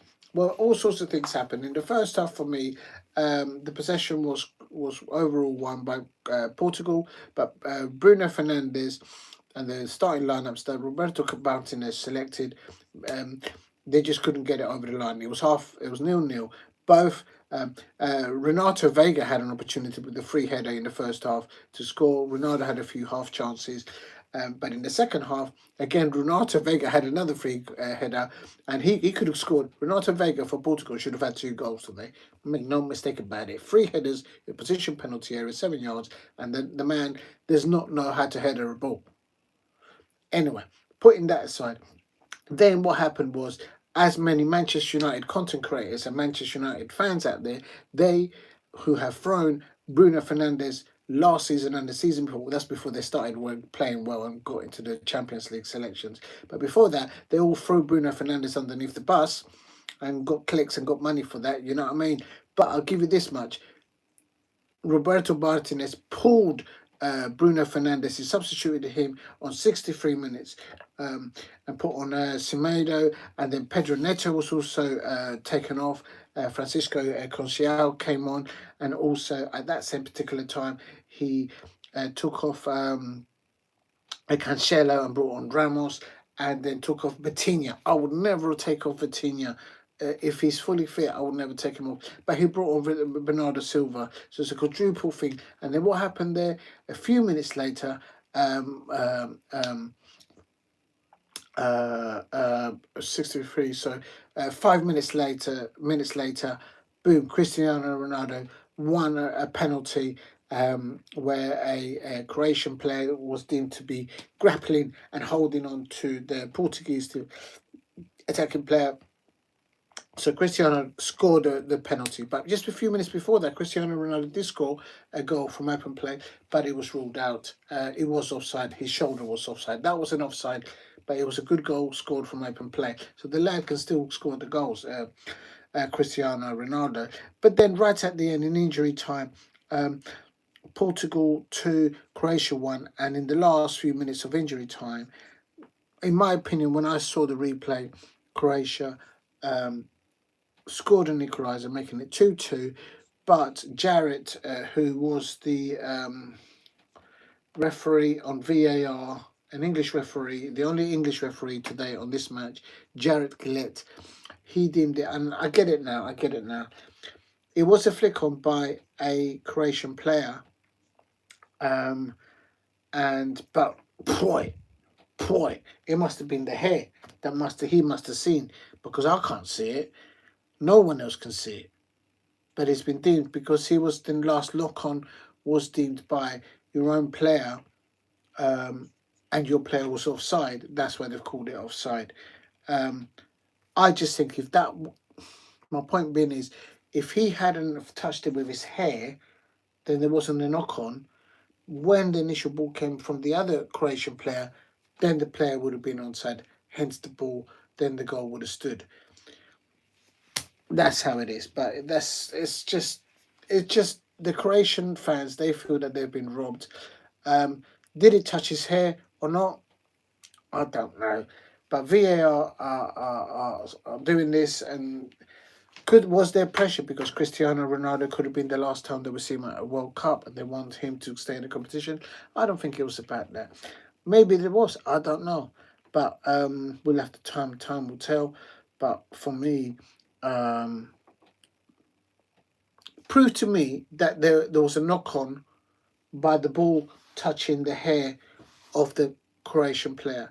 Because if you look at the ball as it's in flight, the ball, as the commentator's saying there, it does not change in any way. It's just moving along the same way. If the ball gets knocked on, the ball then starts spinning in a different angle.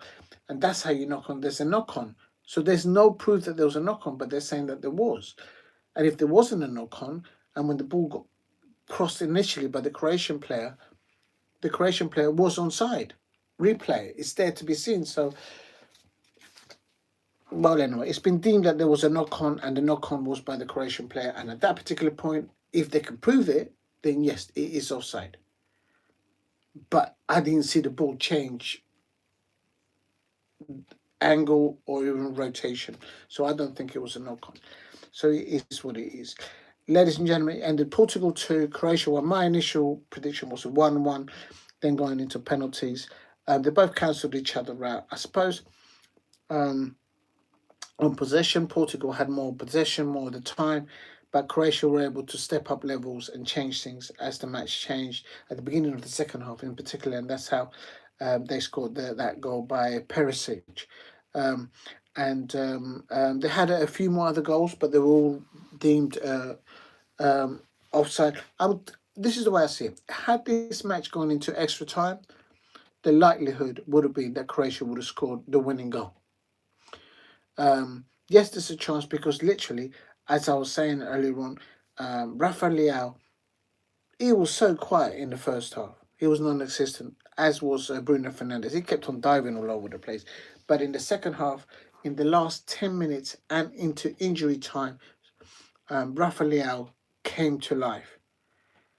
And when he runs at you with pace, there's no man, there's no jack, there's nothing that can stop that man when he's on flow with the ball. And he licked the crossbar a couple of times, if I'm not mistaken.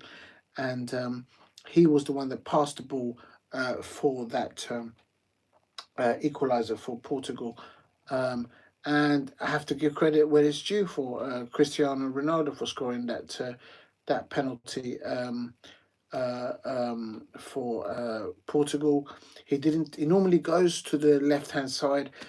Whenever he goes to the right-hand side, I find that he misses mostly, Ronaldo, when he takes penalties. And he had the cojones to hit it with pace, not full base, not like he put his laces through it, but positioned it and he put it down the middle and he scored the goal. So you got to give credit where it's due.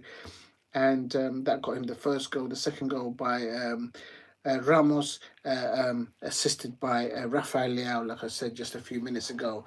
Rafael Leao was the difference in the latter stages of this match. my point, what I'm trying to land with this is, although Roberto Martinez changed quadruple, hooked Vitinha, hooked Bruno Fernandes. It was a player that was on the pitch. They just stepped up another level, and as I said, Rafa Leao was just non-existent in the first half, and most parts of the second half. In the last 7 minutes of the second half, and in the injury time, Rafa Leao stepped up to the levels that he can step up to, and they couldn't cope with him. He created assist, and Ramos was there and just bish bash bosh. The end is history. What makes it worse is that they're equalising now there for Croatia to make it 2-2. For me, that goal should have stood, because for me, there is no evidence that there was a knock-on. The angle of the ball, they're saying, the referee, Jarrett, he's saying, he's on VAR, he's saying that there was a knock-on, and so he must have, if there is no evidence that there was a physical contact, just because the ball's in front of somebody's head, it doesn't mean there was contact. The hair might have touched it, but that's not a knock-on. It's absolutely, they were wearing blue. And this is the type of thing that whenever I go to the bridge, it's the kind of decisions that I get. If you're, I expect you, if you're a Tottenham Hotspur fan, if you're at the bridge, you get against you, because it's the jamminess of Chelsea fans. And this is what they were wearing, all blue, Croatia, and this is what I'm talking about. But all I'm saying is, going back to this match, for me, I don't see the knock-on, because the ball came across the back of the head of the Croatian player, and if there was a knock-on there, if the ball had changed rotation or it changed the angle, then that's a knock-on. But I didn't see either of those two things. Somehow the VAR referee saw it. Was there pressure on them to make sure that Cristiano Ronaldo was still in the competition? I don't know. But all I'm saying is there was no orientation or angle change of the ball. So if you take that knock-on away and you go back to where the ball was crossed off first, the player for Croatia was not offside, he was onside. That's my point. But it's the Croatian fans will feel they've been knocked off. It should have been fair to be just play another 10 minutes and extra time, and then go on to penalties, and it is what it is. But yeah, that's what I think. Big up to Daniel cheating. It's what's his name? It's the VAR referee, the only British referee. Jared Gillett, probably City referee. Jared Gillett. He was the VAR referee. I don't understand. I would like for someone to ask him, where did you see there was a knock-on? Because I can't see that on any of the video angles. But then what do I know? Same here for Cristiano. Yeah, it's what it is. It could be that. There is pressure on them, because my seats just come apart. Like, literally, I'm falling apart. Oh my God, sorry, I'm falling apart here. So for me, okay, great match. In a sense that they both cancelled each other out.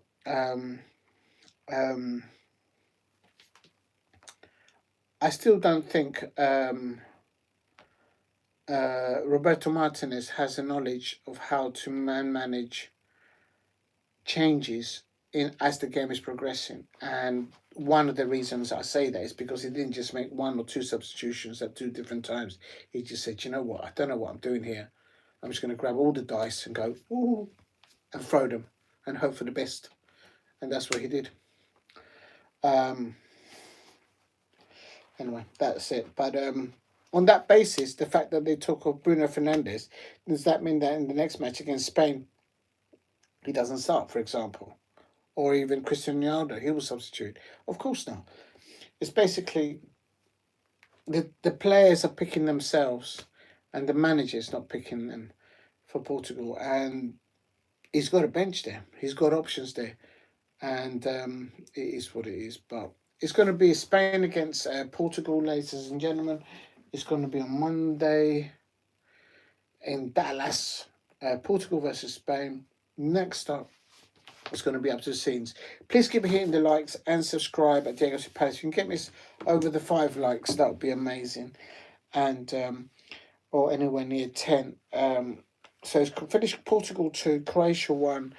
I'm thinking VAR decisions in this World Cup, they are not reflective of the refereeing decisions in the Premier League this season. If they were, how they're being officiated in the World Cup, how they should have been refereed in the Premier League last season, Arsenal would not have won the Premier League because they were grappling onto players in when balls came across set pieces in their penalty area. Make no mistake about that. So whose fault is that? Is it the managers? Is it the players? Or is it the referees? And my point is this. FIFA is saying right now, hold on a minute, the rules are there. It's down to every football association to align themselves to the rules and officiate along those lines. So are the referees collectively not doing it correctly? Because I know at Selhurst Park, whenever we have the likes of Liverpool, Chelsea, Arsenal, especially Arsenal, not so much Manchester United, because we always do a number of Manchester United, but last season, after they changed managers, then it went wrong. It went right for Carrick, but Ineos is not backing Carrick at the moment because Tottenham Hotspur are winning, are taking all their players. I mean, Tottenham Hotspur are literally trying to buy the league, and this jamminess of Chelsea trying to come in for Ruben. Big up to all football. I hope you will. Big up to Daniel 90. Come on, you Spurs. Definitely, absolutely. Big up. How are you, Diego? What a game. I agree with you. I think that goal should have stood and counted. There was no knock-on that I could see. A knock-on to me, visibly, the ball has to, as it's rotating, it has to change rotation, number one. Or if it's a knock-on, another pointer that is a knock-on means that the video replay shows that the angle of the ball, the technology is there for the angle of the ball to be seen, whether it changes angle. The technology is there, surely, but somehow Jarrett, the VAR referee, deemed that it was a knock-on. So my point is, what did his hair must have knocked on the ball. No, there was no knock-on. And if you take it back to when the ball was crossed, if you rewind it, the Croatian player was not offside. He was onside. So that's just madness. And the thing is, I don't understand it. I mean, who would have won the Premier League last season if they officiated the way they officiated this World Cup?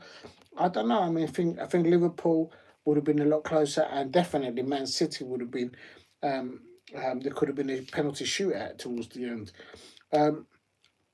Imagine if that happened at the Palace.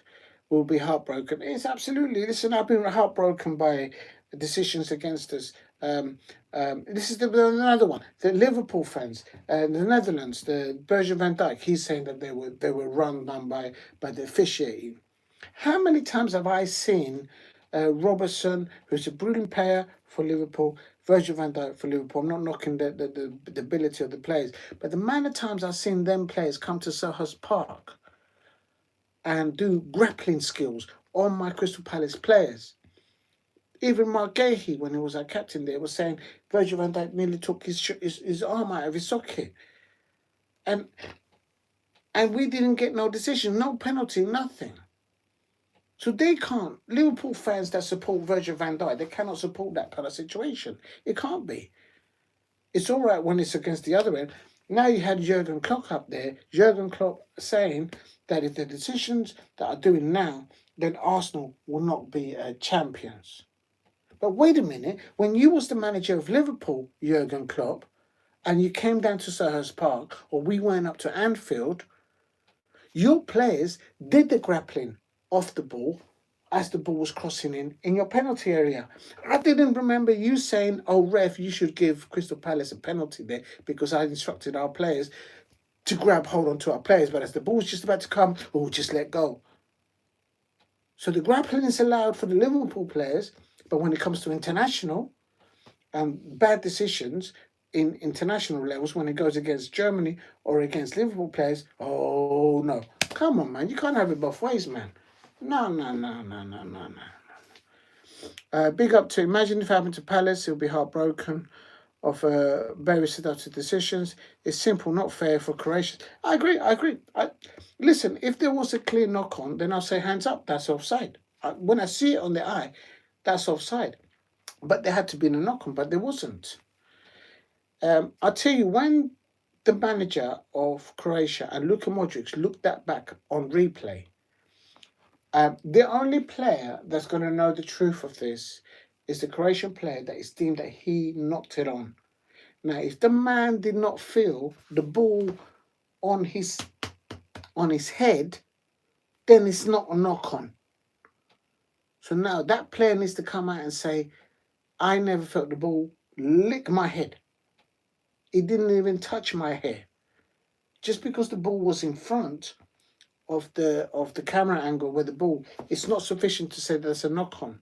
The knock on is defined when the ball is coming over, it rotates differently to how it was rotating as it comes to, so the ledge knock on touch, or the angle of the direction of the ball clearly goes in a different way, and neither of those two things occur. So for me, there was no knock on, and when the ball was crossed initially, the Croatian player was onside.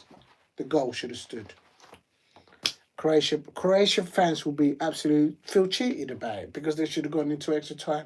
If you'd gone into extra time, in my opinion, that would have been, ladies and gentlemen, Croatia was in the ascendancy to score another goal. Having said that, Rafael Leao came into life in the last 10 minutes of that half, and into injury time.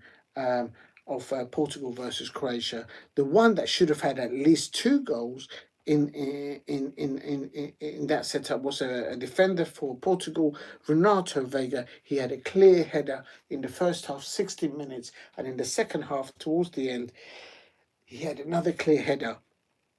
The man does not know how to header the ball. I mean, what is he doing there?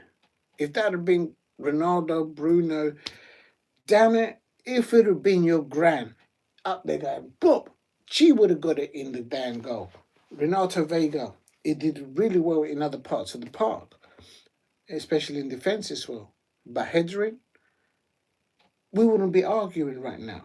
Portugal would have had 4 goals. That's the way I see it. Please keep hitting the likes and subscribe.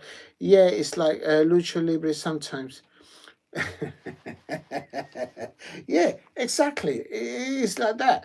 It's absolutely serious. I don't know. I don't understand how the VAR decisions in, as a football fan, the VAR decisions in this World Cup are differentiating from the decisions that we see in next to games in the Premier League, in the cup competitions, in the Premier League. We're getting different officiating by the same officials under the same umbrella of the certain governing rules. It's different. It's different. To the point, not because I'm saying it, you've got Jurgen Klopp. The man knows a little bit more about football than I'll never know. The man's had more hot dinners. I've had more. He's had more hot dinners. You know what I mean? That kind of. The man has called out and he's saying that the way that this allowed, for example, Germany from progressing that second goal that they scored, then that means Arsenal should never have won their negative possession in football, not his quoting his words, the Premier League. Because 60% of the time when Arsenal were defending set pieces, they taught their players to grab, and as soon as the ball's coming in, anywhere clear, close, boom, just let go. But having said that, they were still grappling on. So there was grappling. It was like MMA settings, UFC settings, how Arsenal defend. And though Jurgen Klopp is pointing that out, that how the officiating in the World Cup differentiates itself from how, I'm not saying that the FIFA got a problem. I think FIFA have got the rules and they're doing the things how they think is right during this World Cup, utilising the technology. I think they've made a mistake again in the Croatia game, real talk. But in the Premier League, FIFA have every right to say it's your own governing football associations that should sort out how they're refereeing in their Premier League, in La Liga and Serie A, in the Eredivisie, how you officiate in your leagues. And right now, all the way the referee in leagues is out of sync into how they're refereeing here in the World Cup. Could be that the World Cup 2026 is a bit of a benchmark, and Arsene Wenger there at the top of the helm, and also with Colinia, the referee, and all that jazz. Maybe they're trying to set a standard, and then now it will fall down like dominoes into the Premier League. But in my opinion, they definitely how they officiate in the World Cup right now and how they officiate in the Premier League is out of sync. Not because I'm just saying that as a football fan. Look at what the professionals are saying themselves. The commentators are saying it. Ex-managers, experienced managers like Jurgen Klopp are saying it. No doubt. Oliver Glasner and all the other managers, they're saying they're setting up their teams, they're going through pre-season, they're going through the transfer windows, getting the players in, getting them ready, getting them back from injury, and then you get some madness of decision by the refereeing, one set of refereeing styles in Premier League and a different type of refereeing in the in the World Cup. It doesn't make sense. It doesn't make sense. It's supposed to be the same rule, but everyone's applying it differently. It's absolutely ridiculous. There was no knock on. There was no knock on there. I think. Okay, who's going to beat? Who's better chance to beat Spain in the next round? Is it Portugal or Croatia? If the Portugal players play and get selected by a proper manager, because I just don't rate Roberto Martinez, I would not have him at Crystal Palace. No, he's not my level. He doesn't know how to officiate, to manage players as the game is progressing. He's just thought, you know what? I've got 6 substitutes. Just grab 4, mate. Just chuck them on. Do you know what I mean? That's what he done. How can you tell Vitinha out? How can you take when at the same time Kovacic and Modric are aging players, and in the sense that Modric was on a yellow card. Anyway, and he took those 2 off. Took off his midfielder pivot players. He threw Bruno Fernandes underneath the bus and more. So Manchester United fans, maybe that's why a lot of the Manchester United fans and the Manchester United content creators at the beginning of the Premier League last season, they threw Bruno Fernandes and the majority of their football players underneath the bus, because that's how he played today. He was not influential. He just kept on moaning while he was sitting on the grass. Moan on £350,000 or £400,000 a week. Do me a favour. Do me a favour. That's why maybe Roberto Martinez hooked him. But for me, that's not what changed why Portugal then went and scored. It was Rafael Leao doing his things, what he knows to do best, and he just opened up Croatia. They couldn't handle with him. But he would be a frustrating player. If he played for Palace and he just played for 10 minutes out of the 90 minutes, I'll be pissed off, especially if he's earning over 200. Well, our players don't earn 250, 300,000 pound a week, but it is what it is. But Cristiano Ronaldo, I think he had a good game for the time that he was on the pitch. He scored an open goal. It was clearly a good, well-taken goal. He had opportunities in the first half, but he was a little bit too early in the play, from the open play, or he was a little bit too behind. He was like maybe overthinking it. And a player of that experience, you shouldn't be doing those mistakes probably.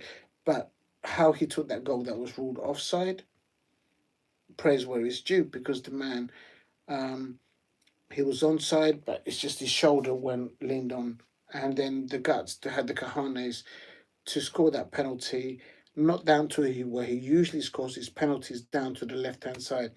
He didn't lick it on the right either. I thought it went left when I saw it live, but no, he actually hit it. He didn't put his laces through it, but he hit it down the middle, and the keeper just couldn't get it with his legs as he was diving away, and he didn't look at the corners. He didn't look at the goal right at the end. He just looked at the ball and then he hit it, but he knew where he was going to hit it. So he gave no clue to the goalkeeper. The goalkeeper would have done his homework on Cristiano Ronaldo, knows that if he goes to his left, that's 65, 70%, that's where he's going to hit it, because that's where his most successful rate is as penalty taker. for Portugal. And But Ronaldo didn't. If you look at the replay, Ronaldo did not look at the left or the right or the middle of the goal. He was like all this, and then he then looked at the ball and then he hit the ball. That's what he did. So the goalkeeper had no idea where he was going to go, and that's how you that's the experience that he's got. So he's got a job to do there. Can he last for 90 minutes against Spain?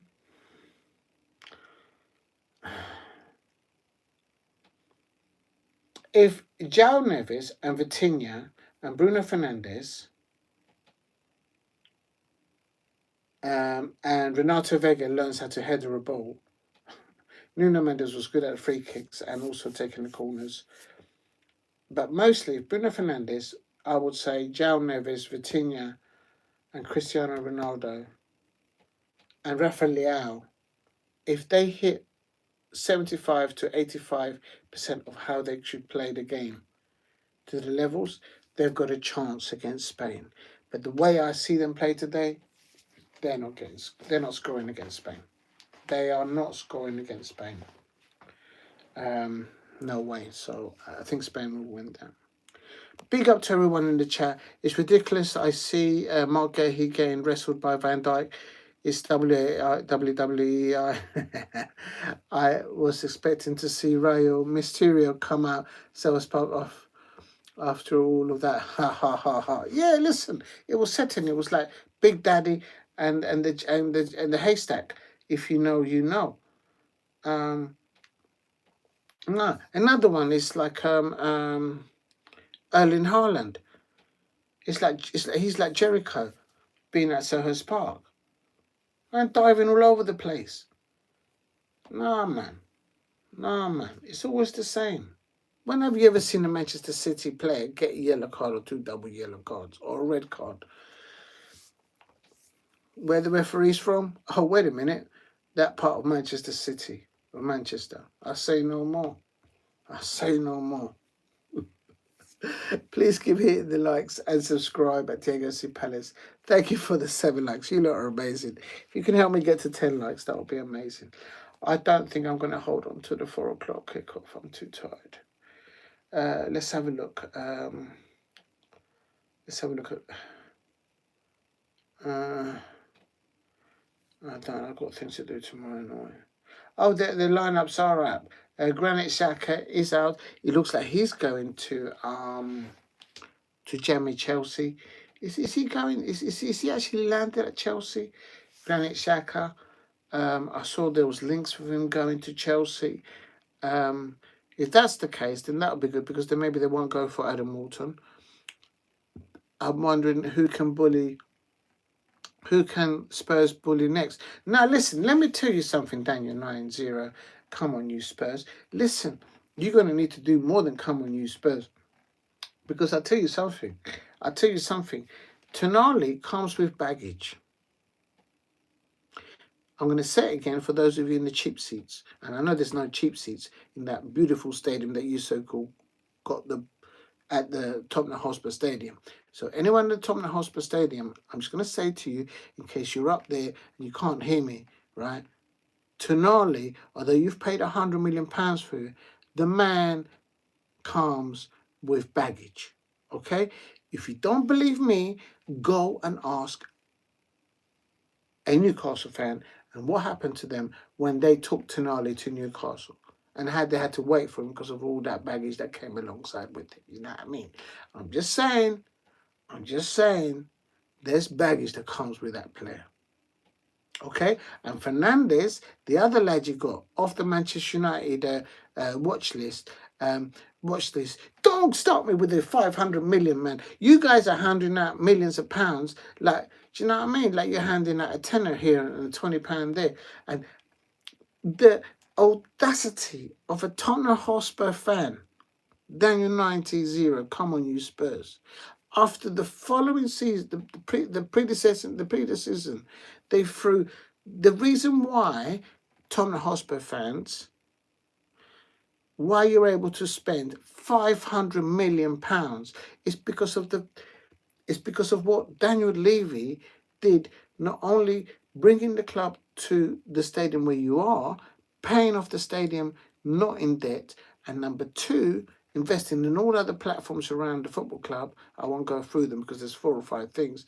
But the point I'm making is Daniel Levy put in the foundations for you to now be able to spend 500 million. And I don't hear any Tottenham Hotspur content creators out there saying, oh, you know what?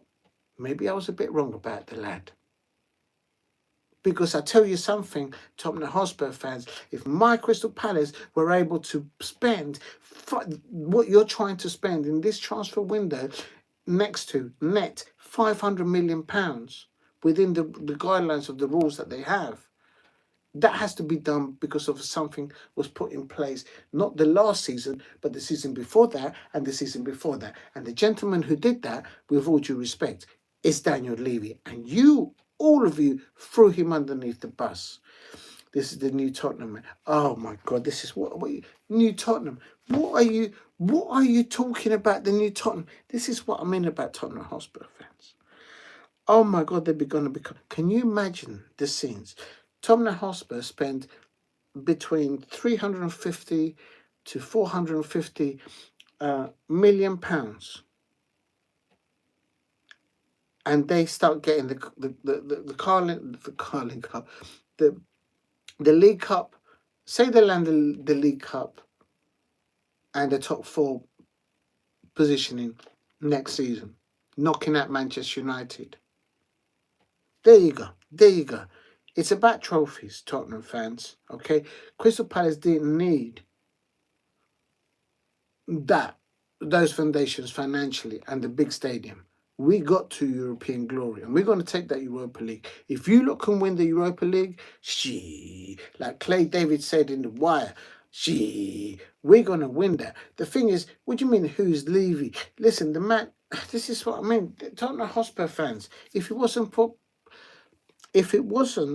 what Ange Postecoglou did for your football club, if it wasn't for the likes of Daniel Levy, you lot will not have had the foundations to where you are now, right now, financially, to be able to take the ticket prices that you get. What is it, 3.5 million after tax in ticket price, and that's just not including the accommodation in your stadium on match day.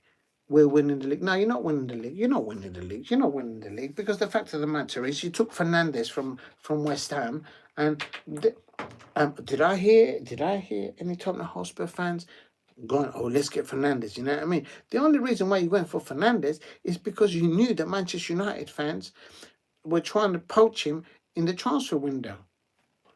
I mean, Manchester United fans out there, how can you let Tottenham fans take all your targets of your transfer window? I'll never understand the Manchester United fans. How can you let Tottenham fans win all your players that you want to try and sign in the Premier League in the transfer window? I mean, the shame of that. The shame of that. Biggest comeback story will be Tottenham winning the league. No, I think next season you will win. Well, you should get to either the FA Cup final or the League Cup final. Whether you get it over the line, I need to do my research about when was the last time you guys won actually a trophy in the current Wembley or in the previous Wembley Stadium. I don't need to do this. I need to do my homework on that. So for next season, given how your transfer window's gone this season, it's 2 things. No, it's 3 things I can think of. 1, keep your manager for the whole throughout season. That's number 1. Hello, how you threw Ange Postecoglou underneath the bus, Tottenham Hotspur fans. And number 2, get a trophy, i.e. the FA Cup or the League Cup. And number 3, Champions League football. If you can land those 3, then you'll be building the foundations to win the Premier League. I don't think you can win the Premier League next season. I think Liverpool will click into place. I think Liverpool are going to click into place. They just got to get those youngsters to kick off. We obviously own Manchester. you know what? I was thinking, I'm going to say this out loud. Don't be surprised, ladies and gentlemen, if you hear in the foreseeable future Fabrizio Romano saying that Daniel Levy and Simon Jordan have put a consortium together and they're going to buy out the Glazers ahead of Ineos. Watch this space. Watch this space. Watch this space. You're probably asking me where I'm getting that from. I'm just saying, if those two came together, they will do a lot better job than what Ineos is doing right now at Manchester United and get a better investment return. If you know, you know. I demand trophies. I demand trophies, and I demand Tottenham being back in that Champions League final again. One day. Yeah, I'll go with that. I'll go with that. You should. You should. Um, um,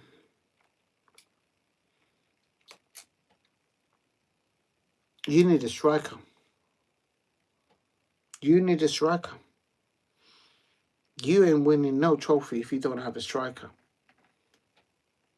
Well, a forward player that can land you consistently between 12 and 17 goals per season. I don't think you got that player.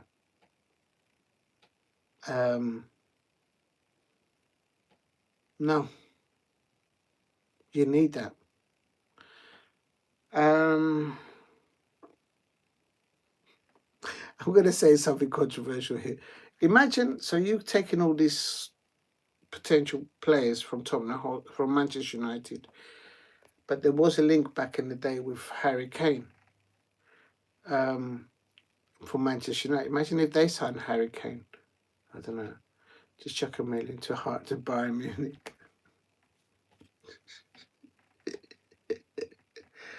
I don't know. If the season doesn't start well for Bayern Munich, and if they don't start the Champions League, I can see Vincent Kompany back at City, number one. I don't think Maresca is going to work at Manchester City. The reason why I say that is I did a watch along watching Maresca while he was the manager at Chelsea. I did 2 watch alongs, and I don't like to say the name of this football club, but it was the League Cup. Was it the FA Cup? No, man, it was the FA Cup. I'm sure it was the FA Cup. It was away at the Amex. Obviously, you know I'm talking about Brighton. Chelsea, Maresca versus Brighton at the Amex. I did a watch along for that. And then 4 days later, they had to play them in the Premier League. And the man lost both of those 2 games as a Chelsea manager. When I see that, and I know my Crystal Palace can get always a result against the Albion, Brighton fans, I'm thinking, how is you the Chelsea manager and how you now becoming the Manchester City fan? He's another Roberto Martinez. There you go. I wouldn't have him at I wouldn't have him. Just chucking 100 million Bayern Munich. You guys are chucking 100 million pounds. It's just ridiculous. It's absolutely ridiculous. It's giving me a headache just thinking about it. You got your midfielders. I know you're not going to go for Adam Walton now, so I would say, don't you need? I think you guys need a left back, innit? And also you need a striker. You need a striker, man. You need someone to score goals. You don't get someone to score goals. You ain't winning no trophy. Unless you got a flair winger like Olise or something like that. Right. I might hold on to the 4 o'clock. I can't. I don't think I can hold on to 4 o'clock. I'm just too knackered. We got Robbo. If you had a Robertson from a Liverpool season, not last season or the season before, I would say about 6 years ago, no Liverpool fan would let him go. But if you had him one of that kind of injury free. Literally, you've picked up a player there that, okay, very experienced, very influential as the left back, and he can play different positions in defence. But you've picked up a player there that could could be injured for a third of your season, um, and for a football club like Tottenham Hotspur, which has their fans regular basis throwing their managers underneath the bus because they've got a long list of injured players. That's a big gamble there, but if you can afford it, Van der Ven can play left back. We signed Van der Heck and Sensei as well. All right, so you're covered there. You're covered all right there. Um, was it the goalkeeper then? I'm thinking the goalkeeper. You had a youngster from Finland. He had a good first match, um, and then it didn't work out. I can't remember the young lad's name. Um, don't don't even think about coming in for Dean Henderson because he's in negotiations right now with Crystal Palace to extend his contract. Kinsey, yeah, he looked at Palace, but your Kinsey will be not. I wouldn't put him as our second goalkeeper. He will not be ahead of Dean Henderson at Crystal Palace. And don't even think about coming in for Dean Henderson. Because what annoys me about Tottenham Hotspur fans, about all the other football fans in other Premier Leagues, is that whenever they come and get a player from Crystal Palace, oh, we'll just pay 40 million. Oh, we just pay 50 million. But then they go down the road or say up the road to Newcastle and get a player with baggage like Tonali and they pay 100 bags. Do you know what I mean? Or they go to West Ham and they pay another sort of 80 bags. Just like that. I tell you what, Tottenham Hotspur fans, if you sign Tonali for £100 million, if you were to get Adam Morton, I will charge you 160 million plus add-ons. But no, you guys think you can come to Palace and say, oh, we'll just give you, a pony and a score. And we expect change on that for Adam Morton. Do me a favour, come on. You guys taking liberties. We got De Bruyne was back up. So you're all right with your keepers. But the thing is, we'll see what happens. But I mean, the transfer window, and as the World Cup goes on, there's going to be a few little discoveries there. There might be one or two. I mean, the deals that we're seeing over the line now for Tottenham Hotspur, for Chelsea, for Liverpool. They just signed a youngster up there. What worries me as a Crystal Palace fan is that we've got a lot of players linked going out. And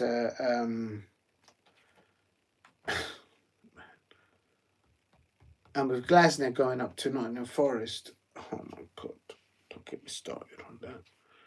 Anyhow, he poaches. The only player which I think he would poach would be Daichi Kamada because he always seems to follow where Oliver Glasner goes. And if he goes up there, I want to hold that against Daichi Kamada. He's been humble in the way he's represented Crystal Palace, in my opinion. But if Oliver Glasner goes to Nottingham Forest and poaches someone like Ismail Assar or anybody else from Crystal Palace, what? No. Just tie me out there because no, I'm not taking that. I'm not taking that at all. It's absolutely ridiculous. Absolutely ridiculous. On a minute. Oh.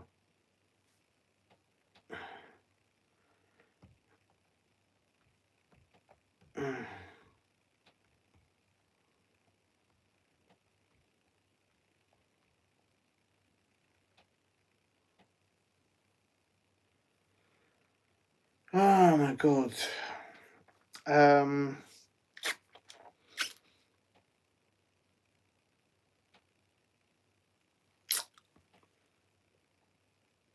just looking at any transfer news here. Oh.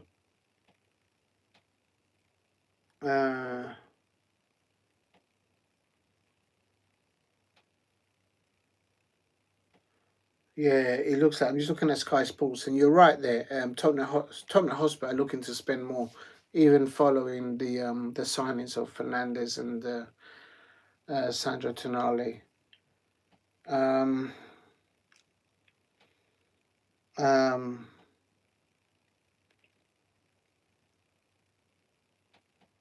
no, no more, please. Just don't come after our players, man. There's taking the piss and there's taking the bubble. If you know, you know. What's that? Oh yes! Happy birthday! Happy birthday, mate. Yes, I do apologise. You mentioned it. Happy birthday to Daniel 90. Come on, you Spurs. But I don't want you to have as a present any of my Crystal Palace players. But with that damage in the moment, happy birthday indeed. Many happy returns. But I tell you something, it's all about trophies. You need to celebrate your birthday today with an incoming trophy. And don't even think about getting into the Crystal Palace players because I'm not having it. Look up your players Tottenham are about. No, no, no. What's this? Beatles about. Yeah, that's it. That's it. That's right. The Tottenham Hotspur fans, it's like Jeremy Beadle. Beatles about. That's right. Okay. £100 million here, £100 million there. What are you, look? A damn cash machine? Taking liberties. Absolute liberties. Let me just see here now. Please don't let be any news to do with this. Why do Manchester United want to give more money to Brighton?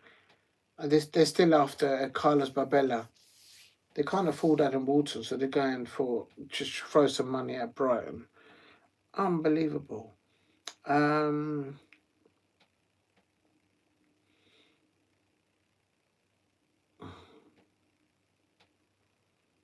Looks like Arsenal might be going for Bruno Guimaraes. That's nothing.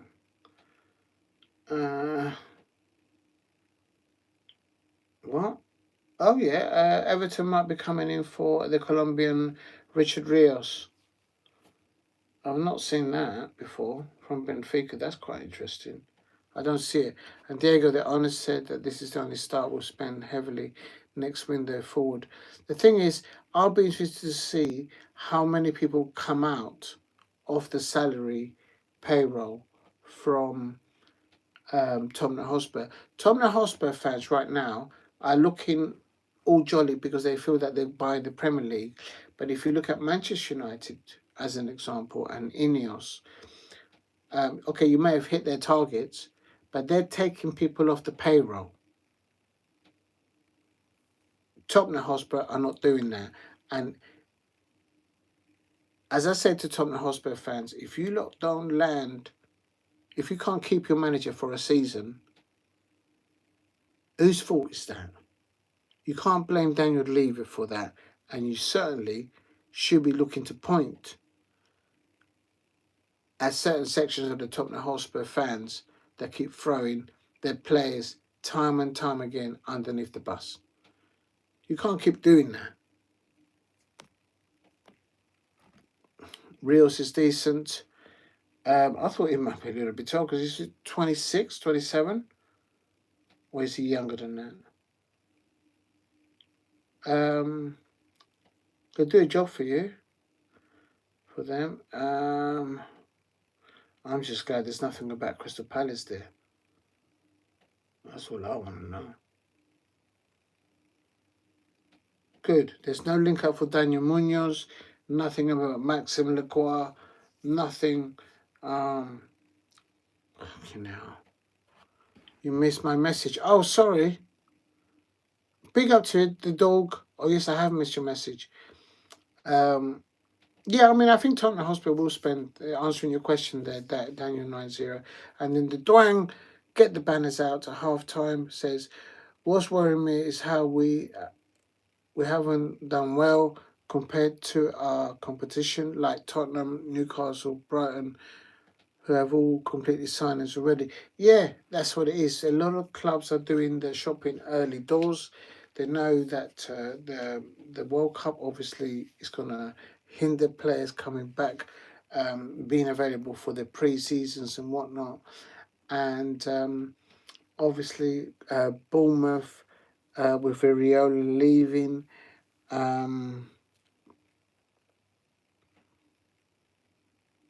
I don't think Areola is going to work at Liverpool, but it might click into place. But um, those I just I don't think that's going to work. But who knows? Who knows? Mark my words. This is the new Tottenham. We will take over. Daniel 90. Come on, you Spurs. Big up to you and happy birthday. I hope you do it. Everyone wish Daniel a happy birthday, man. Big up to Daniel. Um, and but as I said earlier on, Tottenham Hotspur fans, you need to do three things. You need to keep your Tottenham Hotspur manager for a full season. Within that season, you need to land either the League Cup or the FA Cup. That's point number 2. And point number 3, during next season, you need to land the two things that I just pointed out. And the third one is you need to beat or finish above Manchester United and be in the Champions League. Yeah, big up to them. Happy birthday, Daniel. Big up to you. I hope you're a good man. Daniel, you missed my message. Sorry, I can't be asked to type that all again. Yeah, I read it. Yeah, no, it's what worries me is how we haven't done well compared to our competition like Tottenham, and Brighton, Bournemouth. A lot of them, Newcastle, getting their act together. I got a feeling that Newcastle fans last season that saw their Newcastle lose and finish below, if I'm not mistaken, lose at home and away to Sunderland. I think if Newcastle don't start well, I think there might be some changes there for Eddie Howe, which I really rate. I wanted him to be the England manager, quite frankly. Big up to you lot regarding each other. It's thank you very much for doing that, the Dwang, and it's going to be interesting to see. Could they be a loan move?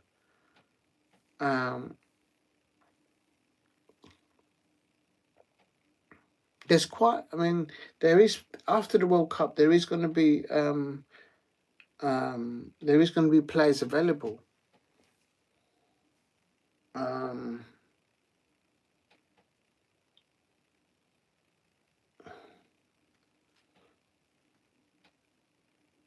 Julian with Barcelona, Madrid. No, okay, no. I'm just looking up for the. I don't rate. I mean, Konsa playing for England. Apparently, Arsenal might look at that. I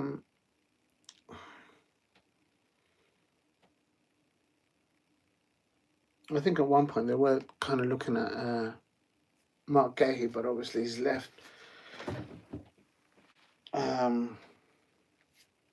It'd be interesting to see. Right, I'm going to quickly have a look at the lineups. I wasn't going to do it. I was going to crash out. What are you guys like? Switzerland. Back to the World Cup, he says. Big up to all of you. Big up to you in the chat. Zach is on the midfield pivot there. They've got Zidane in the goal for Algeria, but it's not Zinedine Zidane. I'll accompany Diego, I promise. The thing is, you might well do that, but I'm going to fall off this little stool that I'm sitting, mate. No, I think I'm going to call it a day because I'm absolutely knackered. But big up to you. Big up to the Dwang. Get the banners out, what you like. Switzerland. and they're playing in Vancouver. So that's in Canada, isn't it?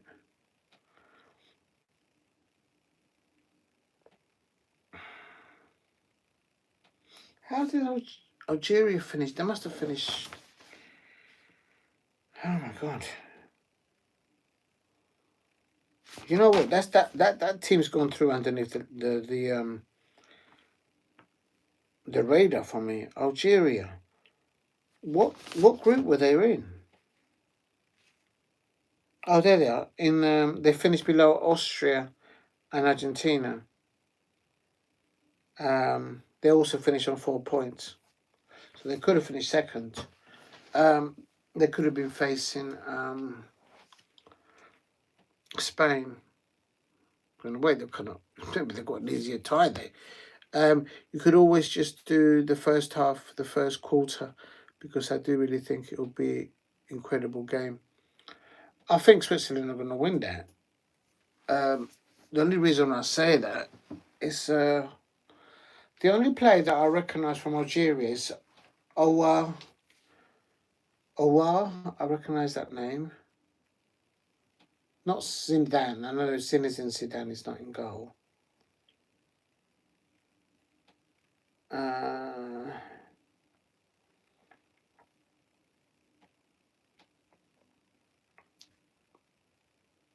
On the bench,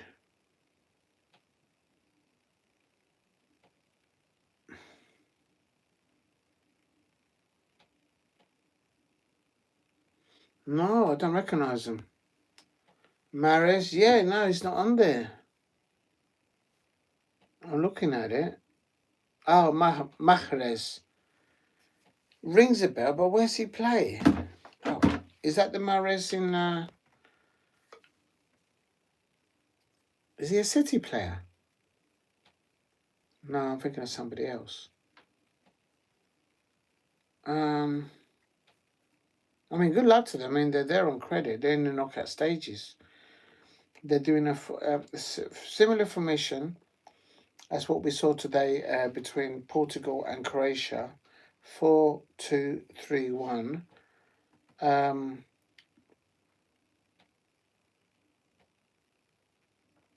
I think Switzerland are going to win that.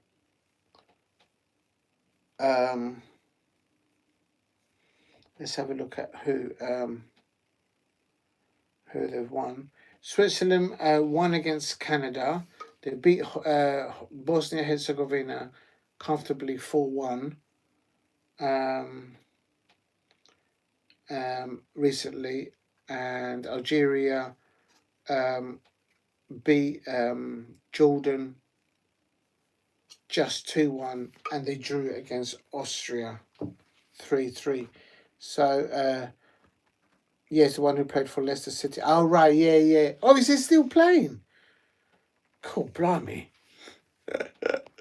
That's the one I was thinking of. Yeah, not really, because I got the club wrong. Not he didn't play for City. Or did he? He did play for City a little bit. City, yeah, Leicester City. Wait a minute, he won the Premier League, if I'm not mistaken, with Ranieri for Leicester. Yeah, I remember him with Vardy and whatnot. Oh, sorry, it's getting comfortable here.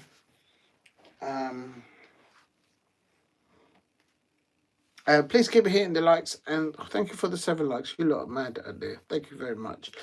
From what I can see, I think Switzerland are going to get it. If Xhaka's playing to his where he needs to be, I think for him to go to Chelsea. Has he signed for Chelsea? I heard rumours that he was thinking of going to Chelsea. I thought Chelsea were under a transfer ban. What do I know? What do I know? What is the time anyway? Oh, fuck, you know, I can't wait till 4 o'clock. I'm going to fall over here. Switzerland. No, I think Switzerland's going to win that. I think it might even be like a 3-1. 3-1. Algeria will score, but I think Switzerland should win that.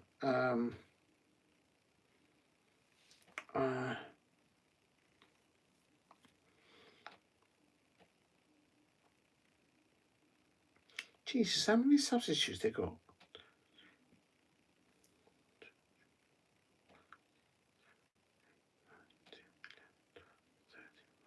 Fourteen substitutes. Jesus, how many players do you need?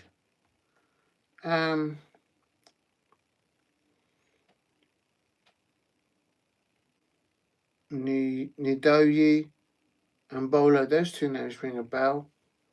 I don't understand Algeria. They have a great team.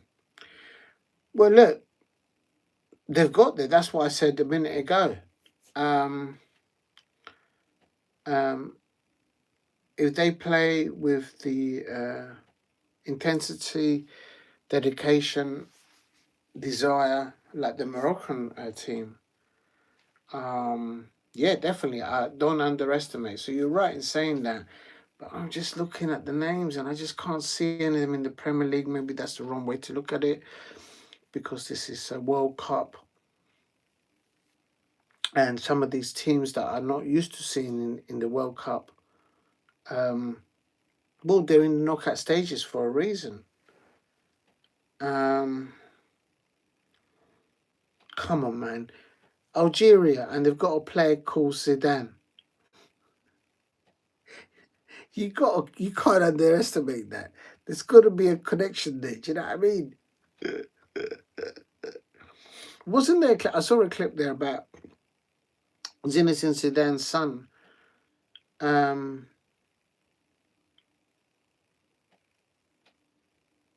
It is his son. Is Zidane?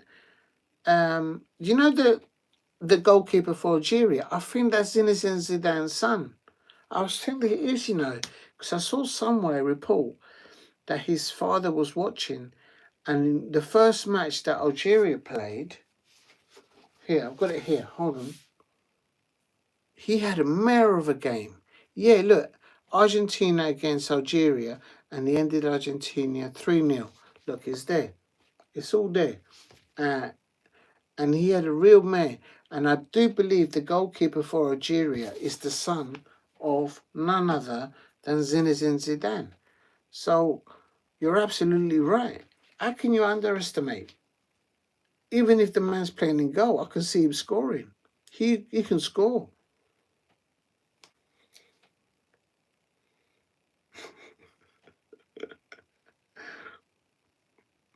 No, it'll be sings if it happens. Absolute sings. I don't think I'm going to hang on, people. Or if I do, I might need to go for a break for 20 minutes. Let's have a look and see what else is happening in the World Cup. Okay, let's have a look into it. Let's have a little learn. Let's learn.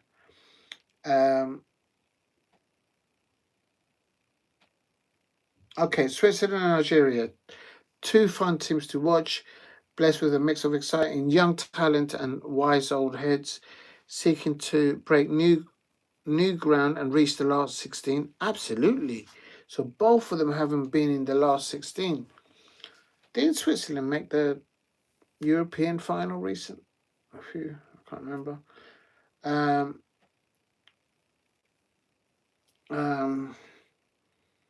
So yeah, look, and they're just doing some reporting there on the Croatia. You got to feel it for the Croatians. You see what I would have done if I was the Croatian manager? I would have went over to that player that was deemed that he did a knock on and says, "Did you touch it?" And if the player then says to him, "No, I did not feel the ball touch my head, so therefore I didn't knock it on," I, as the manager of that team, I would be straight on the gut onto the referee and says, "Look, I've just asked my player, did it touch your head?" And he's just said no. And leave it there. Do you know what I mean? Switzerland boss is a gentleman called Murat Yakin, has made two changes from his starting 11 that face Canada. One of them is forced as Luka Jakis is out with a muscle problem, while Jibril Sol also dropped out. Dennis Zakira and Dan Nidoe coming to the team. So I remember the name Mbolo for Switzerland. Where's he play? I think he plays in. Is he playing in Germany or in the Netherlands or one of the Netherlands sides? I mean Rodriguez. That's the Spanish name. I've seen that before. I know he plays for Switzerland, but if ever that is a Latin American name or Southerner. So that is the lineup. The lineup for Switzerland is Kobel in goal. That name rings a bell. Where have I seen that name as a player? And then we got Shakira, Elveldi, Akanji, and Rodriguez. And then we got Frula, Zaka in the midfield pivot there. Ndoye, I'm sure Ndoye, does he play for Sunderland or Nottingham Forest, one of those teams? Ndoye, I've seen it, or Everton. I'm sure he plays for those. Manzambi, Vagras, and Mbolo. Those are the lineups for Switzerland. And then Algeria have made 3 changes to start in 11 on that madness of a 3-3 draw against Austria. Luka Zidane returns in goal, and Ryan 8 Nouri, and Ramis Zeruski coming for Amin Jouri and Jorin Hadam, and Osana Benot and Vardik Petrovic side. So it's the son of Zinedine Zidane is back in goal. Yeah, he had a nightmare in goal against Argentina, and I remember they zoomed into Zinedine Zidane's face, and while he was watching his son, and yeah, that must have been really awkward. But no, credit to the lad is going out there, and as the dog get the banners out says, don't underestimate Algeria. I think you got a fine point there. They could be a little dark horse there to cause serious problems for Switzerland, like Morocco did with the Netherlands. So that they are there on credit, ladies and gentlemen.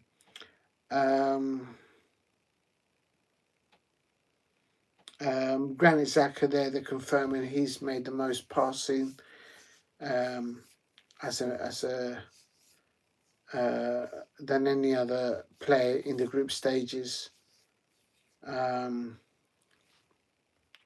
Granit Xhaka, if he's not injury, he plays a pivotal role for whichever side. I said it during the last Premier League that's just gone by. The reason why Sunderland did so well was because how he elevated that team there for the Black Cats, beating Newcastle fans at the Stadium of Light and also at St James's Park, and finishing above the Newcastle fans. So it'd be interesting to see what happens there. If you're new to the channel, please hit a like and subscribe at Diego C. Palace. New Zealand versus Algeria. I'm going to revise my prediction there after I just read all that information about Algeria. I don't know, could it be another tight one and then there'll be penalties? No, I can't do penalties. If that goes to penalties, I don't know if I can do it. I'm absolutely shattered. Switzerland versus Algeria. Before I did my homework on it, I went 3-1 to Switzerland, but now I'm having done a bit more research on Algeria.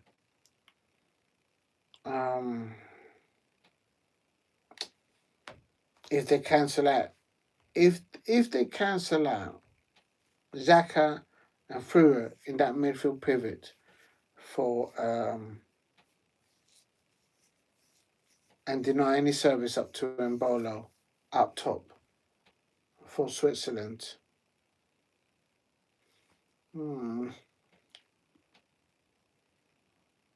Where they playing? Where they playing? Vancouver. So is there going to be a big support for Algeria up there? I don't know. I don't know what's going on up there. Please keep hitting the likes and subscribe at Diego C Palace if you're new. If you can help me get to 10 likes, that would be amazing if you haven't dropped a like. Switzerland versus Algeria. I think I'm going to go for, again,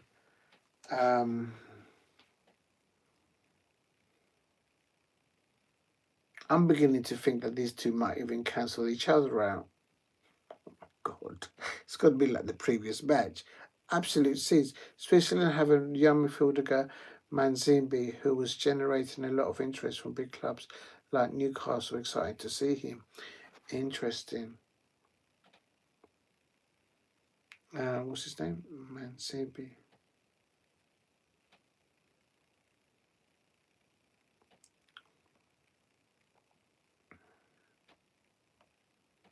The thing is, if players like Algeria, if some of their players are able to play, say, in the French league and improve their technical abilities and look what Jean-Philippe Mateta did. They come through. They come through. So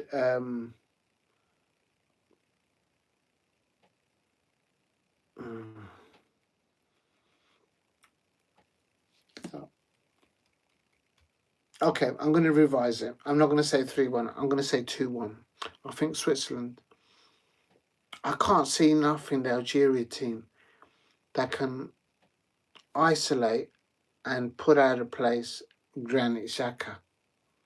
I think he's the difference between these two sides.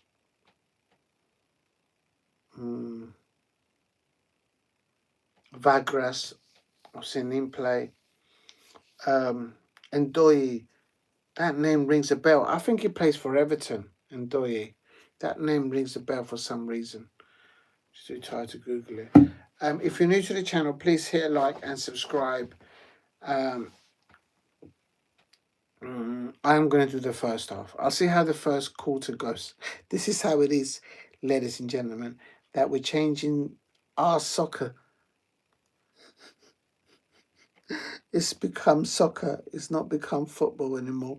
It's soccer, ladies and gentlemen. Switzerland versus Algeria. I think these two teams are going to cancel each other. Mahrez, yes, I remember Mahrez. Oh my God! If that's still the same player, how is he still playing? How long ago was it that Leicester City won the Premier League with Mahrez, and then he left Leicester City and he went to Manchester City, as you lot said in the chat. But didn't he get the man got injured or something? Because City had an injury problem, man. Real talk. Oh, I'm going for. I don't think it'll be penalties. I'll go for Switzerland 2, Algeria 1. There you go. I've changed it a little bit closer. Or could it be an upset?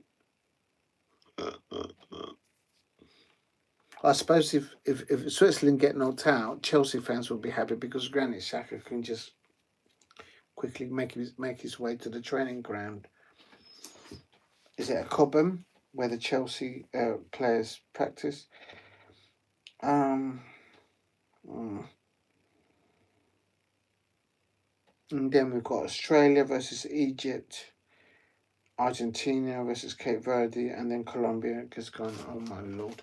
Right, I'm gonna go for a break, ladies and gentlemen. I am gonna do like maybe the first half or so of Switzerland, so I can see I've done a little bit. It's only fair to do it. But I'm going to go quickly to the toilet, have a little 10-minute break. So I'll be back at 10 to 10 to or quarter to. I'll be back. I'll be back in a tick, ladies and gentlemen. But yeah, as I see it, I think Switzerland 2, Algeria 1. But this could be an upset, real talk. Don't underestimate Algeria. Look into my eye. Right, I'll be back, ladies and gentlemen, in 10 minutes. 10 minutes, I'll be back for the first half.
Big up everyone. I hope you're all doing well. Have I missed it? 2-1. That's interesting. Yes, it is. Miss Penelope there. Big up to everybody there. Please hit a like and subscribe at Diego C. Palace if you are new. I'm going to do a little bit of the Switzerland and Algeria there. Let's see what's going on here. Let's see. Just going to try and see. Get the tablet going. No, it's not working.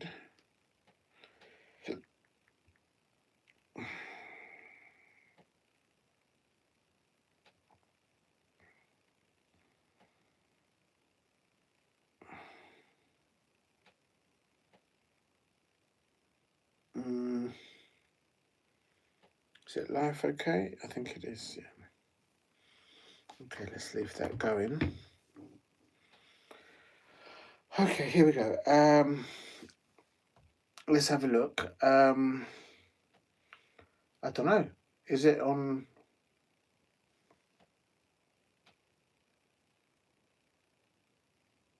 Oh, from 350.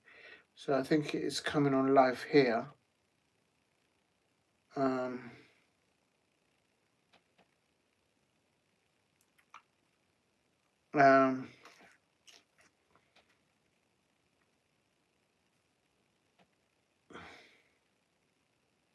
think I'm a little bit early, so it's not come live yet. Well, if I can't see the match, I can't do it, can I? it's there we go. Let me just try and get the commentary up. It's about to start, ladies and gentlemen. It is the match between none other than Switzerland versus Algeria, and it's coming. They're saying good morning. Well, yeah, it is very early morning here in the UK as well. And look at this stadium. Well, how beautiful that stadium looks there in Vancouver. And right, so the winner of this, actually, I am glad I'm watching it, will be the winner of Colombia versus Ghana. So here we go, ladies and gentlemen. This is why I think it's important that I am watching it, because the winner of this match, yeah, of course it is. I did when I did my homework on it. It's going to be either Switzerland or Algeria. Please keep hitting the likes and subscribe at Diego C. Palace. If you're new, just pouring myself a drink here to keep me going. It is a non-alcoholic drink. Other drinks are available.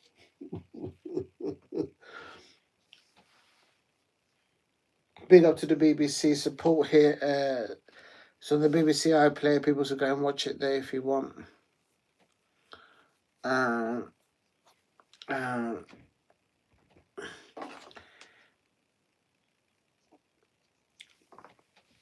So new ground for both of these two sides, getting to these stages in the getting to the latter stages of these competitions. They're playing their Shakira song there in the World Cup. Please keep hitting the likes and subscribe at Diego C. Palace. It is at the moment, ladies and gentlemen, Switzerland versus Algeria. Let's see what happens. The winner of Colombia versus Ghana will be playing the winner of this match. So as we did with the lineups just before, I had a little break there.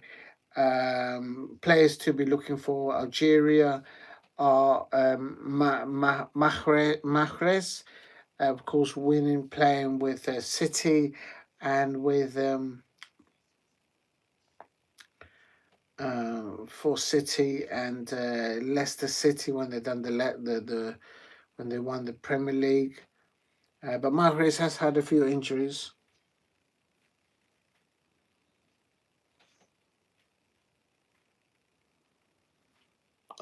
This is the national anthem of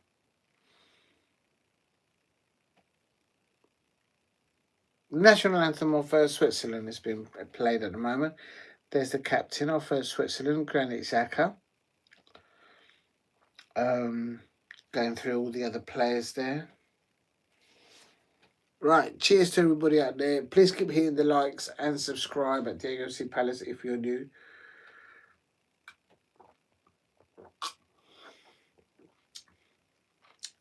Oh, this is definitely going to keep me up.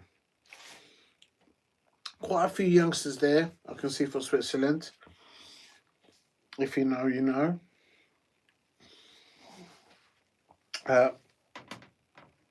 Okay, that's no good. I've left the munchies outside. Oh, what an... Oh, never mind. Never mind. That was the national anthem for Switzerland. Please keep hitting the likes and subscribe at Diego C Palace. Thank you very much for the 8 likes.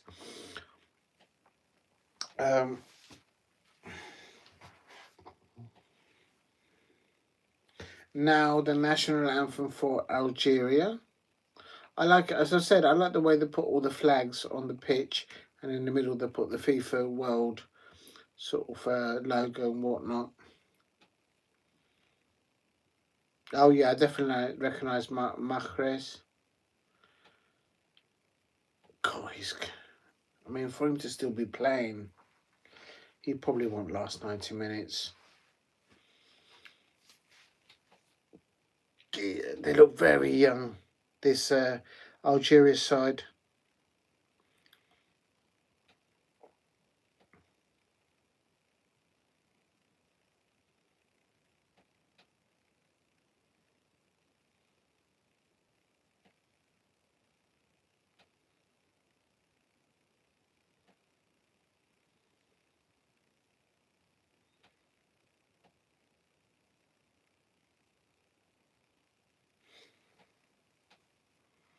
Is the Algerian national anthem being played?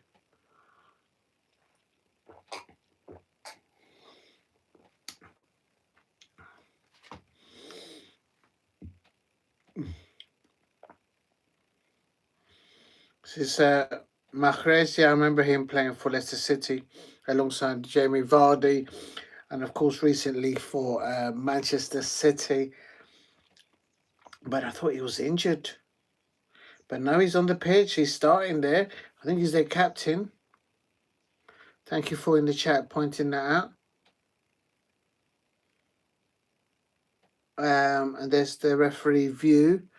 Big up to 353 TSDC channel 67 Penelope, Miss Penelope as I'm calling him. I am saying it's going to be a 2-1 to Switzerland. I think they've just got they seem to be more experienced. And they've got Granit Xhaka. I mean, he elevates any team that he plays for. But will he be influential today? I don't know. They're all doing handshaking with respect. So it's going to be breaking ground for both of these matches to be able to get into the knockout stages. They already own the knockout stages, but to get into the last 16, credit to the players of Algeria and credit to the players of Switzerland. The managers is Vladimir Petrovic. That name rings a bell for Algeria, and his face looks familiar as well. And the manager for Switzerland is a gentleman called Murat Yakin. And they're doing the photos there. There's the referees, the officials. Three of them are from Argentina, and 2 of them are from Peru.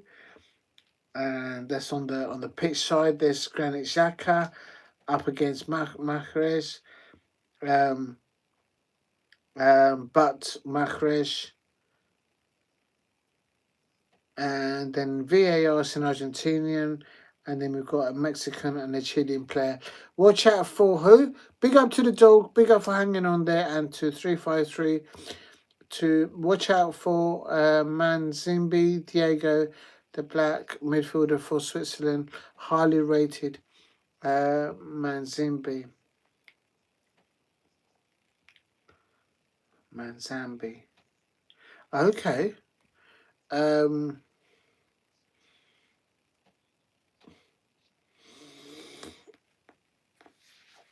150 milestone for Granit Xhaka, being capped for Switzerland, and a great achievement for him.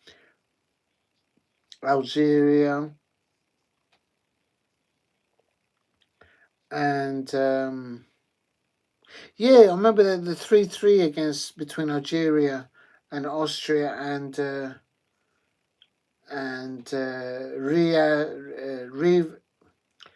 Rivad Mahrez. Yes, of course. How can you forget such a player? Will he last 90 minutes? Wow. What an amazing stadium that is, it looks in there. It's indoors. Please keep hitting the likes and subscribe at Diego C. Palace. The players for Algeria were there in the huddle just before kick-off. It is on the BBC iPlayer. I do recognise there Murat Yakin.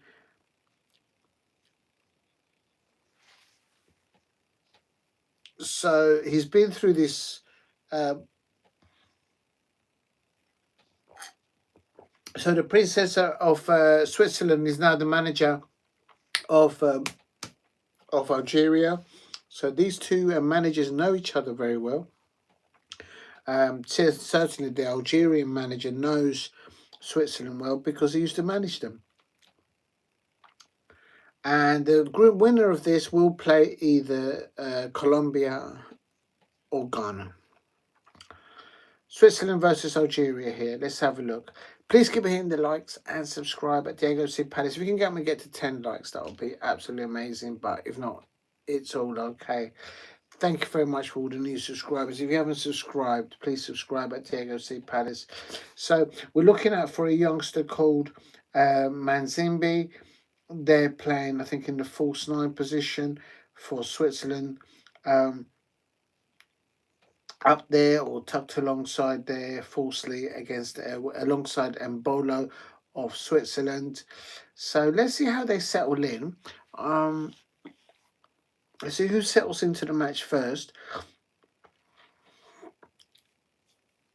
Switzerland playing all in red and Algeria playing all in white. And some loose challenges there and losing the ball here. Great ball down that left-hand side by Frudler. And then Vagras there. Zambini. Oh, there it is, the one you're talking about. It's Johan Manzimbi.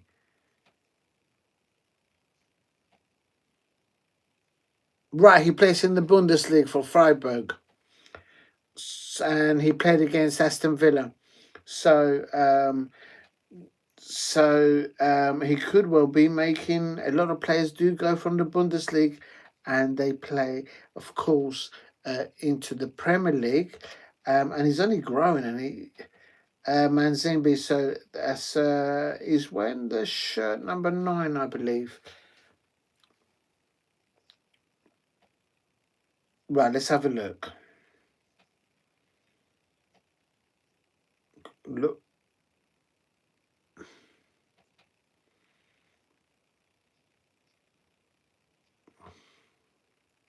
Algeria settling in there, literally playing 3 at the back there. So, I mean, without knowing too much about Algeria, I agree. Don't underestimate. They're here on credit, and Mahrez. Oh, that's a late challenge there on the switch player. The referee's letting it go.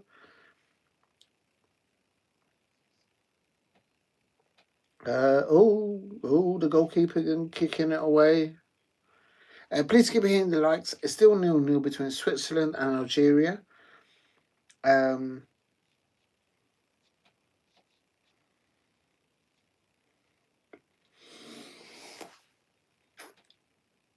Oh dear. There's Granit Xhaka there, wearing number 10, record-breaking caps for his national side.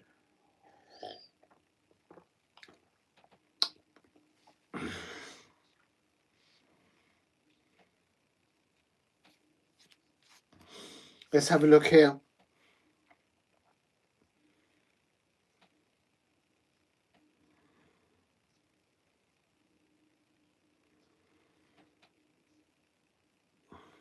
High press there by Switzerland, not letting Algeria play out from the back. They've had to play it over the top. And both managers know each other well because the Algerian manager used to manage Switzerland. So, you know what I mean? Both teams already up on front foot. This will be a cracking game. Big up to All Football 90. Big up to you. Thank you for dropping in. I hope you're doing well. Please go and check out All Football. He's a Crystal Palace content creator. Please go and subscribe to All Football. And, oh, the door's just open. There's nobody there. It's okay. And Switzerland 0, Algeria 0. Yeah, with the winner of this match, now I understand why something was telling me to watch it. It's because the winner of this will play Colombia. And so there we have, we're going to have, if we can see it, Jefferson Lerma there. He signed my shirt just there. He's going to be up against one of these two sides. Hopefully, if he beats Ghana tomorrow, this time tomorrow, I suppose, they'll be like finishing the match there. Please keep hitting the likes and subscribe at Diego C. Palace if you're new. Switzerland 0, Algeria 0. And it's all right for you lot. You lot are in bed. I'm a squat here. Oh, hello, there's the goal. Oh, my God. Oh, Algeria, how have they not scored there in the first 5 minutes? Oh, he's got to hit the target. Lovely ball whipped out there to the right-hand side. Ogali whipped it in. And Mahrez leaves it. Oh, he just fluffed his lines, the lad. I don't know who it was that missed that opportunity there. I'll get his number in a minute. Oh, he's got to hit the target. He's got to get contact. That wouldn't make the keeper work for it. That could have been within the first 5-6 minutes an opportunity there for Algeria, using the width of the pitch on the right-hand side. Yeah, Gary was saying in the comments, there's goals in this match. I mean, he was saying 2-1. That's putting it very conservatively. Maybe it'll be a lot more goals. They're definitely both going for it. Love the way Algeria passing the ball from the left to the right. Comfortable on the ball. Holding off.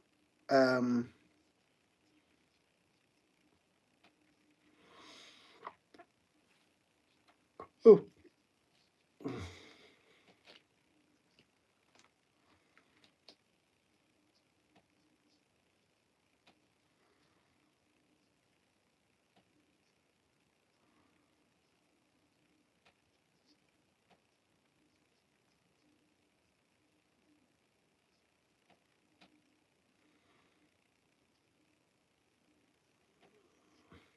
Right, here we go. Ball over the top, down the middle. Good ball down the lines. Oh, that's a penalty. How is that not a penalty, ladies and gentlemen? How is Algeria not getting a penalty there?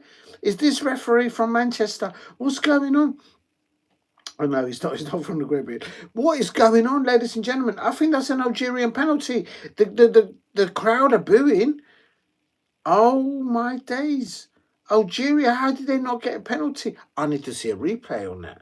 I'm getting tired here, you know what I mean? Watching this, I'm telling you, the decision, Algeria on top of the top. Zanizak is not getting hold of the ball.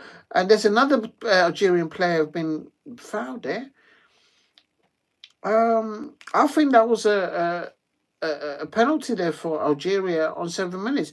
I need to see a replay. Does anyone know the number of the camera crew out there in... Where are they now, anyway? In Vancouver. Can they replay that? I think that was a penalty. Didn't get the ball. They might show a replay of it in a minute. Please keep hitting the likes and subscribe at Diego C. Palace. The winner of this match will play the winner of Ghana versus Colombia. So I'm intrigued about this. I'm glad I am watching it, although I am absolutely shattered. But we'll see what happens. I'm going for 2-1 to Switzerland because of Granit Xhaka. I think he just elevates any team that he plays on. He's still in form. He's had a magnificent season for Sunderland, the Black Cats, and they beat Newcastle at home and away and finished above Newcastle United with all that money, the most expensive owners in any world football league, and I think it speaks for itself. So we'll have to wait and see for it. There's the goal. There's opportunity. Oh, that's a penalty. That's a penalty. That's a penalty. And then that's a penalty. There's contact there. How can you say it's an accidental contact when the guy is bigger than him and pushed him on the floor? That's a penalty for Algeria, surely. That's the same as what happened to McTominay and McGinn in the Scottish game. They should have had 2 penalties, Scotland, and that should be a penalty. They're not giving these penalties. I hope I don't get to see that. I bet your Crystal Palace players foul someone like that in the penalty area, and they'll get a penalty given to their opposition at Selhurst Park. Real talk. Oh, that's a bad pass there by Frula now, and cut back. Oh, here we go. Zambi on the ball. He's in the penalty area. He's gone in there. He's gone round. He crosses it in. Oh, they scored. You were absolutely right. This goal, amazing by Switzerland. Ladies and gentlemen, this goal was created by Manzambi. Crystal Palace, can we sign this youngster, Manzambi? Can we sign this player? He's the replay. He will get ahead. He will get selected. He'll play ahead of Pirlo, Jeremy Pino, and this youngster. I'll tell you something. You lot in the chat, you're absolutely breezy. That's Manzimbi for Switzerland. He's oh my days. Good goal. Mbolo. Good goal. Solid goal there by Mbolo. But I tell you something, ladies and gentlemen. Look at this run by Manzimbi. Look at the way he went round there. And he's still growing. Oh, I can see he kind of I can see Liverpool coming in for him, replacing Luis Diaz, who they never replaced. They were shortchanging him with his peanuts they were paying him, and he was the best player, and they were paying Mo Salah £350,000 a week, and they're paying Luis Diaz no more than £65,000 a week, and he was doing more than Mo Salah. No wonder he left Liverpool.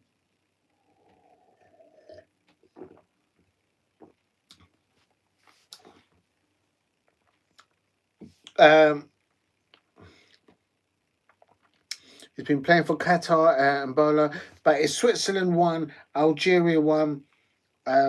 Algeria should have had a penalty, maybe, perhaps.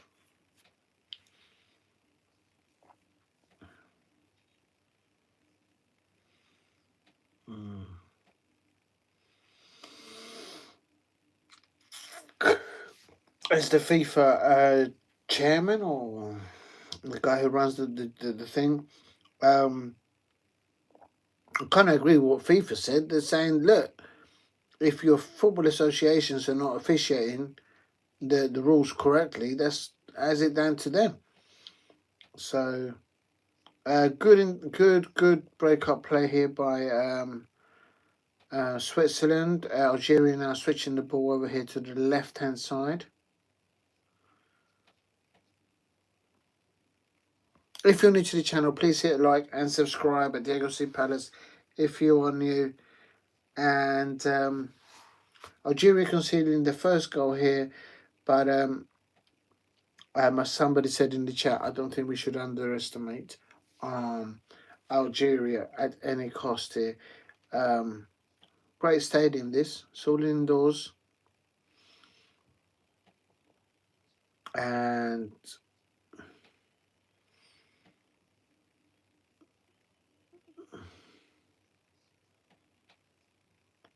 if you're new to the channel, please keep hitting the likes and subscribe at Diego C. Palace. Switzerland 1, Algeria 0. 30 minutes in. Winner of this match will play. Oh, it's Algeria. Switzerland are vulnerable defending.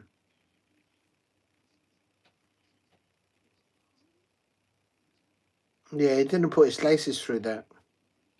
It was literally a pass to the goalkeeper back.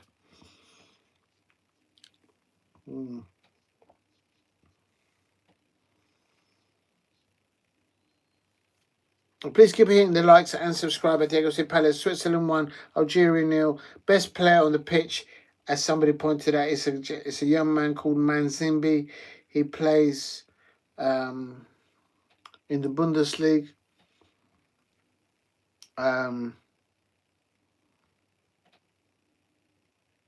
Apparently he's only, 19? Somebody put in the chat.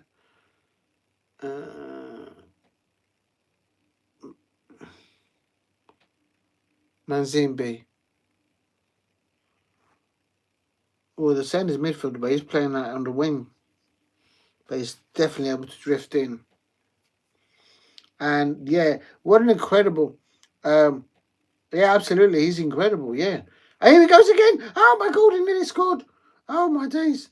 I know that's Mbolo. No, it's Algeria. Please keep hitting the likes. Oh, there's a Switzerland player down injured. So someone's gone down injured. Is it yeah, I think it's Manzimbi. Oh no. If he's not a head injury, they don't need to stop. But yeah, it's Manzimbi. He's down. He's like he's holding his oh no. You know when the player puts his shirt over his head?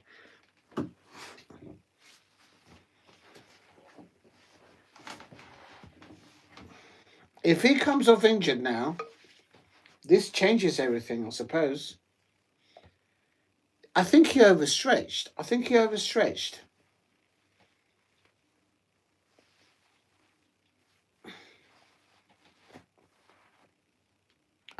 Oh, maybe in the. Oh, I think his own player hit him. Let's have a look. Is that one hit? I think. Yeah, big up to the dog. Both teams already in front foot with crack of a game. I think he's coming off injured. It's like he's hurt his tummy. He's got to be off for 1 minute, apparently, if he receives.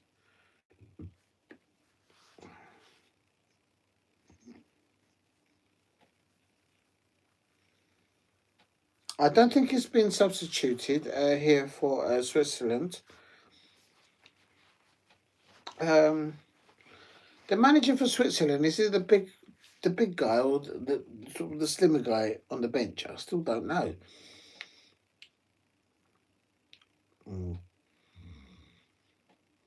I know his name is Murat Yakin, but is it the big fella? Well, lively. I mean, Switzerland created an amazing opportunity there for themselves by Manzimbi going down that left-hand side and cooking the Algerian right back and assisting Mbolo, who's been scoring lots of goals in Qatar, where he plays his club football. Manzimbi, I've found out tonight that he plays in the Bundesliga. And this is good by Algeria. Oh, Switzerland are vulnerable. And yeah, they can step up now. Oh, hello. A shot from just outside the penalty area by Algeria here. Anything can happen here. Don't underestimate, as they said in the chat. Not heard Granit Xhaka on the ball too much by the commentators, so he might need to step up a few levels.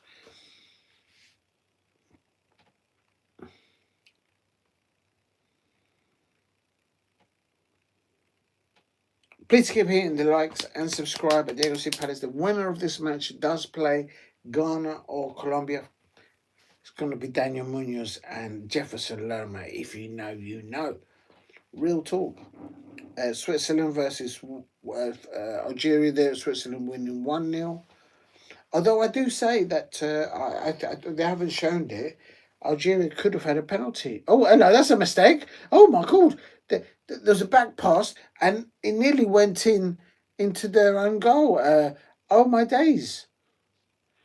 You know what? Switzerland are very vulnerable in defence here. At their own making, if I may say so. Look at big up to the twang, get the banners out at half time. What you like, with the ping. Lo que me encanta más es su confidencia. Manzimbi just looks so confident. He just knows he can impact the game. Proper talent, absolutely. What I call a flair player. And if a good manager is managing that situation with the players around them, give him the ball, give him the service, and players like that find a way. He's just, with that move that he's just done there, he reminds me of David Luiz for Liverpool down that left hand side, a little bit like what Ebrieze did. It reminds me a bit sometimes there with that move that he did. Well, he's already playing in the Bundesliga apparently, and showing things there. Good strength on the ball, shielding the ball there by the Switzerland right back. The ball came off you, mate. How is that? Oh, I thought that was an Algerian throw. It came off him. I thought the ball came off Zakaria there. It can be easy to say. It's big up to the Douane. Get the banners out. Proper talent. Yes, absolute levels there. Sign him up for Crystal Palace and don't let those Tottenham Hotspur, who are literally buying the Premier League, and they're always throwing their chairman, their managers underneath the bus, the Tottenham Hotspur fans. But then you do have to ask the question, Manchester United fans, how can you let the Tottenham Hotspur fans literally just cherry pick all your transfer window targets? I mean, how can you not sign? Only Manchester United fans will not be able to sign the likes of Fernandes and Tonali. Manchester United fans, what is going on with your football club? I don't understand your football club from the outside looking in. And there's a nice cross here, but it goes, I think this might be a corner here. It's the first corner kick. Yes, indeed it is. I do have good eyesight, even at this early hours in the morning. If you know, you know. Please keep hitting the likes. The winner of this match between Switzerland and Algeria will play the winner of Ghana versus Colombia. So we'll have to wait and see there. Please help me get to 10 likes if you haven't dropped a like.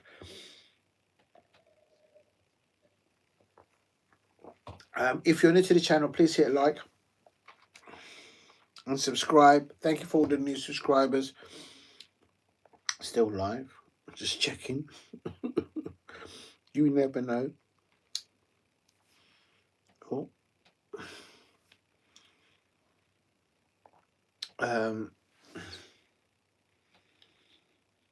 Switzerland 1, Algeria 0.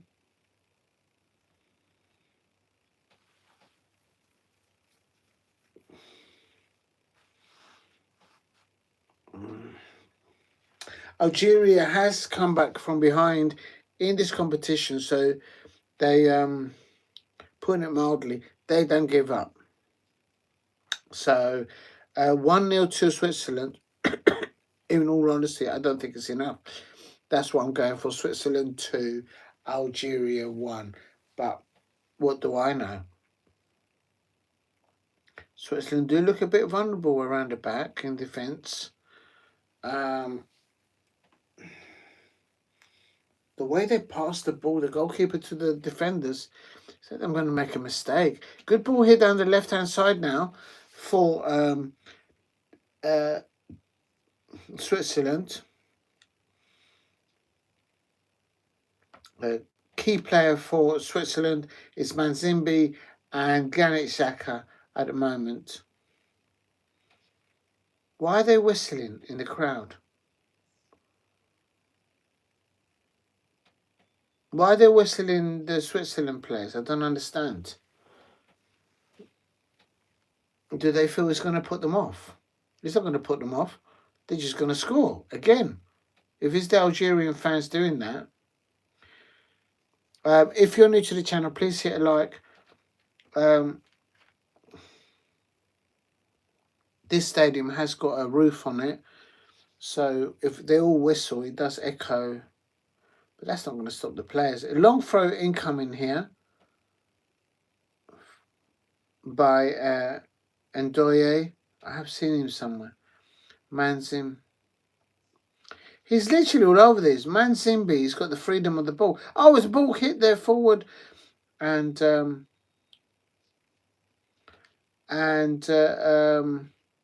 Rodriguez there.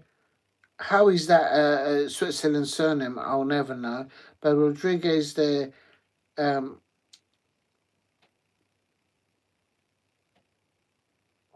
mate, he looks Spanish, mate, or Portuguese.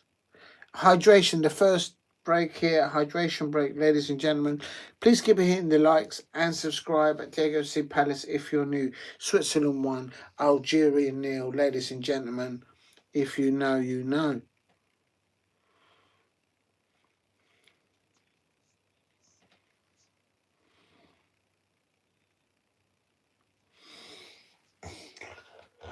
I expect some of the Colombian coaches will be watching this match.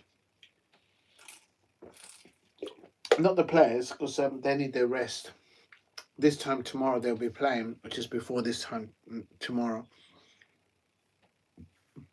Right, that's the manager for Algeria, the one with the white hair.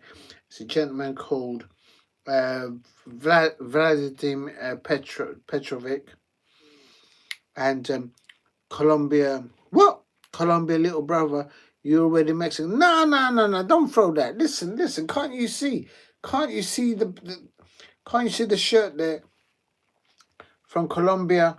And that was the goal. Look at that Manzimbi there.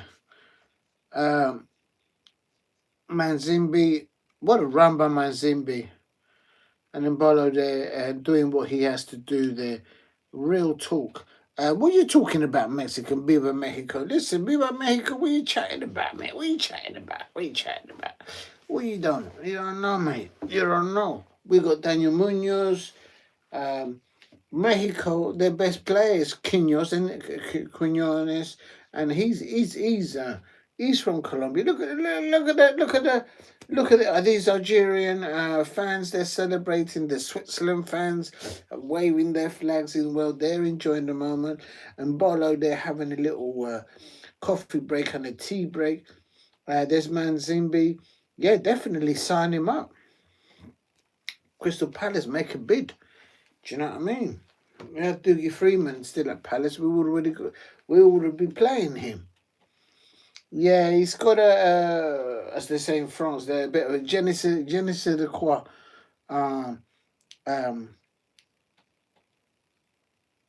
Play when he's running with that ball, controlling. Watch out for this youngster, Manzimbi, who's already playing in the Bundesliga. He is the difference now between these two sides right now. Like real talk. In ability, and who knows what more we'll see. Although he did pick up a little knock earlier on, but he got himself up.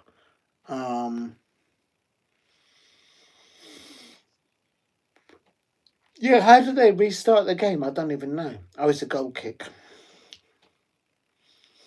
Is it just me or this goalkeeper for he does look very small. Normally they are tall individuals in goal. He must be one of the shortest goalkeepers in the World Cup. Because normally they're like 6 foot, really going up to 7 foot. Basketball players. Please keep hitting the likes and subscribe at Diego C. Palace, Switzerland 1, Algeria 0. This young man, Manzimbi, absolutely running the show there. linking up there with Mbolo, but he actually cooked the Algerian left back, Gali, Belgali, probably butchered his name, chopped up Mandy, and laid it off the ball to Mbolo, and he scored for Switzerland. I think Algeria should have had a penalty though, although I didn't get to see the replay, so I can't really definite. But I think early doors, I think Algeria could have had a penalty, but the referee maybe he's from Manchester. I don't know what's going on there. You know what they're like, the referees from Manchester. I don't know what's going on there. Coming up to 30 minutes, ladies and gentlemen, is Switzerland 1, Algeria 0, and the winner of this match plays Colombia, not Mexico, Colombia. And you chat, hi. This, the Dwang, get the banners out. She, like Clive Davis of The Wire. She, no way. I can't do the accent.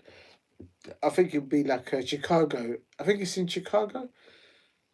No, where was The Wire based? Oh, I can't get out. It's It'll come to me. It'll come to me. Please keep hitting the likes and subscribe. I think it's Detroit. Oh, I can't remember. Please keep hitting the likes and subscribe at the Eagles Palace. And here is Switzerland on the break here on the right hand side. That is a foul. That is a foul. And Doya, he got chopped up by Noari. Both very young players there, using the hand, using the arm, using the shoulder. In my days, when I used to play football, in my heyday, if you get pushed off the ball like that, you get yourself up and you push them back and you make sure. But in those days, we didn't have VAR and we didn't have players going for a dive like we saw in the previous match. Maybe that's why Bruno Fernandes got substituted by Martinez, the manager for Portugal. But here we go. Here's the ball on the right hand side. Oh, the line only got taken out. I thought that was a Nigerian throw-in. Oh, they gave it to Switzerland. I don't know what's going on. Please keep hitting the likes. Thank you very much for the 8 likes. If you can help me get to 10 likes, that'll be amazing. Switzerland 1, Algeria 0. Rodriguez for Switzerland. Granit Xhaka's finally on the ball. Nice little copper play between him and Doya, and then to Manzambi. Oh, here's Switzerland in the penalty area. Oh my God, he's going to cross it in. No, he does cross it in, but he doesn't land in the Switzerland player. Good defending, good play there by Vagras. He's like, can somebody help me out here? I've got the ball. Can someone have some movement so I can pass the ball to you? He was doing it on his own, and no one was there to help him. And he just couldn't find one of his colleagues. But this is good play. It's all down that left-hand side for Switzerland. And this is Manzimbi's going to try and do it again. I think they're wised up to him. And that is a foul by Switzerland there. Chopped up the leg there of the Algerian right back there. Let's have a look at here. Yeah, Vagras there causing all sorts of problems there for Algeria, but good defending there by Algeria, keeping it to 1-0. Switzerland 1, Algeria 0. And the star of the show right now is a young man called Manzimbi. He's wearing the number 9 shirt, and he apparently plays his club football in the Bundesliga, somewhere down there. If you know, you know. Please keep hitting the likes and subscribe at Diego C. Palace in this early hours. The winner of this match will play Mi Colombia, Mi Patria, Colombia. And if they be overcome, Ghana. In Colombia, we make the rice better than, unlike that jollof rice from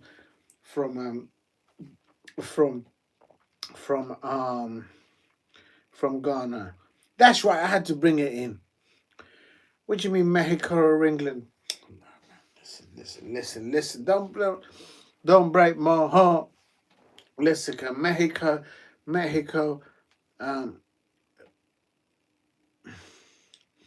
They've got a Colombian playing for Mexico. He's the one that scored the first goal in this World Cup. King uh Quinones, what his name is. Um, this game is quite open, actually. I think, in the sense that a mistake from Switzerland could let in Algeria. I think for me, Switzerland needs a 2-goal or 3-goal difference here to see this out. I think at 1-0, this is going to a penalty shootout. If you know, you know.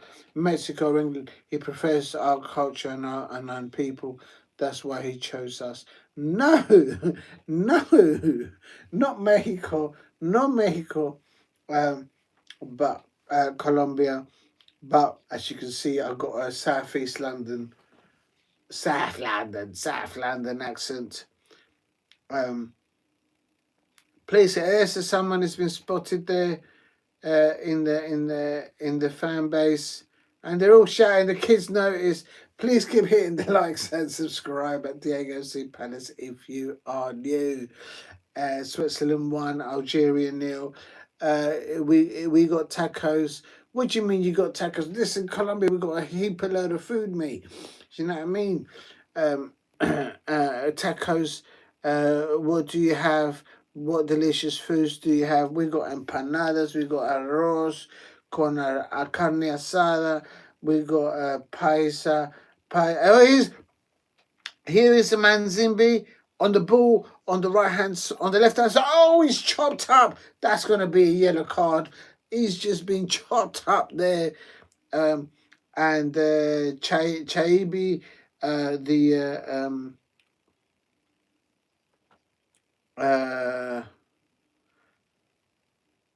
can't even see them on the lineup. Chaibi, so he's come across from the right hand side, and Faris Chaibi, he had to take it one yellow card for the team there.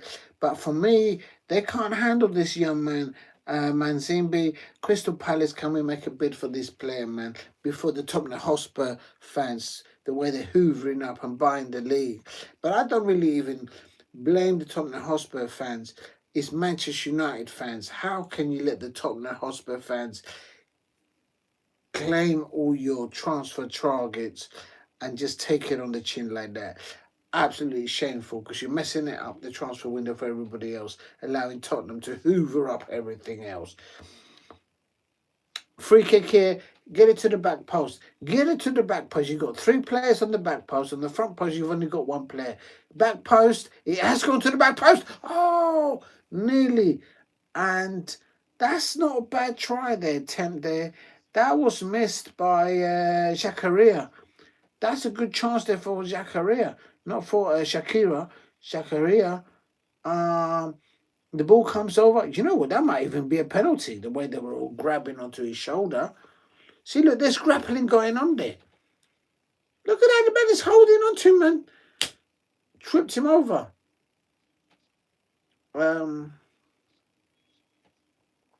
I do have to say the Algerian goalkeeper, he doesn't look more than 5'5", really. He looks, but he's doing well. He's only conceded 1 goal.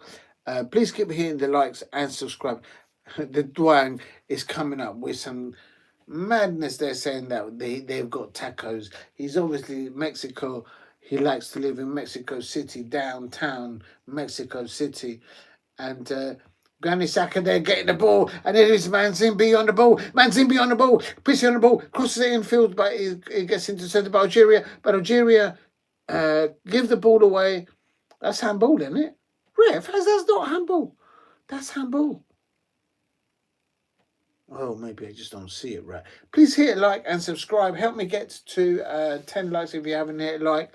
And Ndoye there, he's just gutted one of their Algerian players. He goes over to try and help him up, and he's just saying, listen, you just took the wind out of me, MMA skills on me, and you want to help me? Move yourself. Switzerland, Algeria, Switzerland 1, Algeria 0. Coming up to 40, 45. This first half has flown by, ladies and gentlemen. But I'm intrigued to see, because obviously the winner of this will play Colombia when Colombia hopefully beats Ghana in the next in the 32 round, and land in the 16. If you know, you know. Um,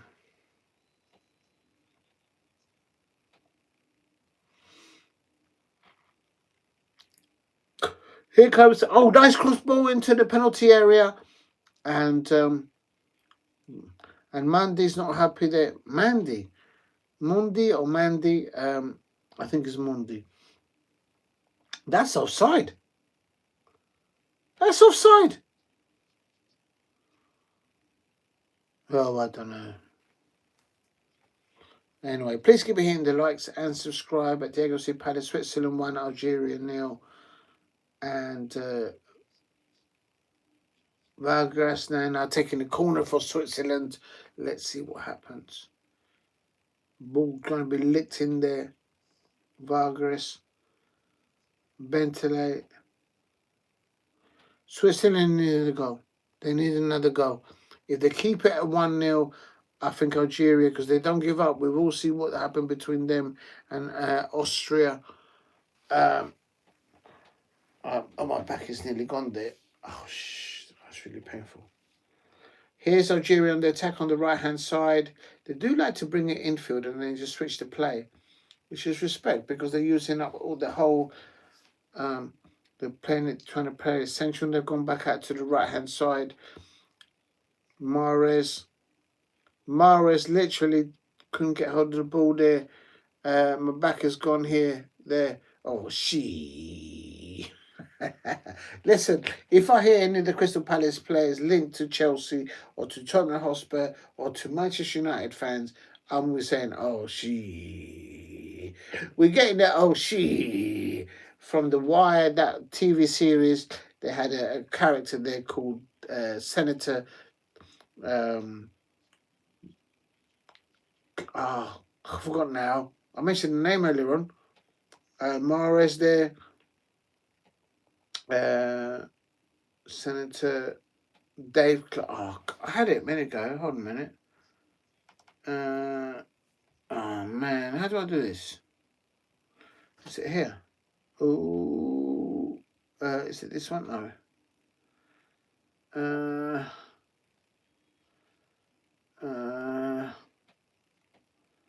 Oh, I've lost it, people. I don't know what it is, and I'm scared to.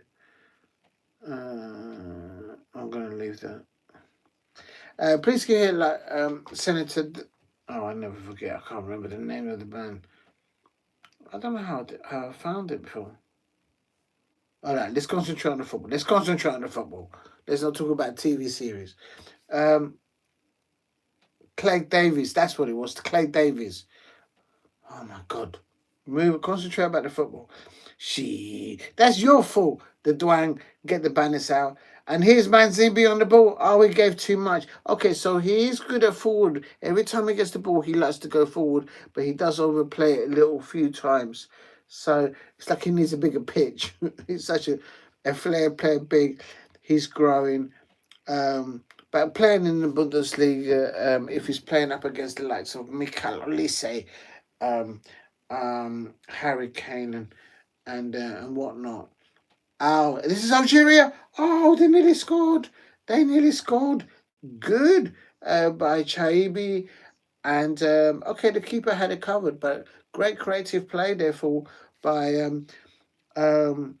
that came down by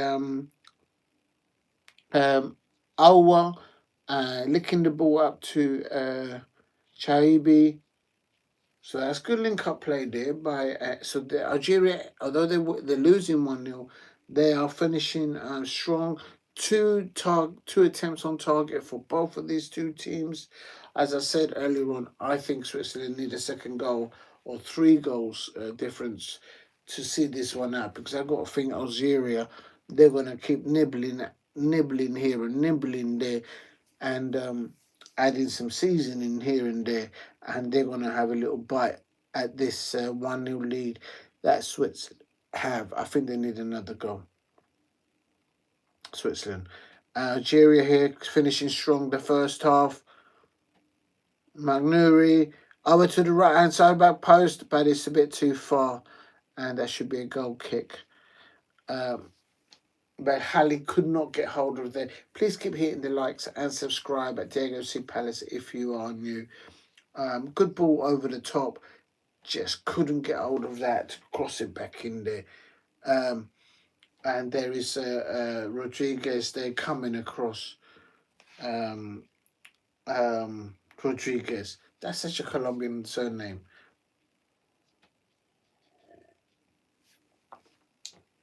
If you're new to the channel, please keep hitting the likes. Help me get to 10 likes if you can. And if you haven't subscribed, please subscribe at Diego C. Palace. Star player of this match at the moment, a young man called Mansimbi.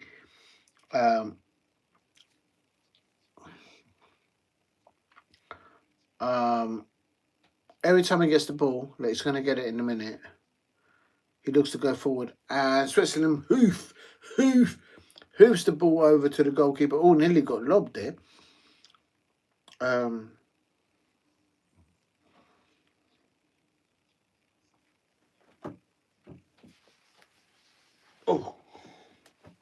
Oh my God. Oh my days. I need to get a stronger cushion on this seat.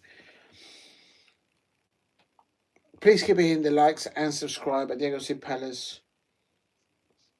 On 45 minutes here, 4 minutes of added time, minimal added time.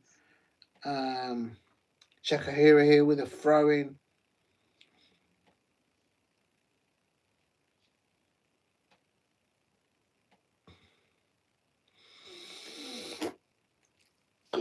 Oh, we're lucky there for Algeria down that left hand side.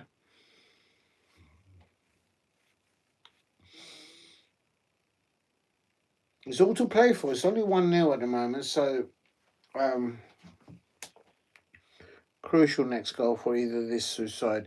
I suppose Algeria will take it to go in half time 1-0, but they're on the attack here. They're finishing their half strong.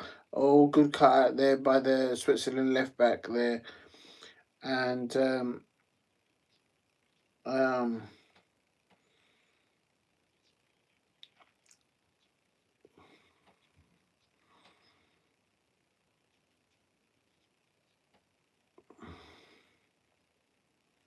please keep hitting the likes and subscribe at Diego C. Palace. Playing in added time at the end of the first half. Switzerland 1, Algeria 0. And I think I am going to do a bit more of the second half. I'm intrigued to see. If Switzerland score a second goal, then I might just knock it on the head. But they need another goal.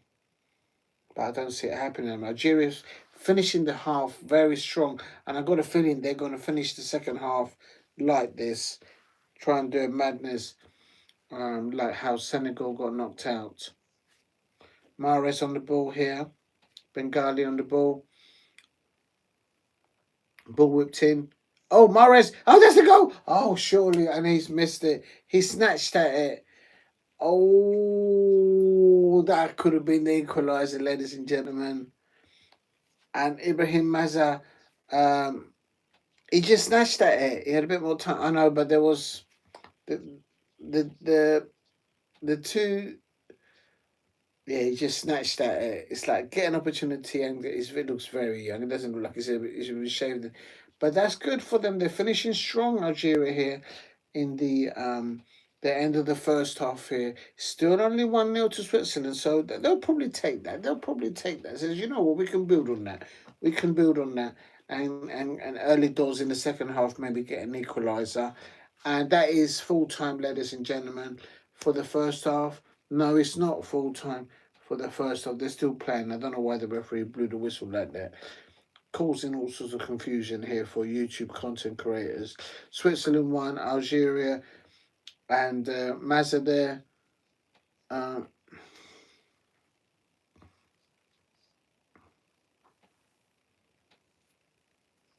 False alarm. It's not half time. Pick up to the drag and get the banners out.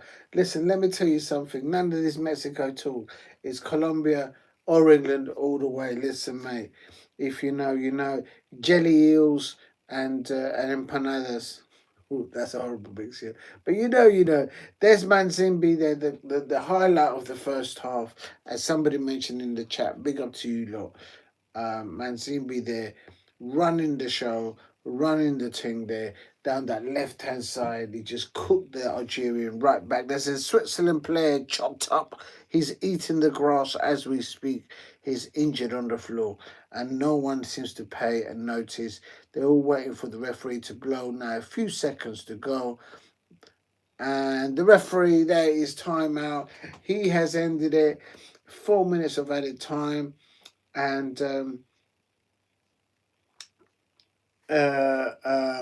the youngster, is it Joel Manzimbi, and I think there's more to come from Algeria.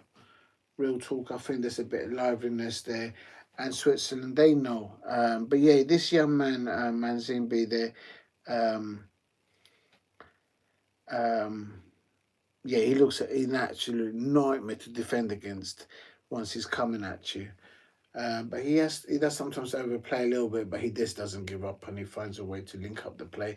And Bolo, they're scoring there for Switzerland. I think Algeria had a penalty shout in the first half. They never showed the replay, but what do I know? I don't know. You know what I mean? Big up to everyone in the chat. I'm gonna go for a little break for 5 minutes. Big up to the Dwang saying the Dwang get the banners out at half time. False alarm. It's not half time. It's not called Beezle Tweezle. Listen, I finished the Beezle beetroot drink. You know what I mean? I'm on the pop sparkling drink right now because to make it, you know what I mean, to make it until the end. Mm. If you know, you know. Big up to everybody there. I wouldn't, if I was Switzerland, I wouldn't change anything at half time till I get second goal. I don't recognise any of the names. Being in the Premier League, and also for the bench for Algeria. Hope I'm not missing anyone important there. All right, ladies and gentlemen, I'll be back in 5 minutes. Give me 5 minutes. It's half time. It is Switzerland 1, Algeria 0. A brilliant forward run, many of that I've seen in the first half, by a young player called Manzimbi for Switzerland, and linking up the ball play there with Mbolo, and Mbolo scoring. With Algeria, Mazes impressed me. Not enough of Mahrez, and the son of Zinedine Zidane, who Zidane is in goal for Algeria. He's done well. I think he's done well, but it's only no mistakes, self mistakes by him. But yeah, Switzerland just deserved that one goal lead. Ladies and gentlemen, I'll be back in 5 minutes. I'll take a little stretch my legs, and I'll be back in 5 minutes. Take care. See you in 5 minutes.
I missed the second goal. Oh no.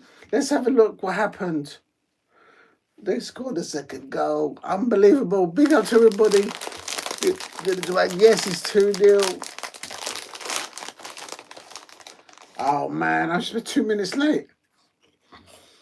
Unbelievable. Well, they do need a goal different. No substitutions from either side.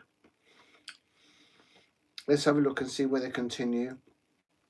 It must have just kicked off. How could I just miss that second goal?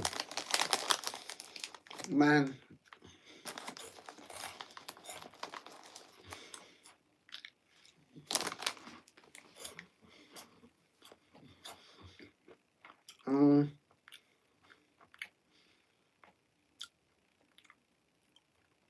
Let's have a look here.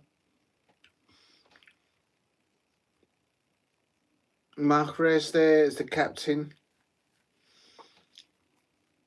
Oh, here comes Algeria here on the right-hand side. Please give here likes and subscribe. There goes the Palace. Bowen. Oh, how did they not score there, Algeria? How did they not score there? They had two players lined up. Mahrez there didn't score.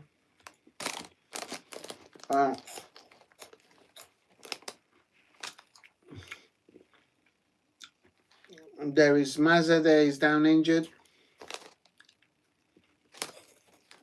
Look at this cross. Oh, what a ball.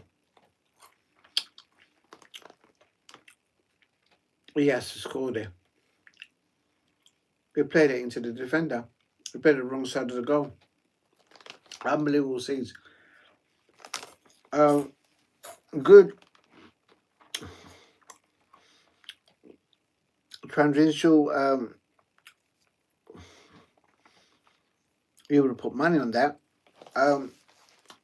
Algeria there nearly got pulled and a goal back. Mahrez is telling something to Ben Zambini. Please keep hitting the likes and subscribe at Diego C Palace. My prediction was Switzerland 2, Algeria 0. But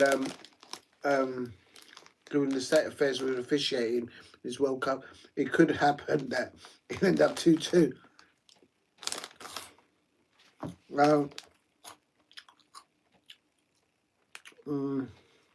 Oh, it looks like a substitution coming on, or maybe an injured player coming back on the pitch. They have to wait 1 minute.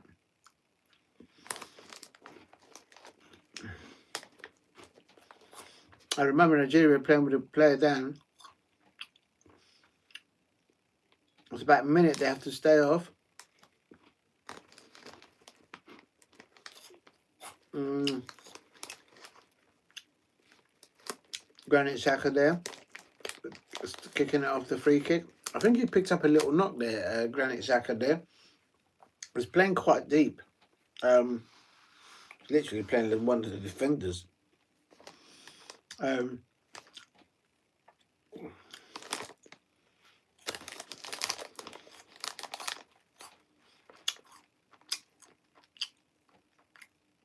Literally Switzerland are playing like with one defender at the back. Oh my God. Oh, nearly got the ball to Manzimbi.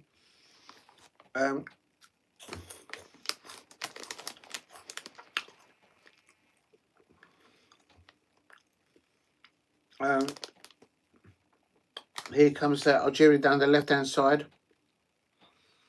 Well trapped back there by Switzerland. Please keep hitting the likes and subscribe at Diego C Palace. Switzerland 2. Algeria, the winner of this match, does play either the winner of Ghana and Colombia.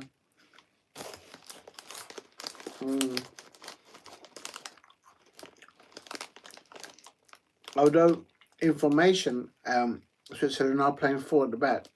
At times, they're literally only playing like 2 or even 1 defender. If you look at it carefully, but well, maybe they feel that confident against Algeria. Pushing numbers forward. If they do that against Colombia, I don't think they'll do well. Look, they've got two defenders there at the back right now.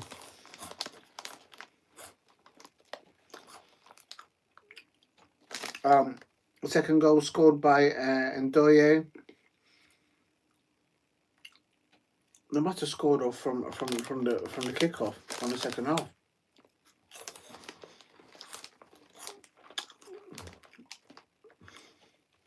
If you're new, please hit like and subscribe at Diego C Palace. Switzerland 2, Algeria 0.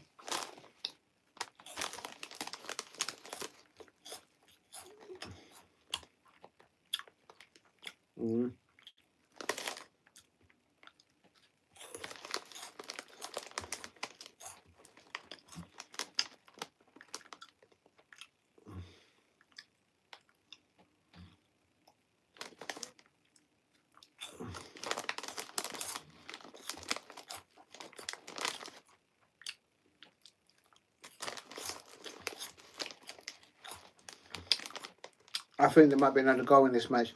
Oh, two players come together. Oh, I think the Algerian players come off worse. Let's have a look. No, it's nothing much. It's just they collided.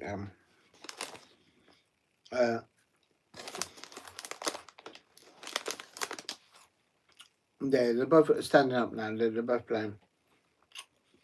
Oh, slip up there by Switzerland there, the left back.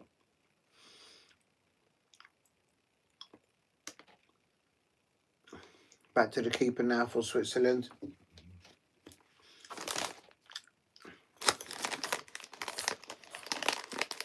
A lot of Algerian substitutes warming up. Ball on the right hand side now for Switzerland. Whilst in the first half, it's all down that left hand side for them. 2-0 to Switzerland. Algeria 0, Switzerland 2.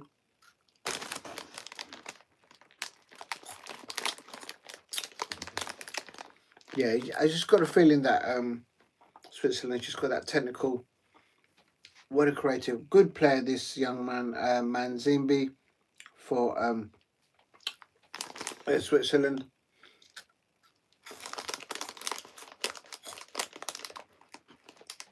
There he goes again. Overconfident. Sometimes you just need to make it more simple and just lay off the ball. You can't beat every man and every team every time.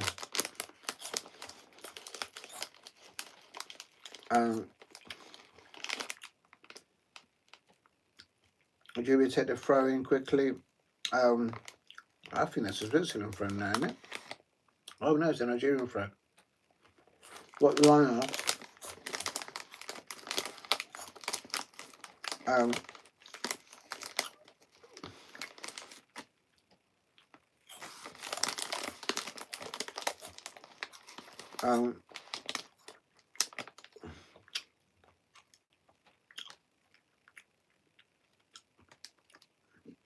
If you're new, please subscribe at Diego C Palace. It's Switzerland 2, Algeria 0.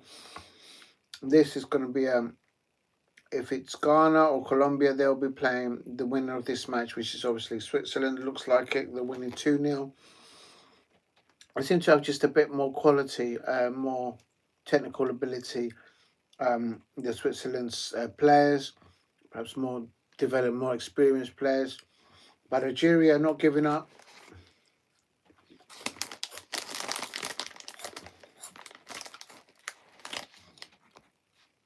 Big ups to the bank says, go! Yeah, I missed it. Through the legs of the goalkeeper. Oh, this might be the third. Yeah. Oh, my God. Across the front, across the goal. He hit it so hard that the player in the back post, he couldn't react quick enough. Mahrez got cooked. And Bolo couldn't get to it. It just, oh my God. He was jumping away from where the ball was going to.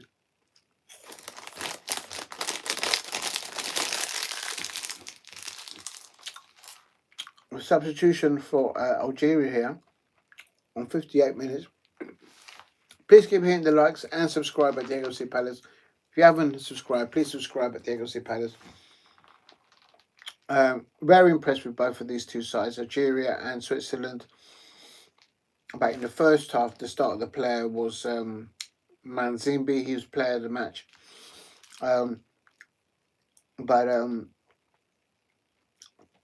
It's only 2-0, so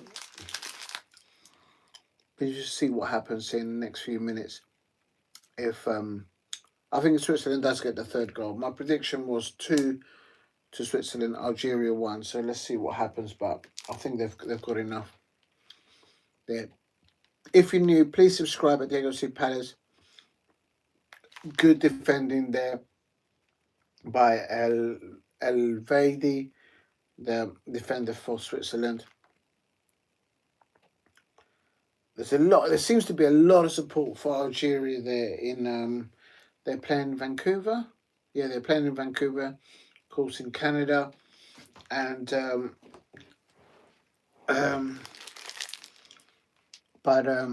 they need a goal back soon, and then the game will open up. But it's easier said than done.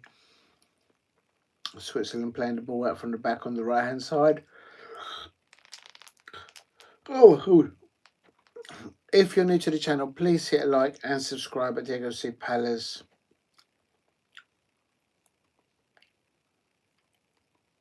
I think I might call it on a break at 90 minutes. But here comes Switzerland. If they get a third, I'm definitely calling it a day. Ball out to the right-hand side. Crossing across the... And good defending by Algeria there. Seeing the ball out for a corner for Switzerland. Switzerland is just not taking the foot off the pedal. They're just going and going and going at it. They want to get that third.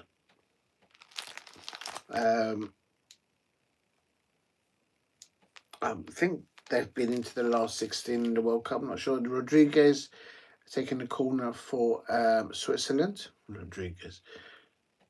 It's overplayed it and it's gone for an Algerian goal kick. 60 minutes, ladies and gentlemen. If you're new to the channel, please keep hitting the likes and subscribe at Diego C. Palace. Thank you for all the new subscribers. Very impressed with the Algerian side and also with the Switzerland side here. But they seem to have a bit more of a technical ability, the Switzerland side. Good morning to Henry Smith Comedy. Big up to you. I hope you're doing well. Yes, the sun has come up. I can see it through the people that are there. And I hope you're doing well. Big up to you. Please go and check out if you're interested in comedy and whatnot. If you know, you know. Please go and check out Henry Smith Comedy. And it's Switzerland 2, Algeria 0, Henry, and the winner of the Colombian Ghana game will play the winner here, which looks like it will be Switzerland. But then it's only 2-0, and anything can happen really. So this Algeria, they just need to go back. In the first half, Switzerland did look a bit vulnerable at the back, but their best way of defence for me for Switzerland is to attack. Good link-up play there. Good work there by Granit Xhaka, the likes of Granit Xhaka, and Doye has done really well in the second half here. But in the first half, definitely Manzimbi, he plays in Germany, the Bundesliga. He looks, he looks a special player. Real talk. Good. Glad you're doing well.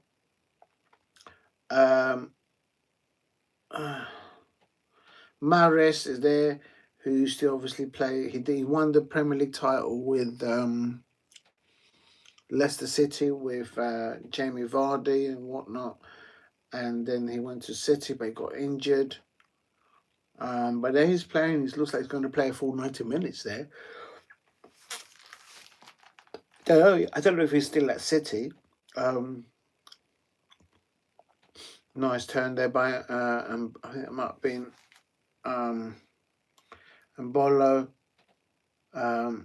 the first goal scorer for Switzerland here. Be nice to see this young man, Manzimbi, get a goal. Here he's on the ball. He likes to do his oversteps, kind of left hand side, and he drifts into the midfield. Um, very, very interesting. I would like for Crystal Palace to sign this youngster, Manzimbi, but no doubt he's probably on a good contract there already. In the Bundesliga. Algeria just needs to get the hold of the ball. But great ball. When Switzerland don't have the ball, they do work hard to get the ball back, and credit to them. See the different styles of management. The manager is not throwing force substitutes in like what's his name? The Martinez, the manager for Portugal. They're just getting on with it here. Oh, this is Switzerland on the attack now.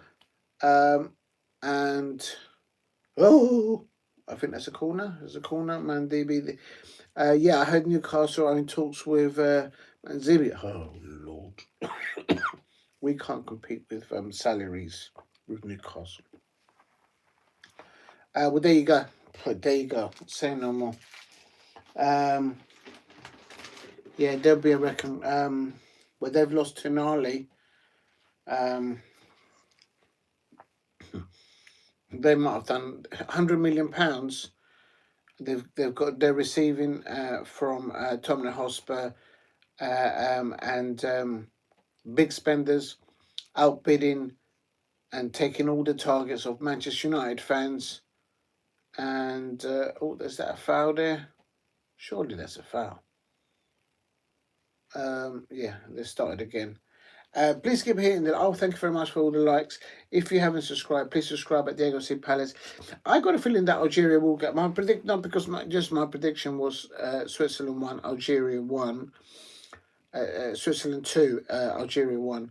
But I just got a feeling that Algeria will nick a goal back. They could do with getting a goal back just now, and then I think they've made 2 substitutions. They've substituted one of the forward players and Jakuki. So one on each end, either side of attacking forward players there for Algeria substituted. That's a good ball forward. Oh, he couldn't get to it. He looks so young. That they've got a mixture of young, very young players for Algeria and experienced players. In even with his pace, he couldn't get to the touchline there and get that. Benghazali. Great support there for Algeria in the Vancouver stadium. I think there's more Algerian fans there than Switzerland fans, if I may say so. But they just need a little break here to get a goal back. They must have scored a really silly. They conceded a silly goal in the start of the second half. Just about missed it when I came back. Please keep hitting the likes and subscribe at Diego C. Palace if you're new. But yeah, if Newcastle land Manzimbi, he's going to be someone that Eddie Howe will be able to develop. And they're going for hydration breaks, which I don't agree, but they're going for a break. But if he lands at Newcastle United, oh my God. Yes, Riyad Mahrez,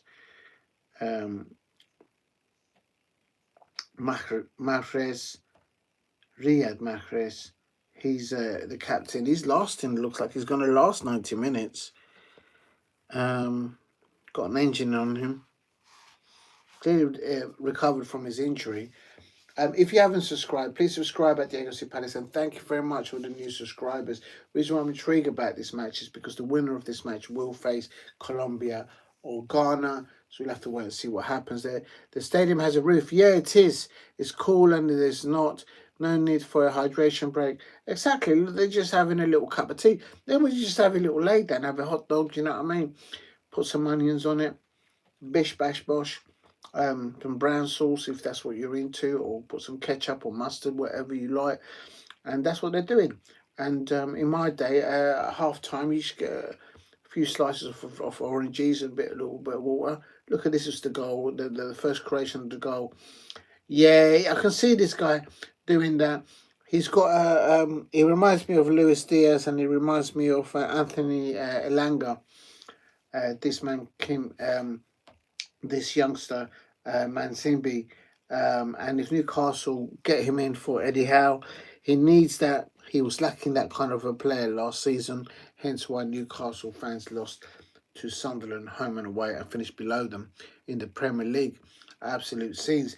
Their celebrations there from the Switzerland fans there, young and old, and there's also contemplation there by the Algerian support there. Great atmosphere in the stadium, but they could do with a goal back to see where this goes. Please keep hitting the likes and subscribe at Diego C Palace if you're new, and Switzerland 2, Algeria 0. Big up to everyone in the chat. The Dwang, get the banners out at half time. To Henry Smith Comedy, go and subscribe to him. Big up to the Weasel, Tweezle, Weasel. Big up to Miss Penelope. Also, All Football 90, go and check them out. To 353 SDC Penelope. I don't think I've missed anybody else. Daniel 90, come on, you Spurs. Spurs fans are trying to buy the Premier League. Remember all the time back in the day we used to say that of Manchester United, Manchester City, Chelsea fans, and it's Tottenham Hotspur now. Big spenders, and they're doing their thing. Big up to Beazle Tweezle. I don't think I've missed anybody else. Oh yeah, big up to Ozan Kaba. Big up to you. I hope you're doing well. Back in their early doors. Vargas is off. Ryder is on, and of course, come on. And yeah, I agree. I don't think they need these breaks, but it is what it is. I think they're using those minutes to get the substitutes on, depending on the status. And they're taking quite a long time with the substitutions here. 7-11 coming off. I know 7 coming off and 11 coming on 14. Another 2 youngsters coming on. Marquez. And Switzerland got to be around 16 in 94. Managed by Roy Hodgson. There you go. Big up, Roy. And began 2006. Yeah, 14, 18, 22. So Switzerland have a little bit dark horses there, but they kind of peter out at the end. I remember one time they got to the final of the European up against Denmark, I think it was, and no one foresaw that. That's a nasty challenge. That's a yellow all day long. Is he? I think the substitute has just come on. Is that Granit Xhaka? Ouch! He's nearly busted his kneecap there.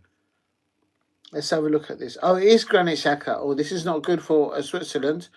It wasn't studs. It was just leg onto leg, but it's a youngster coming in, doing. And Granit Xhaka's just. He's saying, "Are you sure about that?" He's just coming and he swiped my leg off. I think that's the substitute that's just got a yellow card. Yeah, it was.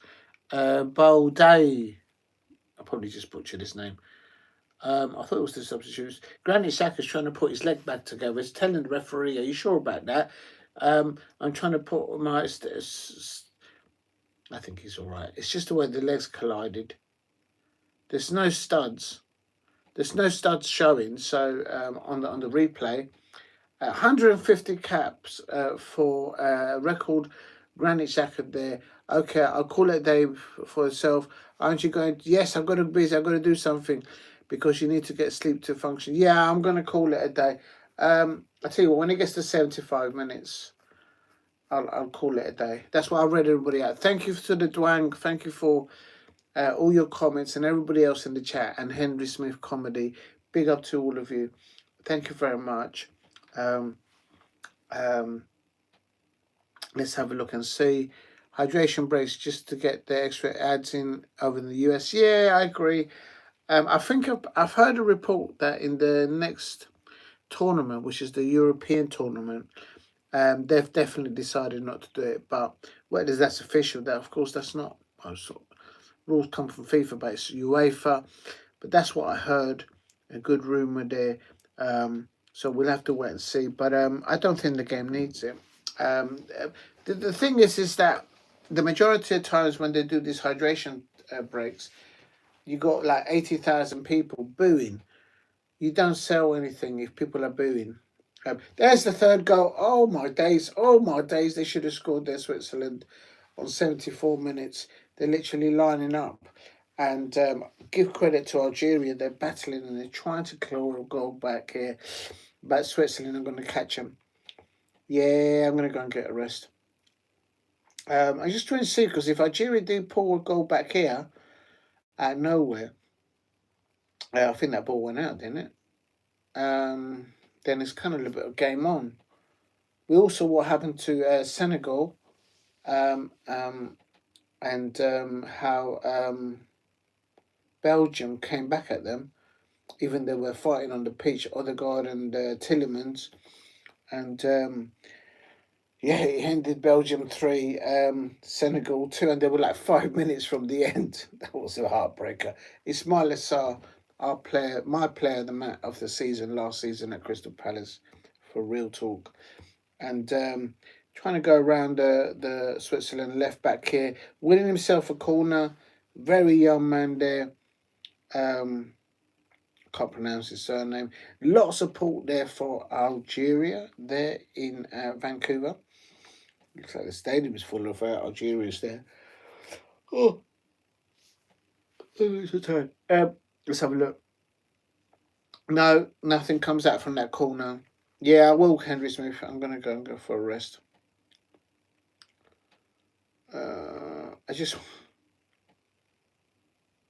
We just don't know. I mean, a 2-0 should be enough, you'd think, but yeah, they've got enough experience by the Switzerland players there to see this out. They don't need to score, but seriously, the only way they can defend really well Switzerland is to good through the lines there, and nearly a ball up there to Mbolo. Is he still on the pitch? Yes, he is. Oh, they've taken off Manzimbi. All right, and definitely. I thought I didn't see him. They've taken off Manzimbi. Unbelievable. Please keep hitting the likes and subscribe at Diego C. Palace. If you haven't hit a like, help me get to 10 likes. Switzerland 2, Algeria 0. The winner of this looks like it's going to be Switzerland. They'll be playing the winner of either Colombia or Ghana. So their best flair player here for Switzerland is a young man called Manzimbi. Absolutely rocked the first half and created the first goal. Attempt on goal there by Algeria from outside the area. That's not going to beat the keeper there from there. Attempt there. I don't know yet. I don't think so. I'll try and do it. There's quite a few. There's isn't there Argentina? Let's have a look. Oh my god. You got Australia, Egypt, 7 p.m. And then you got Argentina, Cape Verde. Could that be an upset? I don't know. And then at 2:30. I don't know. It depends how I'm going to see it. But I got a feeling I'm just going to watch it. Colombia versus Ghana. Oh Lord. I'm getting nervous already just thinking about it. No, they should do it. They should do it. There's a good team spirit in the Colombian squad there. So they should do it and get it over the line. But you know what it is. They're playing. Where are they playing at? I don't even know where they're playing at. in Kansas City, so they're in the US. Kansas City. I don't know how to do the accent for Kansas City. Kansas. I don't know. Here's Switzerland on the break here. Ball through to the right hand side. I think this could be the third goal coming in, ladies and gentlemen. Switzerland 2, Algeria 0. Go on and whip it in. Granit Xhaka on the ball. He does elevate the levels of a side when he's playing well. Sunderland have found that out. I don't think Colombia is going to win. The Duang is trying to jinx it. Don't you try and jinx it, the Duang. Get the banner out. I'll get the banner out on you, son. Do you know what I mean? As Granit Xhaka there, he's putting a shift there today for his side. 100, I think, 150 caps. Record breaker. Remember the program back in the day? Record breakers. And he's a record breaker for Switzerland. I think it's 150 caps. Record Bengali there. He's limping with one leg there. Big up to the Duang. The banner the banner's at half time. Saying the truth is, I don't think Colombia's going to win. Oh shit! England would do well to beat Mexico. Yeah, they're playing in Mexico City. That's going to be a high altitude, and for that, look at this. One of these Algerian players, he's like wobbling on. He's like a penguin walking around, a youngster, but he's surviving. The Algerians won't give up. I'll give you that much. So don't underestimate if they get pulled back a goal back. Here comes Switzerland. They're just missing. Oh, look at that attempt on goal, man. That's right in record breakers. Roy Castle, yeah, and the woman presenter as well. Back in the day, yeah, did they make TV like that? Well, maybe they do, but I don't know. Yeah, there's one of the Algerian players. He's walking around like I feel right now. I'm actually knackered here, and yeah, it is what it is. If you're new, please subscribe at Diego C. Palace. And if you can help me get to 10 likes, if you haven't dropped a like. Switzerland 2, Algeria 0. Just 10 minutes into it. I think I might hang on because I don't think he'll go to penalties. If there was any likelihood of this going to penalties, I think I might just knock it because I couldn't do another half an hour or more. I thought the previous game between what was it? Not Switzerland, Algeria. The game between Portugal and Croatia that should have ended 2-2, but the equaliser for Croatia was disallowed, and I think it was a goal because there was no. I don't know. My end still says no, but thank you very much, Henry Smith. I don't know. I'm on the phone, so I don't know if I can see. Oh, there's the third goal. Oh, how did he miss? How did the Switzerland player not score there on 80 minutes? Big up to you, Henry Smith. Thank you very much. Eagles will be flying high, high, high. Yeah, back in the day, man. I haven't done that for a long time. We're on a high, high, high. That's right. How did he miss? How did the Switzerland player? Look, I think that's Mbala. Oh, he had no chance. Who's on the far post? He's like trying to cross it in. Score, lad. Score, lad. You're in the World Cup. What are you trying to pass it across the face of the goal? Yeah, it looks like he might go. You get me started with that. Big up to you. Yeah, it looks like he might be going to Nottingham Forest. I don't think he'll work. Not because he's got Oliver Glasner. It's because of that owner. No man or beast can work for that man. I've got nothing against the Nottingham Forest fans. I just don't like the Nottingham Forest owner. If you know, you know. But I'm not salty about it because as far as I know, Oliver Glasner is not on the payroll at Crystal Palace, or whether he does what he chooses to do or whatnot, he's not on the payroll. So if he was still on the payroll at Crystal Palace and then he wanted to leave for Nottingham Forest, I would be absolutely fuming. But he doesn't work for Crystal Palace anymore. He done his time. He got us the title, the FA Cup, and the Community Shield and the Europa Conference League trophy. So it is a good point. Forest had 4 managers. Yeah, they'll yeah, the owner will bottle it. You can't just go in there and there's a good squad there, but I think you still got Elanga up there. He's got players. Will they be able to change them playing the formation that Oliver Glasner clearly likes to play? Possibly, I don't know. But quite frankly, I'm not bitter about it because I don't mind talking about it, but I'm not upset about it. It's because he's not on the payroll. What I would be mindful is that I expect Crystal Palace, they'll know that Oliver Glasner knows all the contract details of all the players. I don't think it's a big deal about that because a lot of that is public notice, but there will be clauses that he will be aware of. Um, and if he was contacted whilst he was a Crystal Palace manager, then that's a completely different kettle of fish. And Crystal Palace could take that onwards, but I don't think that's the case. Um, Look, he done what he came to do at Palace, and I respect what he done, and that's it. Um, I would get not just a teeny weeny upset if he takes any of our players. If he takes Daichi Kamada with him, um, then I'm cool with that because Daichi Kamada came along with him from his previous club, so it is what it is. But um, mm, if he takes other players that he didn't bring into Crystal Palace, now that will tick me off because oh, there's a player down injured for Switzerland here. But yeah, no, we'll have to wait and see. It's not confirmed yet. It's just a rumor. Um, and um, I mean, the thing that the transfer window at the moment is Tottenham Hotspur, literally hoovering up all the targets for Manchester United fans, and also big up to everybody there in the chat. And so, oh, is he injured? This is Zakaria. He's been lively for Switzerland, so if he's coming off injured, don't think it's nothing serious.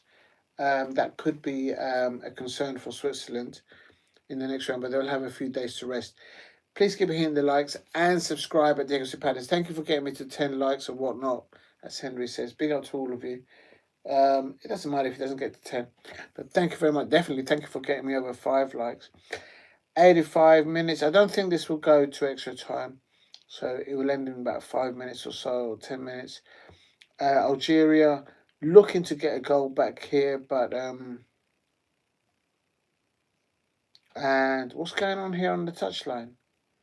Switzerland want to bring on the substitution, but the fourth official looks like he was having a cup of tea. He was got distracted, so the game goes on.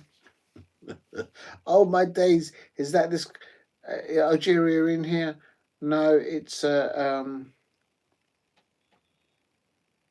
the ball's gone out now, so I presume now the substitutions will take place, and this is a double substitution for Switzerland, eating up a bit of time here.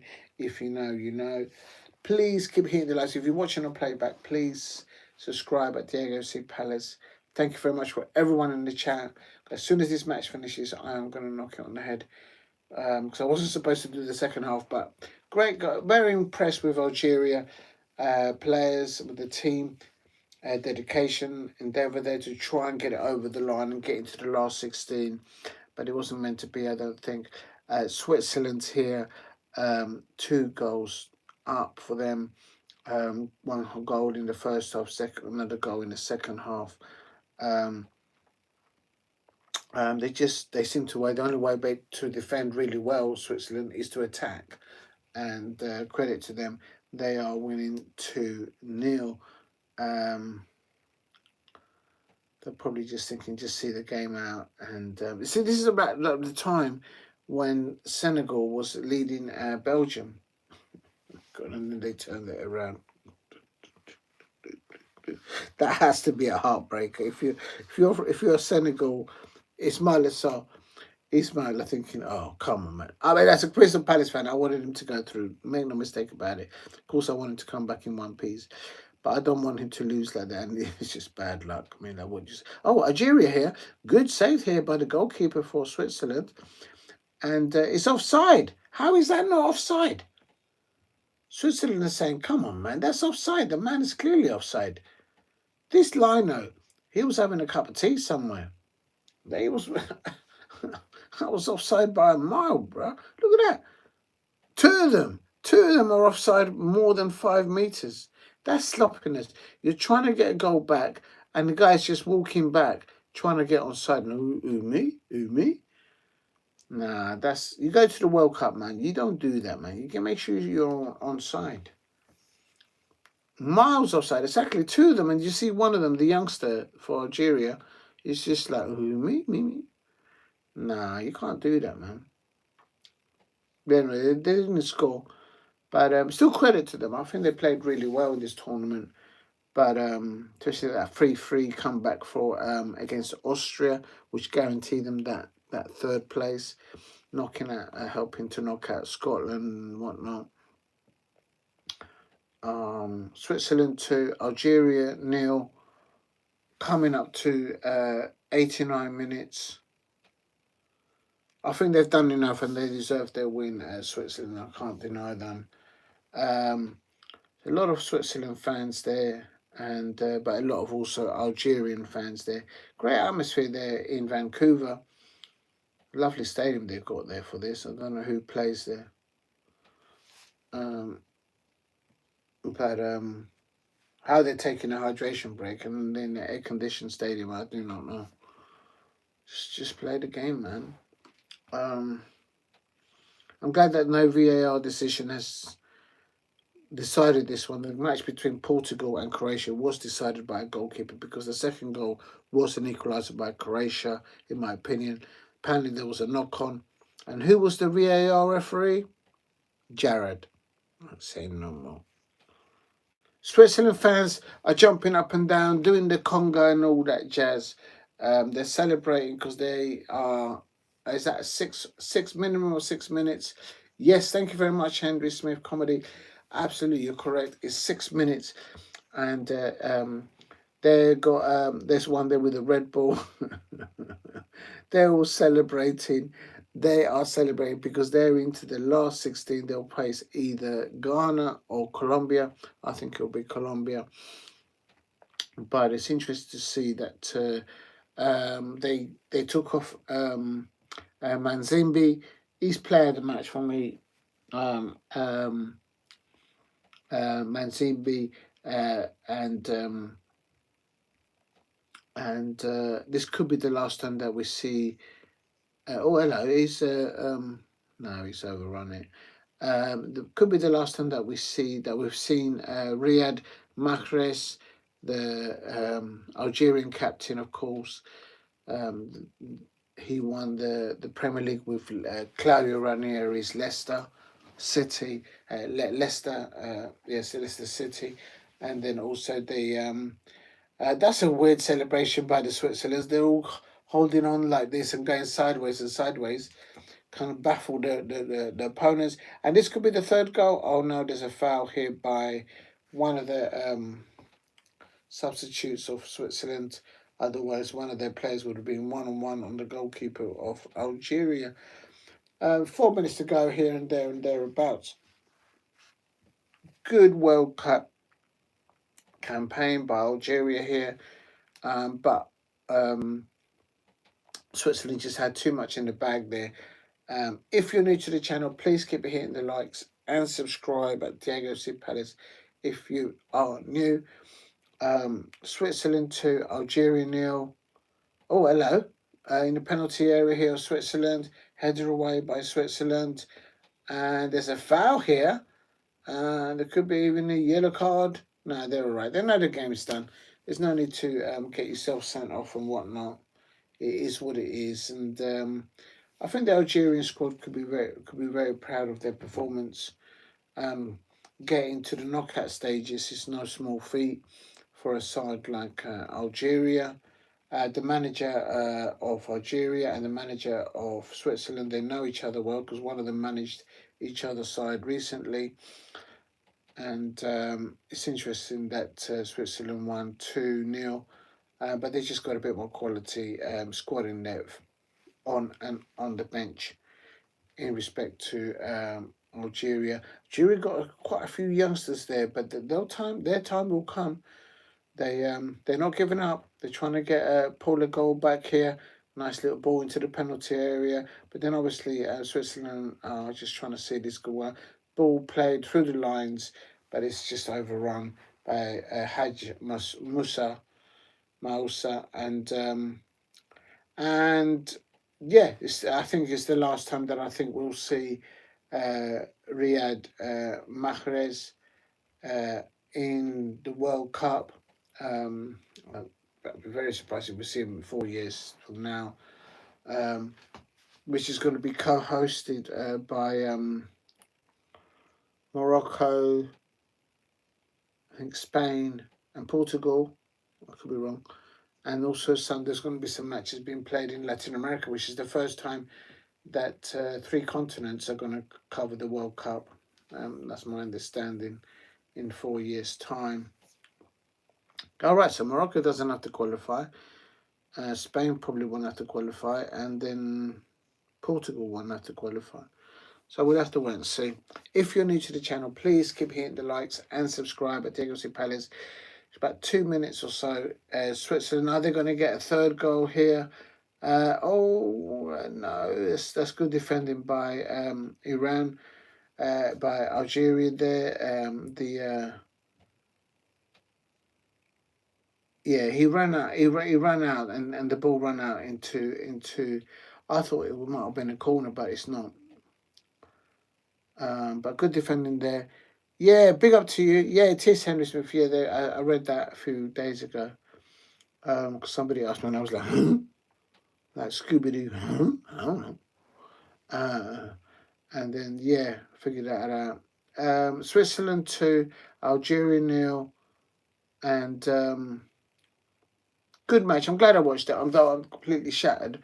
I'm glad I watched it because, and I had it in mind, but I just couldn't figure it out. It's a long day, but long day yesterday, I should say.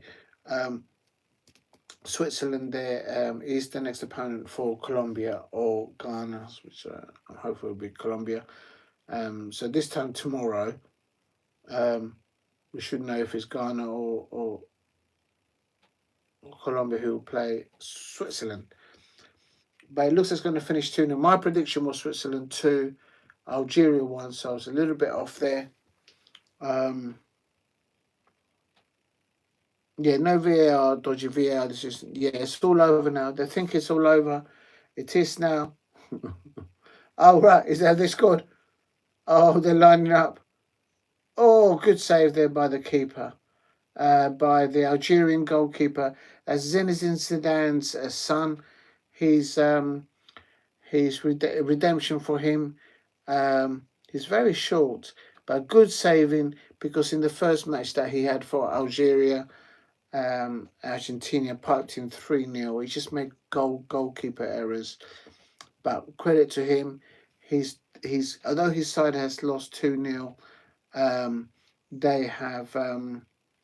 they're through. So, ladies and gentlemen, Switzerland are through to the last 16, beating Algeria 0. Let's just do the wall chart and then we'll call it a day. Well done, the Algerian players. I think they could be proud of their campaign in the World Cup.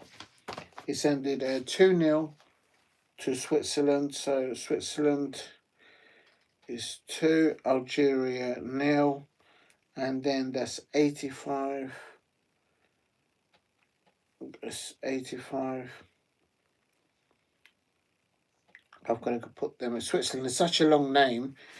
To put it on this little bit here, it just doesn't fit. So I have to write it down over here. Switzerland is a very long name to type in. Switzerland.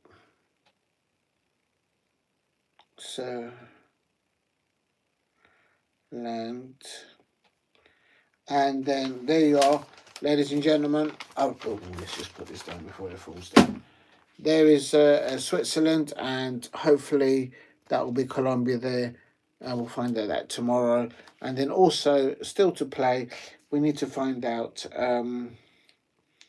We've got Australia, Egypt, and Argentina versus Cape Verde, and they will fill that extra last slot there in the last 16. Right, a massive thank you to everyone in the chat. I can't thank you enough to get me over 5 likes. That's insane. Massive thank you. Thank you very much, Henry Smith Comedy. Please go and subscribe to his channel. I know he hasn't asked for this, but big up to you, Henry Smith. It's a comedy channel. Absolutely amazing comedy jokes in there. Real talk. Check out Henry Smith Comedy. Massive thank you to the Dwang. Get the banners out at half time. Big up to All Football 90, Crystal Palace content creator. Go and check them out. A massive thank you to 176, Beazle Tweezle Weasel. Big up to them. And also massive thank you to All Football 90. I think I mentioned them. 353 Test SDC channels, 67 Miss Penelope, and big up to them. I don't think. Big up to Daniel 90. Come on, you Spurs. Spurs fans trying to hoover up the transfer window. Manchester United fans, how can you let the Tottenham fans take all your transfer targets in the transfer window? Manchester United fans, what you like? Unbelievable. Allowing the Tottenham Hotspur fans, they're literally buying the league for next season. And we can't allow that. We can't allow that. London is red and blue. Can't have the Tottenham Hotspur fans going down North and South London like they own the place. Big up to 176, Beazle Tweezle Weasel. And I think that is it. I know there is one more person at the beginning of the chat. Ozan Kabak. Big up to Ozan Kabak. Great to see you there. I've seen you for a long time. I hope you're well. Please hit like and subscribe at Diego C. Palace if you're new. A massive thank you for all your contributions today during the live show. Thank you very much for all the new subscribers and all the comments and all the likes. Really appreciate that. I hope to be live soon. Please leave the notification bell on at Diego C. Palace. And I haven't decided when I'm going to go live next, so that's how it is. It's just how it fits in my schedule at the moment. We're going there. But definitely, congratulations to Switzerland. They are through into the last 16. Congratulations to Algeria. I think they've had a very good campaign there. Congratulations there to girls that played through today and got through. Belgium, they got through. And Portugal and Spain, they are playing next against each other there as well. Unlucky to Croatia. I think they should have had an equaliser and then extra time and then penalties, but what do I know? Thank you for watching. Please leave the notification bell on, and if you haven't dropped a like, please drop a like. Thank you very much. Good night or good morning. It's 6 o'clock. Very 6 o'clock a.m. Thank you for watching. Good night, good morning, and take care. Catch you up on the next one.